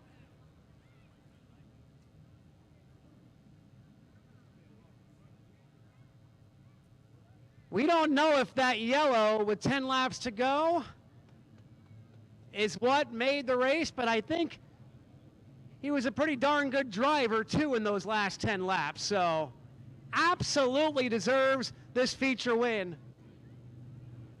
And to bring you all the action, we're going to turn the microphone over to a gentleman who has known this family all his life. We're going to let Nick Leach interview DJ Tanner as he gets out of the car. Well, this is what this family works for. This is what this family strives for. Harrison Generator, Tanner Brothers Dairy Farm. I know how many wins Tim Tanner had here in his career, and I know how many wins this kid will probably have.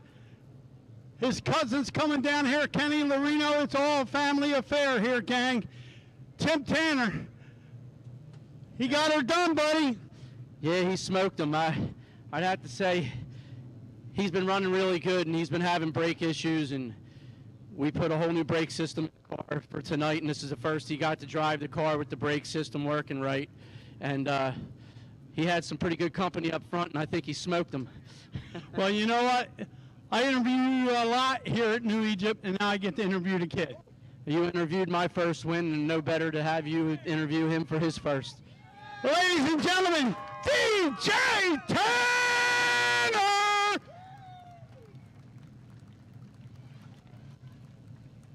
I have a lot of kids that I call my adopted nephews, and this kid's one of them. And Kenny's one of them, too. And it makes me proud to stand out here in Victory Lane. I got to thank Jim. I got to thank Fred and all these guys for letting me be able to interview this kid here. And then Kenny has told me and DJ has told me when I get my first win, I want you to interview me, Uncle Nick. So when I came down there and told Jim, I said, I think I know who should do this interview. And he said, yep. He said, you've known him a long time. Ladies and gentlemen, DJ Tanner. How you doing, pal? Only fitting that Uncle Nick gets to interview you here. What a race, man. What a racetrack. They did some manicuring just to your liking. You got a lot of smiles over there, buddy. Yeah, thank you. I mean, to get to win my first win here is insane. I grew up here every weekend. I mean, watching you announce and my dad and everyone else and my family racing here for years, it's really special. Well, it's really special to stand up here with you.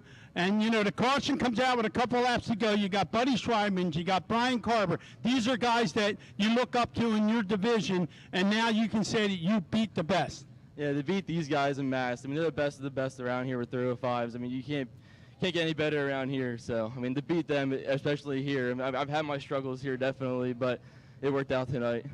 You got some people you got to thank. Let them hear it. I got to thank so many people. I got to thank my dad. I got to thank all my sponsors, Scott, Billy Bob, T-Bag, Goldie, my mom, my grandparents, my girlfriend, Kylie, my mother for letting me do this. She doesn't like that I do this a lot, but it is what it is. And I got to thank Tanner Brothers for letting me, you know, do this. It's really busy on the farm, so trying to run a farm and 2 competitive race cars isn't always the easiest task, but I'm really glad it worked out tonight. Hey, Jake, I know you're looking down and smiling. The kid's got a gun. Yeah, I know he's smiling, and also it's for Joey K and all their family. Let's hear it one more time for DJ Tanner.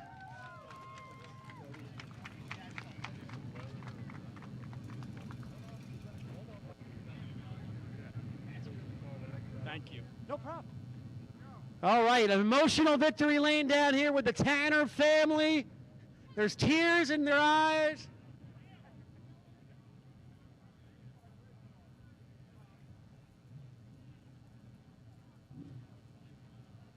Let's hear it one more time for DJ Tanner. Tanner's first win at the New Egypt Speedway in the 19T. Finishing second was the 35 of Buddy Schweibens. Brian Carver was third. In the 8C, holding off Jared Kreider, and we got a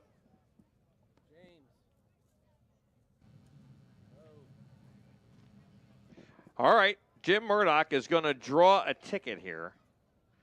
We have, which car is it? It's on, but there's a delay. This is for Ryan Godown. Young man, come here. Come here. Come. I don't want to be responsible for not pulling somebody's ticket, so we let the kids do it. All right, it's a green ticket for Ryan Godown. Signed autograph photo 477607. Now this goes back in the pot too, 477607.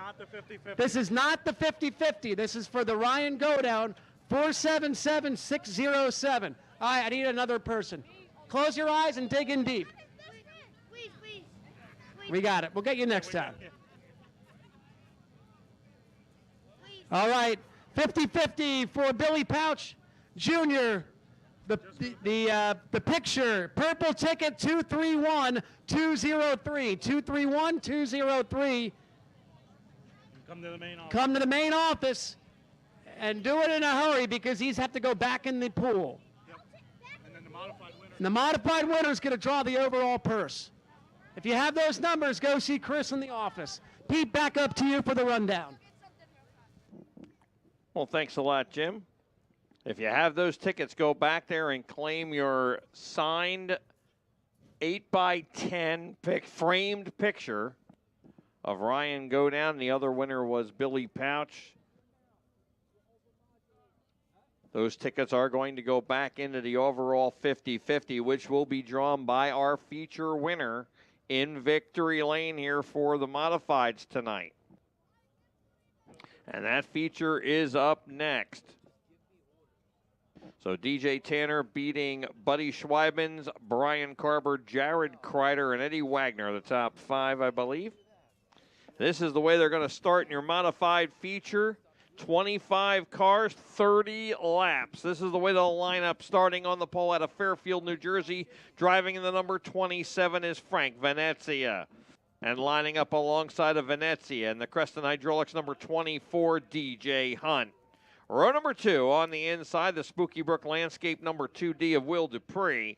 Then it'll be Anthony Tramontana from Vineland in the 13T. He will start 4th. 5th starting spot in the Valco Wheels 928 will be Kevin Borden.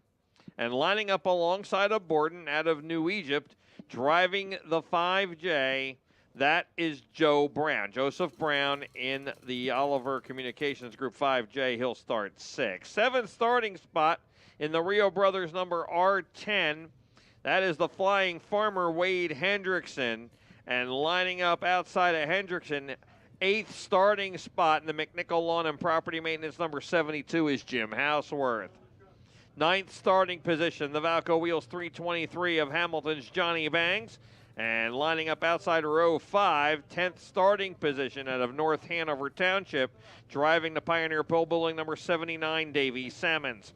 11th starting position, he drives the Viklavicek Racing number 3V is Dominic Buffalino, and alongside of him in the number 27 T, that is the Prime Design Landscape, that is TVD Tanner Van Doren. Little fireworks being thrown up here as we're going to line up and go 4 wide. The Ringo's Rocket Ryan Godown will start 13th in the number 26. And lining up alongside of him, driving the Marvel's Portable Welding number 1, Billy Pouch Jr., the kid's kid, Billy Pouch, starting 14th. 15th starting spot, our winner last Saturday night. His second win of the year, driving the CNS equipment. Craig and Leslie Pontus, number 6, is a dominator, Danny Buck. Then it's Brian Cool in the 37, starting 16th. 4 wide, enjoy the fireworks as we go 4 wide down the front. You can wave to them each time they come by here.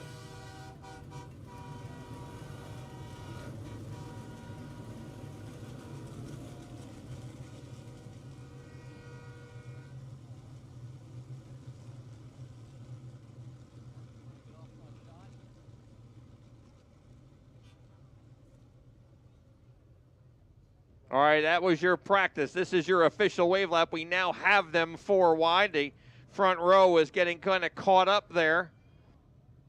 The rest of the field, Chris Garback will start 17th in the 7. Jack Butler in the 5 starts 18th. David Schilling in the 51 starts 19th, and it's Paul Mancini in the 7M. Dakota Kessler in the 449 starts 21st. Tom Princey out of 40. Well, in the 32 will start 22nd. Wave your American flags over your head. Wave your hands over your head. The modifieds are getting ready to rumble here at the New Egypt Speedway.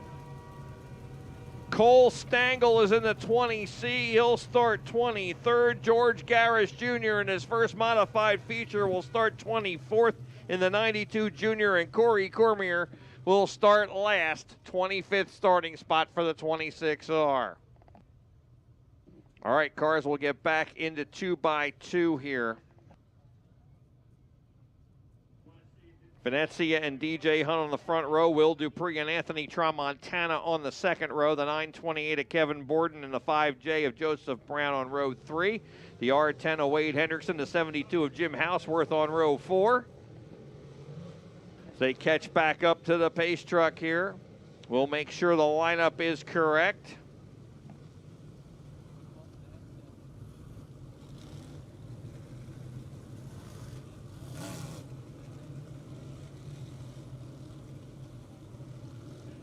All right, now that we did the 4 wide wave lap, we're going to do our regular wave lap here as we give them the white flag. We had to make sure lineup was correct. It is.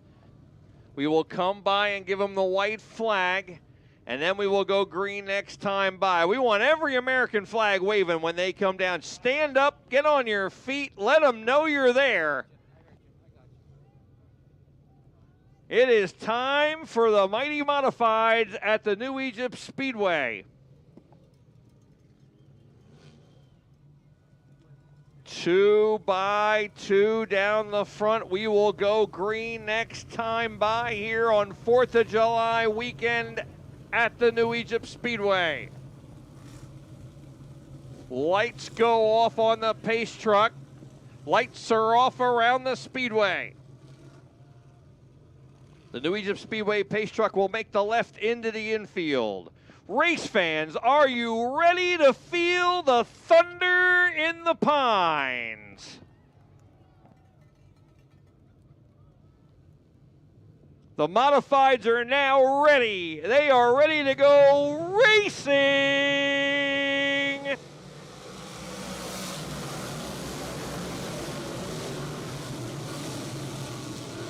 And we're underway here on 4th of July weekend as they work off of turn 2 and down the back. Norcia night here at New Egypt Speedway. It is DJ Hunt off the outside of the front row. He's going to lead lap 1 as they complete the first lap down the front. Hunt out in front, Tramontana quickly in the second, then Will Dupree as they move down the back. It is Kevin Borden moving into 4th as he gets under Venezia. Now coming down the front, Joe Brown moving into the top 5. Davey Salmon's up on the high side. It is TJ Hunt leading the way down the back as Tramontana closes a couple of car lengths off. He's within 2 car lengths now. Working through 3 and 4, Will Dupree 3rd. Those 3 cars have opened up a little breathing room here in the early going in the opening 3 laps. A lot of cars looking for ways through here. Billy Pouch Jr. is a quick mover as he's down on the bottom along with Tanner Van Doren on the outside of Pouch. Working in the back of the top 10 down here. Go down caught in traffic behind Danny Buck back there. Go down has had a trouble getting through the field here. Danny Buck has picked up numerous spots. They complete lap number 5. Pouch is 10th, Van Doren 9th, Pouch 10th, Buck 12th, and the yellow is out. 5 laps complete. 5 complete. Yellow is out for a car stopped, I believe, on the high side of turn. Oh, no, in between 3 and 4, it's Brian Cool in the 37. So Brian Cool stopped facing the wrong way up between turns 3 and 4, and as the field goes by, he will turn it around and tag the rear of the field.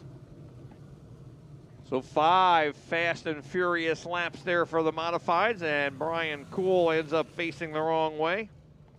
Cool had started 16th. Remember, we are double file.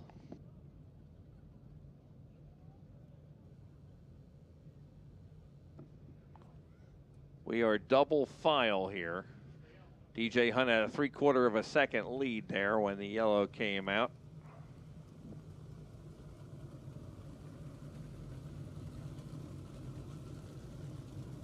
Hunt looks like he has the fastest time. Actually,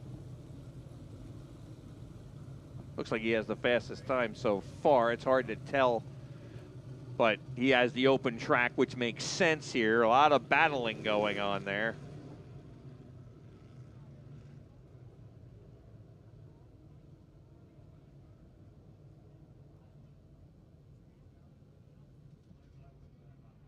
Tanner Van Doren is up to 8th.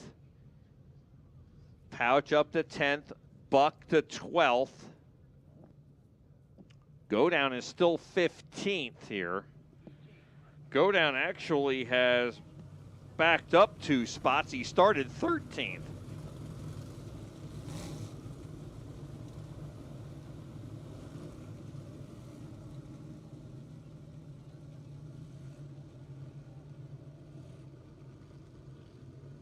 Lights off on the pace truck.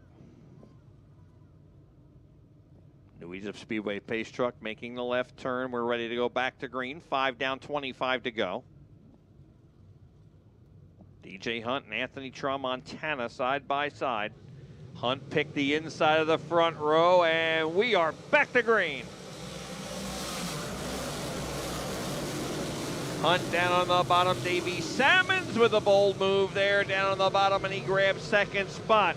Salmons, who started 10th, now grabbing second on that restart. Salmons, who restarted 4th, he's on the move from 10th starting spot. Davey Salmons down on the bottom of DJ Hunt. Hunt will go back around him and back to the lead with Salmons second. Tramontana third, followed by Will Dupree, 3 wide back there for the 7th position. The winner of that battle comes out to be Jim Houseworth. As Van Doren has moved his way up to 6th, making almost 5th. He's working Kevin Borden down the backstretch. Salmons trying to stay right with DJ Hunt. Takes another look down on the bottom, side-by-side drag race to the line. Hunt holds him off by half a wheel.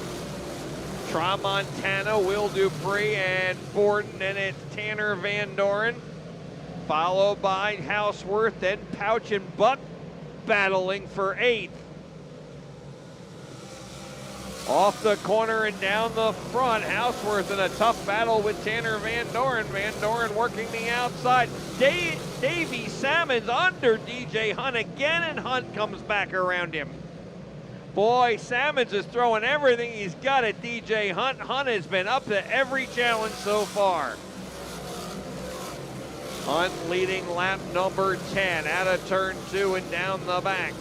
A third of the way through the race, Salmons in that second spot. Then it's Tramontana side by side with Will Dupree. Dupree up on the outside. Dupree running a very good race quietly here at the front of the field.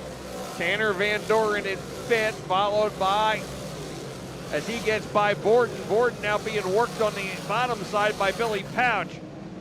Buck around the outside of Houseworth back there. Then there's a gap back to Joseph Brown leading the rest of the field. Through 1 and 2, it is DJ Hunt with Salmons in tow. Those two have pulled away and they are nose to tail. Tramontana and Will Dupree have a nice battle going on for 3rd with Tanner Van Doren reeling them in. TVD in 5th. Here comes Pouch the 6th as he's down on the bottom. He was ahead of Borden by about a wheel at the start-finish line. He completes the pass in turn 2. Will Dupree on the outside of Tramontana now, working hard on the outside.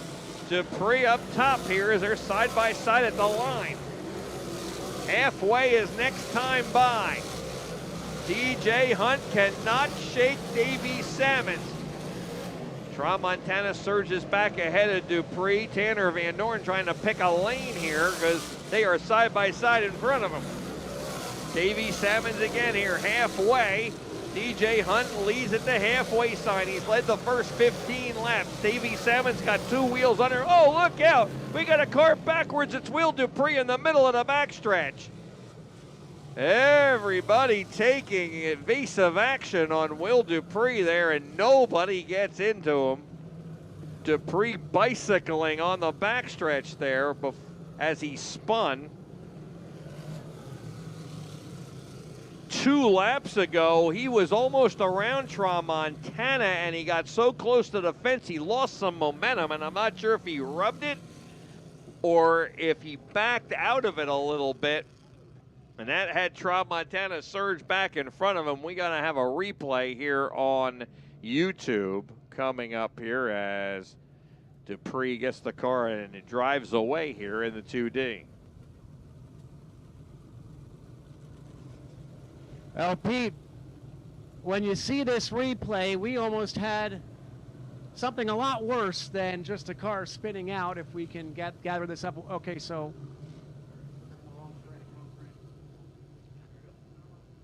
watch.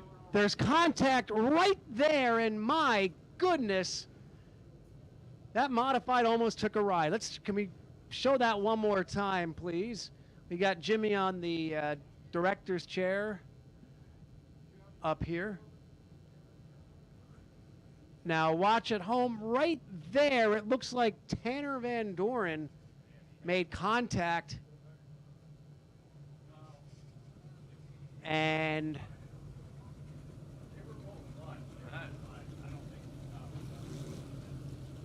Will Dupree was lucky to not get upside down there, Pete. Yeah, that was just one of those racing deals. You know, Dupree up on the outside, Tanner Van Doren on the inside, and the Nerf bar is touched. Dupree bicycling up and spinning around. He has tagged onto the rear of the field. That is a tough break for Dupree, who had one of his best runs going. Fortunately, the car is not hurt, so he did not go to the pits and just rejoined at the rear.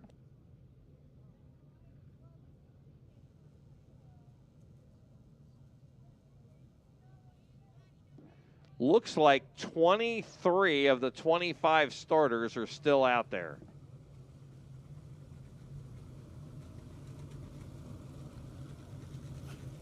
"23 cars are still on the Speedway here. We have half the race completed. 15 down, 15 to go.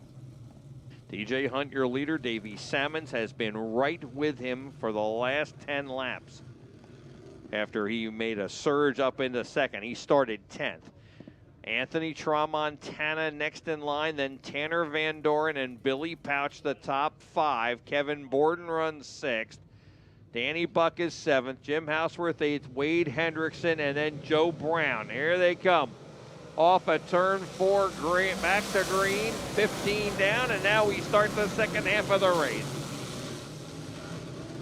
DJ Hunt goes to the high side. He'll bring the field off a 2 and down the back with Sammons right behind, but now he's got Tramontana and TVD right there. And Pouch off the corner and down the front. And Sammons gets the run off the corner, and he's the leader of lap 16, and he completes the pass off of turn 2. Davey Sammons is your new leader.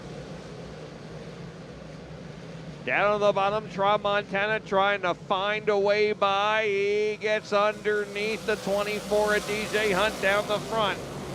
Van Doren still has cars too wide right in front of him as he tries to find some racing room. Tramontana on the bottom of DJ Hunt. Drag race into 3. They're side by side for second as Sammons opens up a couple of car lengths on the field. Then it's Van Doren and Pouch. Danny Buck is 6th. Those 3 cars were very fast coming through, but have kind of leveled off here. Working through 3 and 4 and back down the front. Sammons opening up on the field, 3rd of a straightaway on Tramontana. Hunt falls back to 3rd, and now Tanner Van Doren underneath him. Off at turn 2 and down the back. They're side by side for 3rd. Pouch 5th, Buck 6th. Houseworth 7th. Wade Hendrickson around Borden for 8th. Borden is 9th. Joe Brown is 10th, being challenged by Johnny Banks, Godown, and Jack Butler. All Davey Sammons here with 10 to go. It'll be 9 to go this time by. 9 laps to go.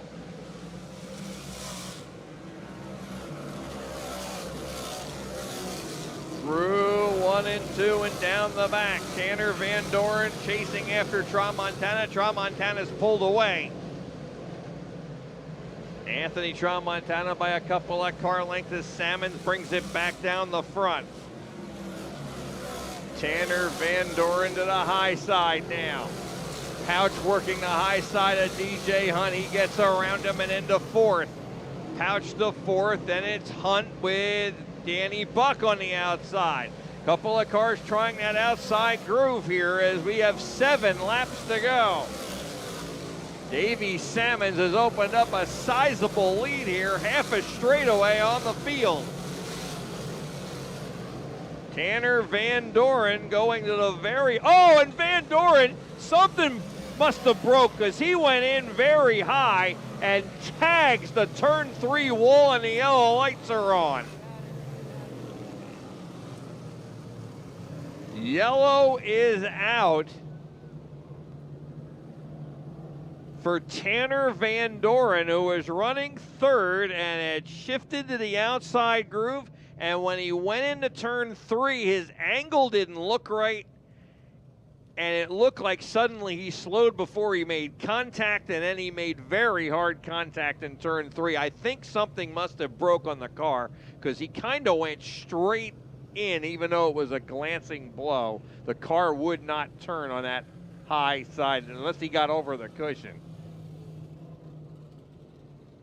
may have gotten over the cushion. He carried so much speed. Here's a replay. Watch the 22 as he comes through the tri-oval into turn 3. Yeah, I think he just caught the outside cushion, the lip of the cushion, and then that just, it got the car just slightly off the ground. And at that much momentum and speed being carried into the top side of turn 3, that wall angles out at you. He had nowhere to go, and he hit at a ton in turn 3. Glad to see he's okay, but I think he just got over the cushion. Can we watch that again? So Jimmy, our director, for you folks in the picnic area, you folks watching at YouTube, we're going to get another look at this. Pete, take a look and see what you think here. Now you'll see him go down the backstretch here. Tanner running the far outside, and right there, he just kind of goes in. Boy, it's hard to tell. He didn't turn much, but it was right under the Amwell auto body sign when he went in, and it looked like he was already either over the cushion or right on top of it. And it does look like the car bounces over it as he goes towards the fence. So the question is, did he just get over it, or did something break that caused him to go over with something going away on the car?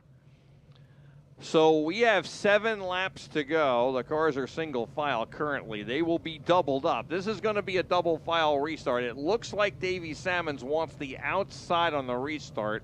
That's what it looked like a minute ago before they put them single file to get this lineup right. Keep in mind now, this puts Billy Pouch up to 3rd. It didn't look like anybody was gaining on Davey Salmons, but boy, these yellows, and when the tires cool off and you give these guys another shot at Tramontana was pulling away from everybody else in 2nd when the yellow came out. He might have something here. Billy Pouch Jr. running in the 3rd spot. DJ Hunt up to 4th. Now, he was fast the early part of the race. He's been kind of fading. See if he has a comeback in him here. Danny Buck, you never count him out. He's up into the top 5 now. The surprise right now is Ryan Godown still running outside the top 10. He has not even cracked the top 10 yet. So, Jim, we're going to get ready to go back to racing here as I believe they have cleared. We're going to go around one more time here. 5 laps ago, Pete, Billy Pouch Jr. found that outside groove, and you could see the way he changed his entrance into turn 1. He found that outside groove, and then he began to pass a couple of cars. And with this double file restart coming up, that puts Billy Pouch Jr., I believe, on the inside. So everyone might be fighting for that outside groove into turn 1. It might make it a little hairy on this restart. This probably might be the last double file restart of the event. But this is a game changer for Billy Pouch Jr., who found that groove just a couple of laps ago, and here they are all bunched up. As you said it, Davey Salmons had a heck of a lead on him as they were fighting things out behind him. So let's see what Pouch can do as we come to the green. Interesting that Salmons has chosen the inside of the front row. I thought he was going to take the outside. It looked like he wanted that several pace laps ago, but he had a change of heart. Here they come off of turn 4. Green is out, 7 to go. 3 wide as DJ Hunt tries to squeeze between Pouch and Tramontana. Tramontana out of shape and caught up behind DJ Hunt, who I believe broke over there, and Houseworth gets collected too, and the yellow lights are back on.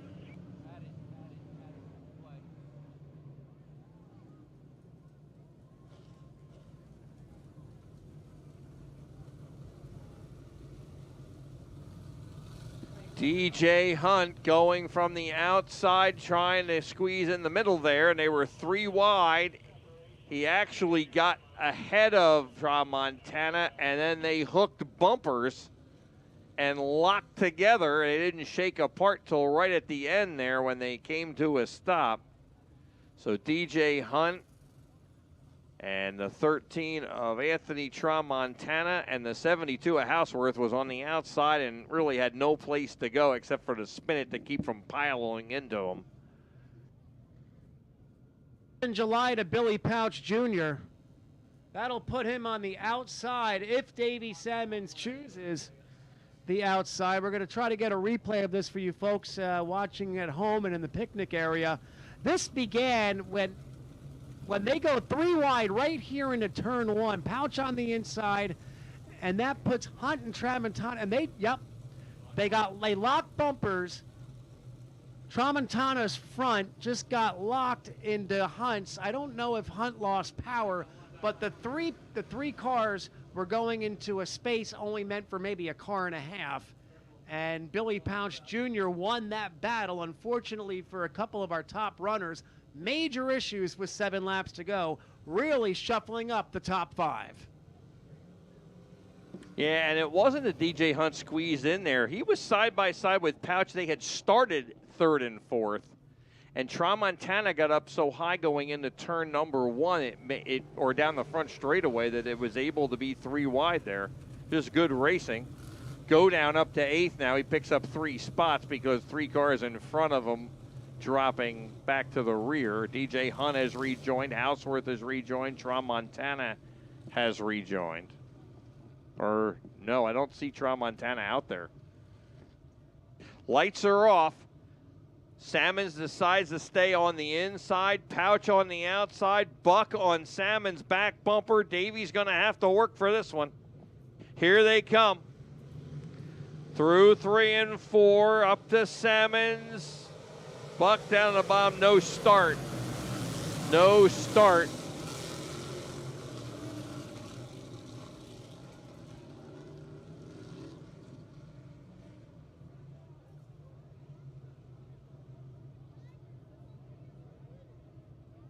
Well, Salmons does not go as he felt.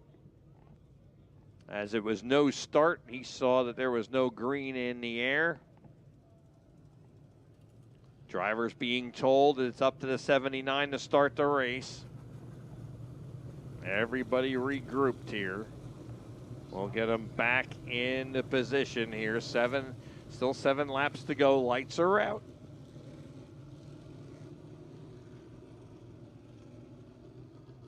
Salmon's Pouch. Buck and Kevin Borden. Wade Hendrickson runs in the 5th spot. Jack Butler is 6th. Butler started 18th. Here they come. Green in the air, racing. And we're back to green. Buck down on the bottom, trying to get by Pouch. As Salmon slid up in front of Pouch and drives out the 2-car lengths down the back. 6 to go this time by. Salmon's working through turn 4 and back down the front. Jack Butler to 4th now in the number 5. He started 18th. Borden back in 5th, and Wade Hendrickson working on him. Go down is up to 7th. David Schilling, who started on the last row, is up to 8th. 5 to go. It's the Hi, How Are You lap. 5 laps to go. Salmons by 2-car lengths over Billy Pouch. Buck trying to keep up with both of them off of turn 4 and down the front. They get about 3-car lengths for Salmons with 4 laps to go. Buck closing in on Pouch's back bumper. Jack Butler all by himself in the 4th spot. 3 to go this time by. 3 to go as Davey Salmons brings it back down the front. Pouch on the outside. Buck got 2 wheels underneath him. Couldn't make that stick. He'll pull back in behind Pouch. Pouch remains that 2-car lengths behind Davey Salmons. 2 to go this time. 2 laps to go. Battle for 5th. Kevin Borden trying to hold off a fast closing Ryan Godown, who's trying to get into the top 5.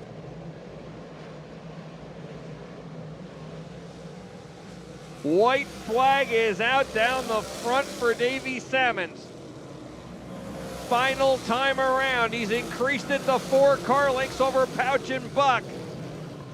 Into turn number 3 and 4. Davey Salmons will slide it through the middle groove, down the front, checkered flag for Davey Salmons.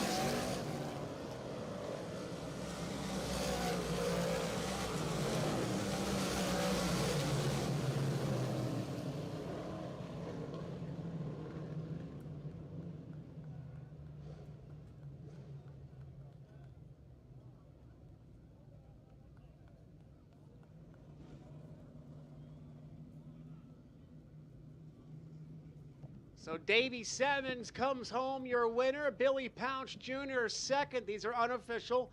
Danny Buck is third. Jack Butler from 18th to 4th. And Ryan Godown finishes 5th. Pete Wortman heads down to victory lane.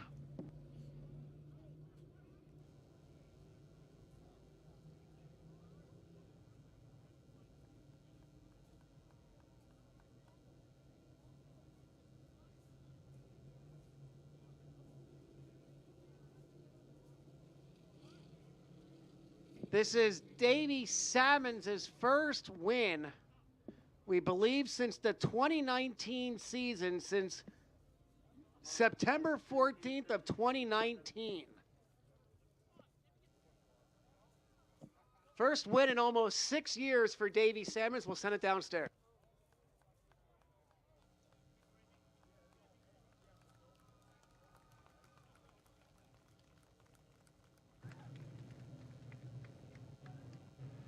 And Davey Salmons can hear. Let's hear it for Davey Salmons.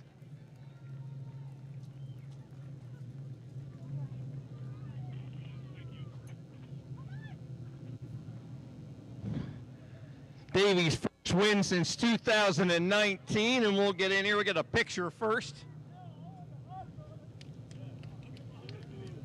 Davey holding off two of the best here at New Egypt Speedway for that win. They made him work for it.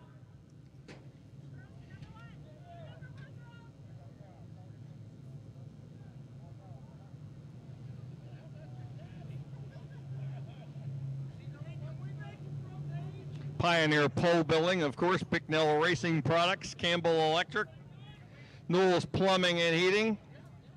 And we're going to get in here and get a word with Davey. Boy, I'll tell you what, you were out there, first of all, the car was real fast. You came from 10th up to 5th in the first 5 laps and then wasted no time getting up there and challenging for the lead at halfway. Yeah, we were really good last week, and I messed around for a while trying to pass Dominic. And I told the guys, I think I gave that one away. I think I had the car to beat. Man, we wasted the last 2 years. We got this new car, and there was just some things wrong with it. And a couple weeks ago during that break, we found some things and changed some things, and we were good last week. And this week, I felt like I couldn't do anything wrong. It was probably one of the best cars I ever drove. It was looking forward to the rest of the season. What were you thinking on the last restart when you had 2 restarts in a row and all of a sudden now Pouch is right next to you? I knew I was good. I knew he was going to try to get me on the start there, and I knew if I just hit my marks, got into moisture off the bottom before, I could get a good enough run and get back to the top in 1 and 2 and make them earn it. You know, I knew I was good enough that it was going to be hard to straight up pass me.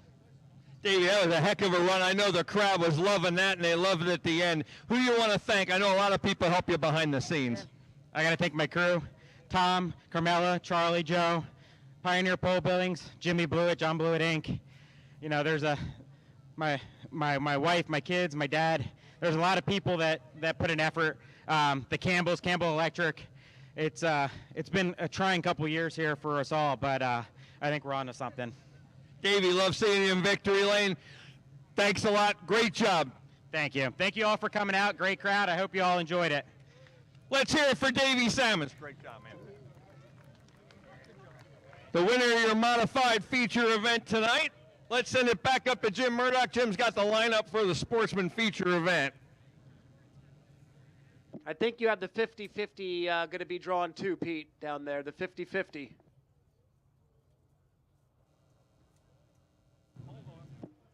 Okay. Is it on? Testing. Okay, we got the 50-50 ticket. We're going to let her draw it here, or call it here. All right, guys, we got a Billy Pouch ticket, and it's yellow. The numbers are 687980. It's a yellow ticket, 687980.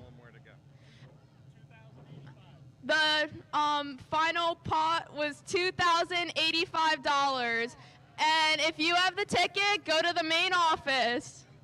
Do I say it again? Nope, you're good. Here you go. Thank them for participating, and Billy and Ryan.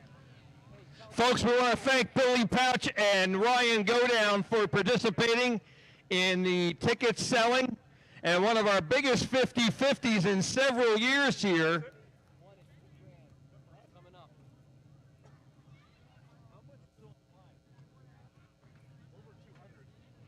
We have a winner, we believe, that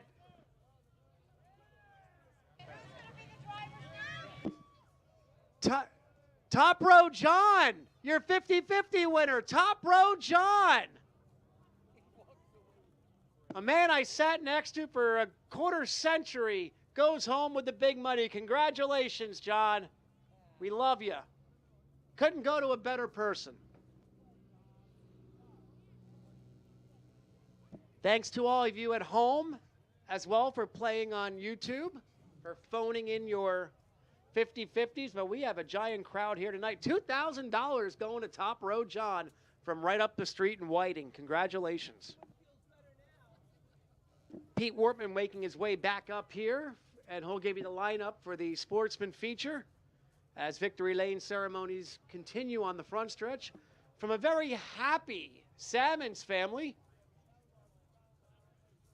Again, the first win for Davey Salmon since late in the year in 2019. He said he had a good car, and if that car runs like that for the rest of the year, we're going to see a whale of a modified points race shaping up into the second half of the season. Pete, back up in the tower. He'll have the lineup for the Sportsman feature.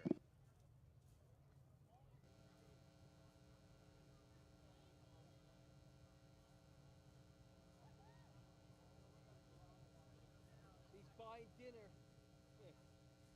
Chicken fingers and French fries.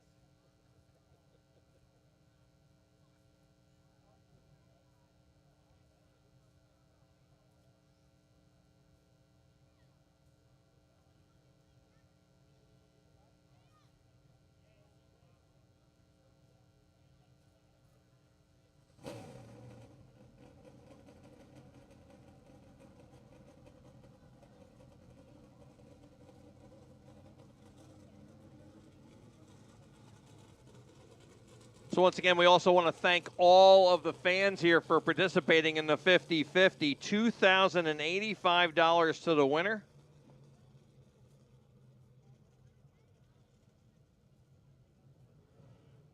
And the winner is a longtime regular, has been coming here, so we want to thank since day one, Jim Murdoch tells me.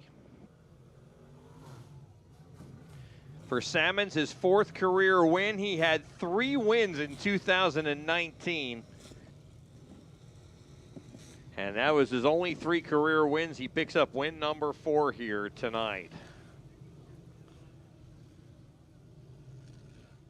All right. Swagger Factory Apparel Crate Sportsmen are out there. Steve Puglisi on the front row in the 43. Then Dan Fleming alongside in the 17. Glenn McIntyre is in the 88. The 1W is Lexi Wilson. She is scheduled to start 4th, although I don't see her up there. Ryan Heim in the 18 will start 5th, and it'll be Matt Ellery in the 29. David Malozar in the 32C will start 7th, and then it'll be Nick Van Wickel in the 41. Ryan Simmons in the 20 will go from the 9th starting spot. Mike Butler in the 04 will start 10th. Then it's Pat Wall in the 5W, and alongside of him, the 14 of Ethan Bill. Steve Davis, the current point leader, and the winner the last time we raced, will start in the 13th starting spot. Then it'll be Joe Nappy in the 55. Will Protinick is in the 3WP. He'll go 15th, and it's Mike Toth in the 89. Row number 9, John Norcia in the 81, and the 9X is Sean Cook. Tom Klimkowski is in the 13. The 51 is James Blewett. John Scarpati in the S2. Rob Teat is in the 30T. Zach Cook is in the 28X, and Hunter Plosky is in the 27.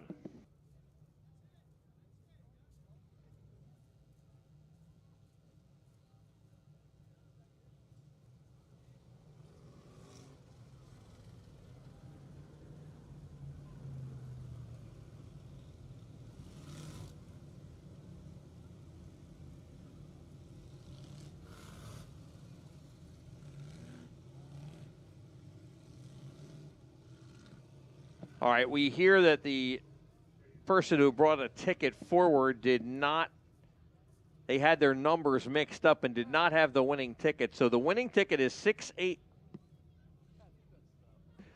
Yellow ticket 687980. 687980 yellow ticket. If you have that, bring it to the main office. If you're watching on YouTube, yellow 687980.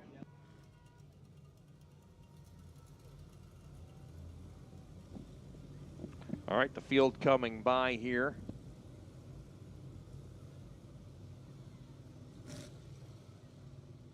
All right, all 24 cars on the Speedway.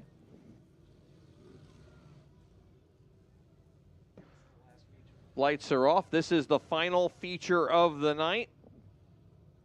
Your 25-lap Swagger Factory Apparel Crate Sportsman feature event with thunder of their own here in the Pines. Puglisi kicks the wheel, the rookie champ last year, and he will bring him to green.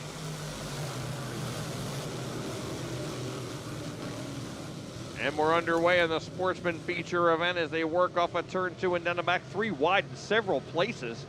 As Puglisi leads Dan Fleming and Glenn McIntyre into turn number 3 and 4. Lexi Wilson up on the outside, but Heim will sneak underneath her and into the 4th spot. Now the yellow lights are on. And we got 2 cars together.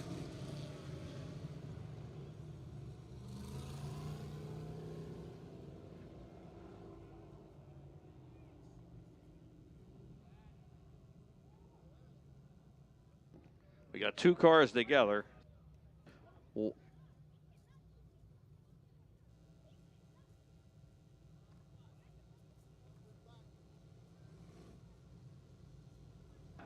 Believe it's John Scarpati and Hunter Ploski, I believe.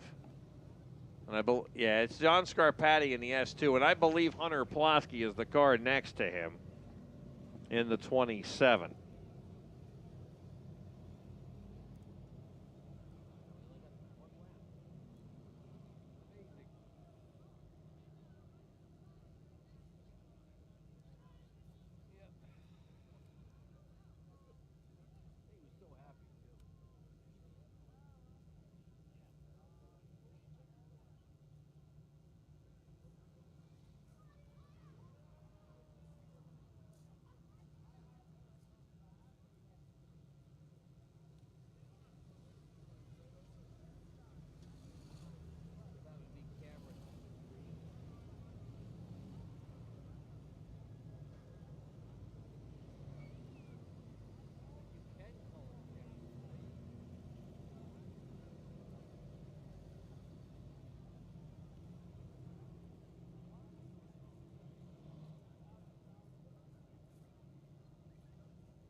All right, our winner is officially Ed from Mercerville as of winning our 50-50 prize tonight. Congratulations to Ed from Mercerville.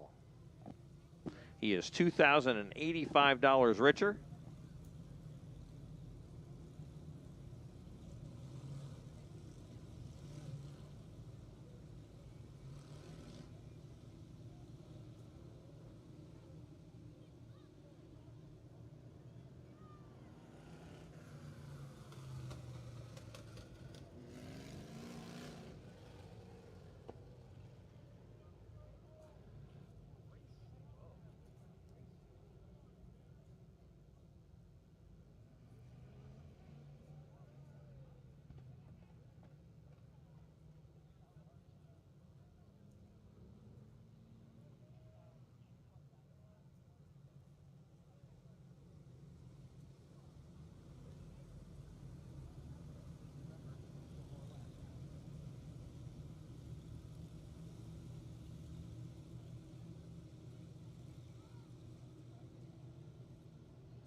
All right, lights are off.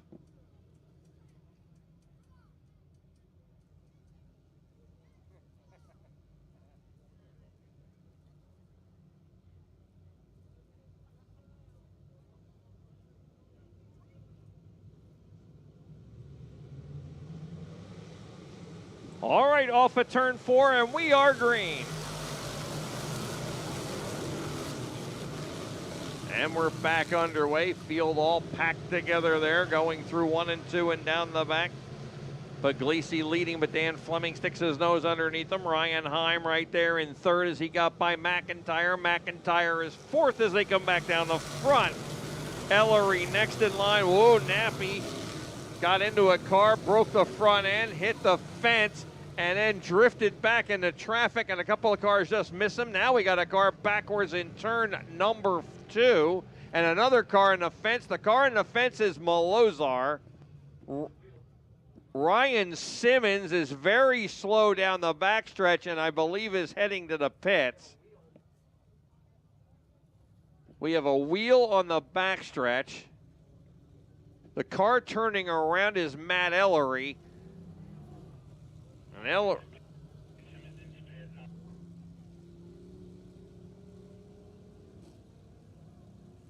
Ellery now going to the pits.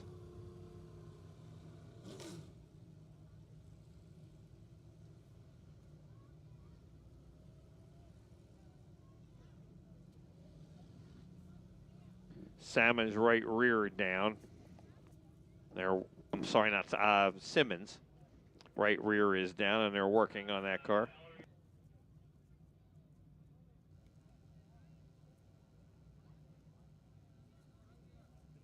Malozar, I believe, needs a wrecker because I believe his wheel was his.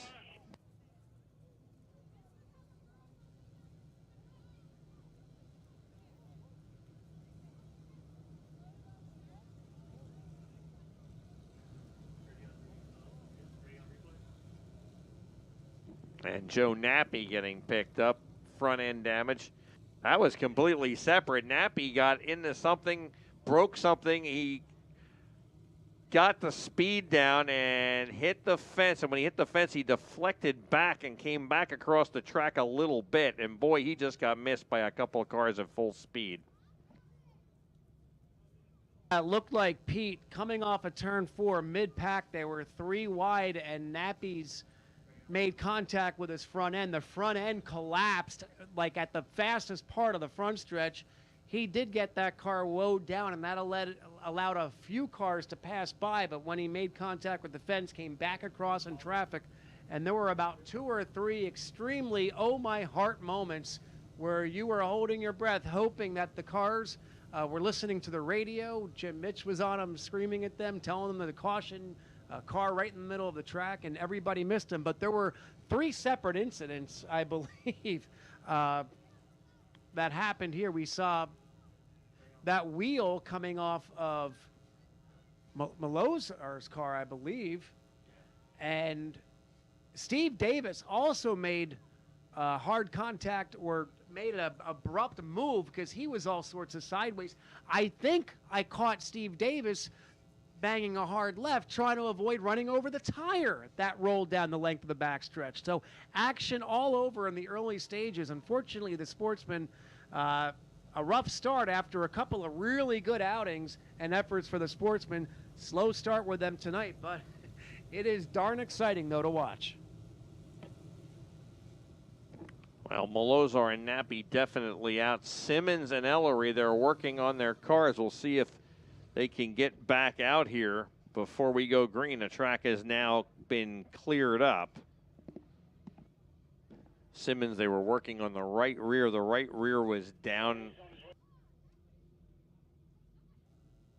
And I'm told Matt Ellery making his way back out.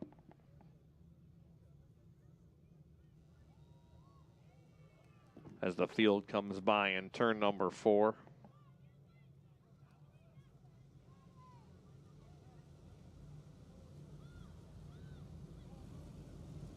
Yellow lights are out. We're going to go back to green. 2 laps complete. Puglisi clinging to that lead.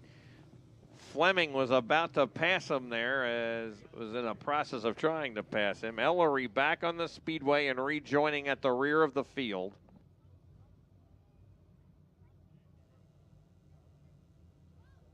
(20 of the 24 cars on the track. And we do not see Simmons as the lights are out. Puglisi kicks the wheel. Here they come, and we are green. Dan Fleming crisscrossing down to the bottom, and he makes the pass. Tries to slide up in front of Puglisi, and he makes it work. Heim down on the bottom, getting by Puglisi and working on Fleming for the lead. Mike Butler is up to 4th. Butler started 10th, and he's already to now we make it 3rd as he gets underneath Puglisi. Van Wickle right there, then Ethan Bill and McIntyre. Pat Wall next in line, then Protinick. Lexi Wilson is slow. She's headed to the pit area. Oh, she stays out though. Lexi stays out on the track. Heim putting the pressure on Dan Fleming. Fleming holding him off. Then it's Mike Butler down the back. Van Wickle up to the 4th spot as he gets by Puglisi. Van Wickle started 8th. Fleming, Heim, Butler, Van Wickle. Now Ethan Bill into the 5th spot. Bill a feature winner this year. Puglisi 6th, Pat Wall 7th, Protinick 8th, Steve Davis 9th, Mike Toth is 10th. Heim getting a half a car length underneath Dan Fleming. Heim working on Fleming into turn number 3, side by side for the lead. Off of turn 4 and back down the front. Cars almost getting together, but they don't. Very close quarters there as Heim hanging tough on the inside of Fleming. Mike Butler slowly closing in on the 2 of them. Heim is not letting go. He stayed just to the inside of Fleming the entire way. Oh, and the 2 of them get together that time. And Butler catches him, gets around Heim, and crosses Fleming over. Mike Butler, that is just what he wanted, was the 2 leaders having something slow both of them down, and they did when they made contact on the front straightaway. And he drops them to 2nd and 3rd, and Mike Butler is your new leader with 9 laps complete. Butler started 10th, and he's tied for 2nd in the points coming into this race, and he's your leader. And if you notice, he has right side damage from something early in the race as well. We never mentioned him because we didn't know, but you can see the door all pushed in. Ethan Bill is 4th. Van Wickle 5th, Pat Wall 6th. Puglisi has faded back to the 7th position, and Protinick and Davis are all over him. Toth runs 10th, James Blewett is 11th. Heim trying to get back under Dan Fleming as they battle side by side again. It'll be 12 laps complete this time by as Heim slides up in front of Dan Fleming. Ryan Heim into the 2nd position. Ethan Bill has gone to the far outside trying to reel in the front 3, and he's gained a little ground. This will be halfway. 13 down and 12 to go. The cross flags are out for Mike Butler. Ethan Bill is the only one trying that outside groove, and he is swinging it way up top in turn 1, and it has worked because he has reeled them in a little bit. He's within 2 car lengths of Dan Fleming now. Ethan Bill all over Fleming as Fleming seems to be getting slower. Fleming tries to get back to the inside groove. Bill's there though. Bill trying to squeeze underneath him, can't make it work. Ryan Heim has stayed within 2 car lengths of Mike Butler. Staying with him and passing him is another thing. Ryan Heim was the feature winner in a non-point race this year here at the start of the season at the Super Dirt Series show. Ethan Bill is the winner. Pat Wall and Steve Davis, they are all running in the top 8 right now. As Bill tries to get 3rd, him and Dan Fleming drag race down the front. Davis has dropped back to 10th now as Mike Toth gets by him.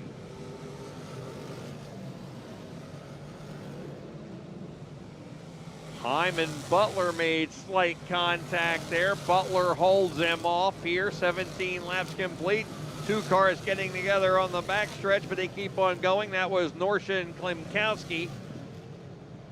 Butler looks to the outside of Zach Cook as they'll put him a lap down. I'm sorry, that's not that. Here comes Heim. Heim squeezing under Butler and a car into the fence.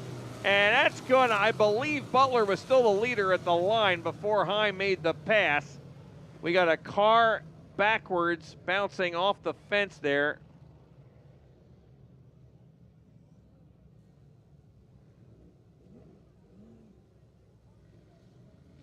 Yellow lights are on.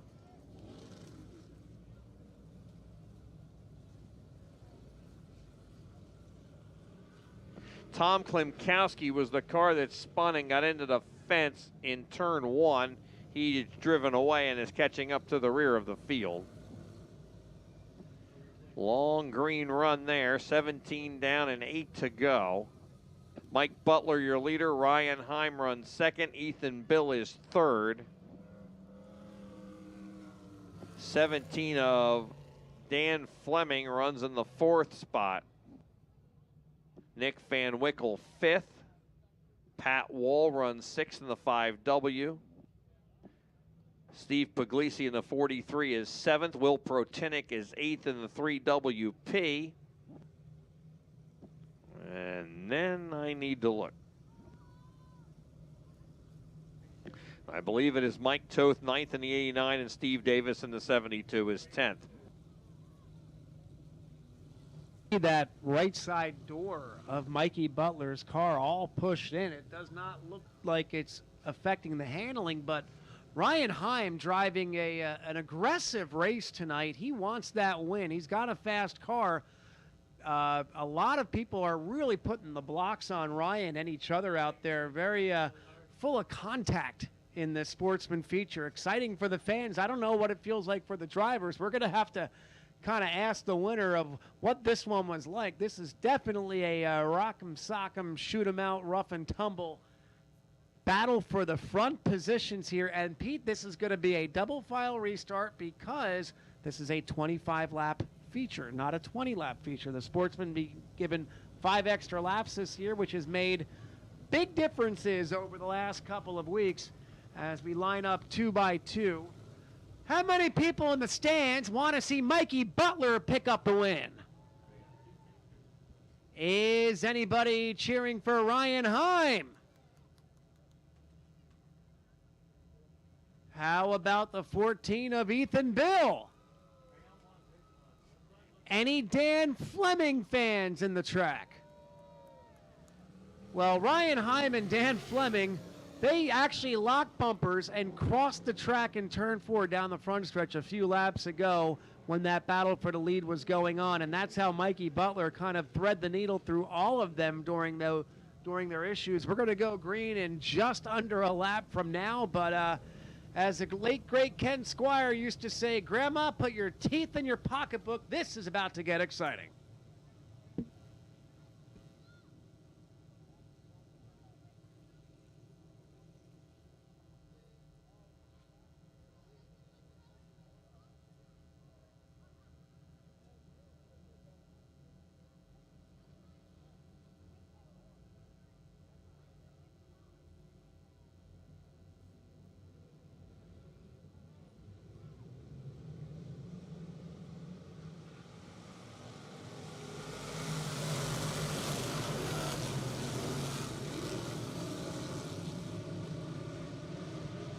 Through 1 and 2 and down the back, Mike Butler picking up where he left off. Heim had to squeeze by Ethan Bill there as they were side by side. Bill back in third. Then Nick Van Wickle as they come down the front. Pat Wall moving into the top 5 around Dan Fleming, and Pat Wall working on Nick Van Wickle. Ethan Bill trying to get his momentum as the top 2 have pulled away from him, and Heim once again right on the back bumper of Mike Butler, and he dives to the bottom, but nothing there. Butler will hold him off by 1 car length. 6 laps to go, working through 1 and 2. Heim down on the bottom, takes a look. Heim squeezing under Butler, going into 3. Butler Trying to hold him off. Heim, door handle to door handle. It's Butler by a bumper. Maybe a half a wheel. Heim getting a better bite there, and Heim edging in front of him. Half a car length, make it a car length, and Heim pulls up in front of him. Heim completes the pass with 5 to go. It'll be 4 to go right here, and Ryan Heim opening up a couple of car lengths. Ethan Bill third, Van Wickle and Pat Wall. Then it's Dan Fleming. Steve Davis is 7th now, followed by Protinick, Mike Toth, and James Blewett. And Ryan Heim, once in front, has pulled away.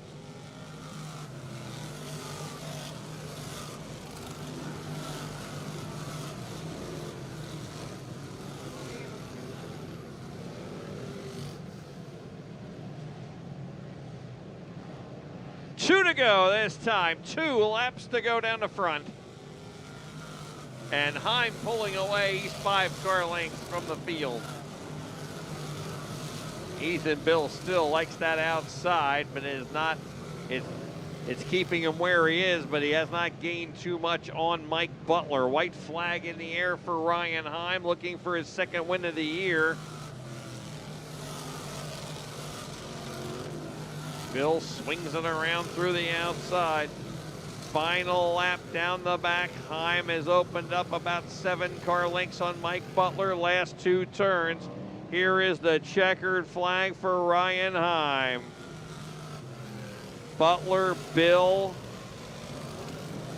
Van Wickle, and Pat Wall.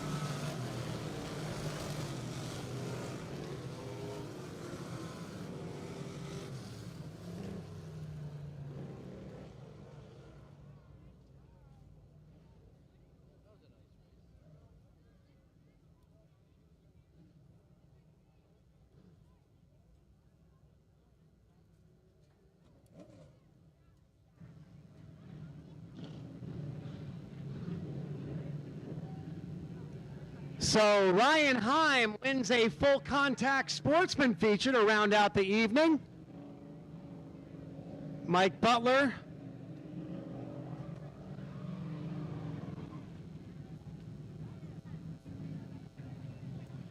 down here to enjoy the moment with Ryan Heim.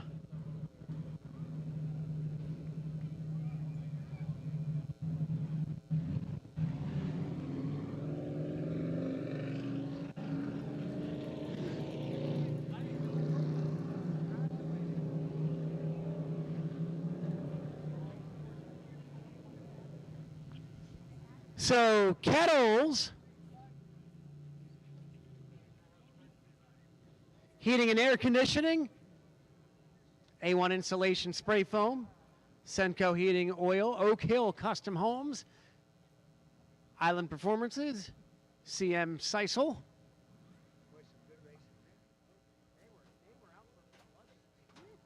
Getting all the equipment out, climbing out of the door. Folks, as you're heading out, make sure you cheer loudly for Ryan Heim.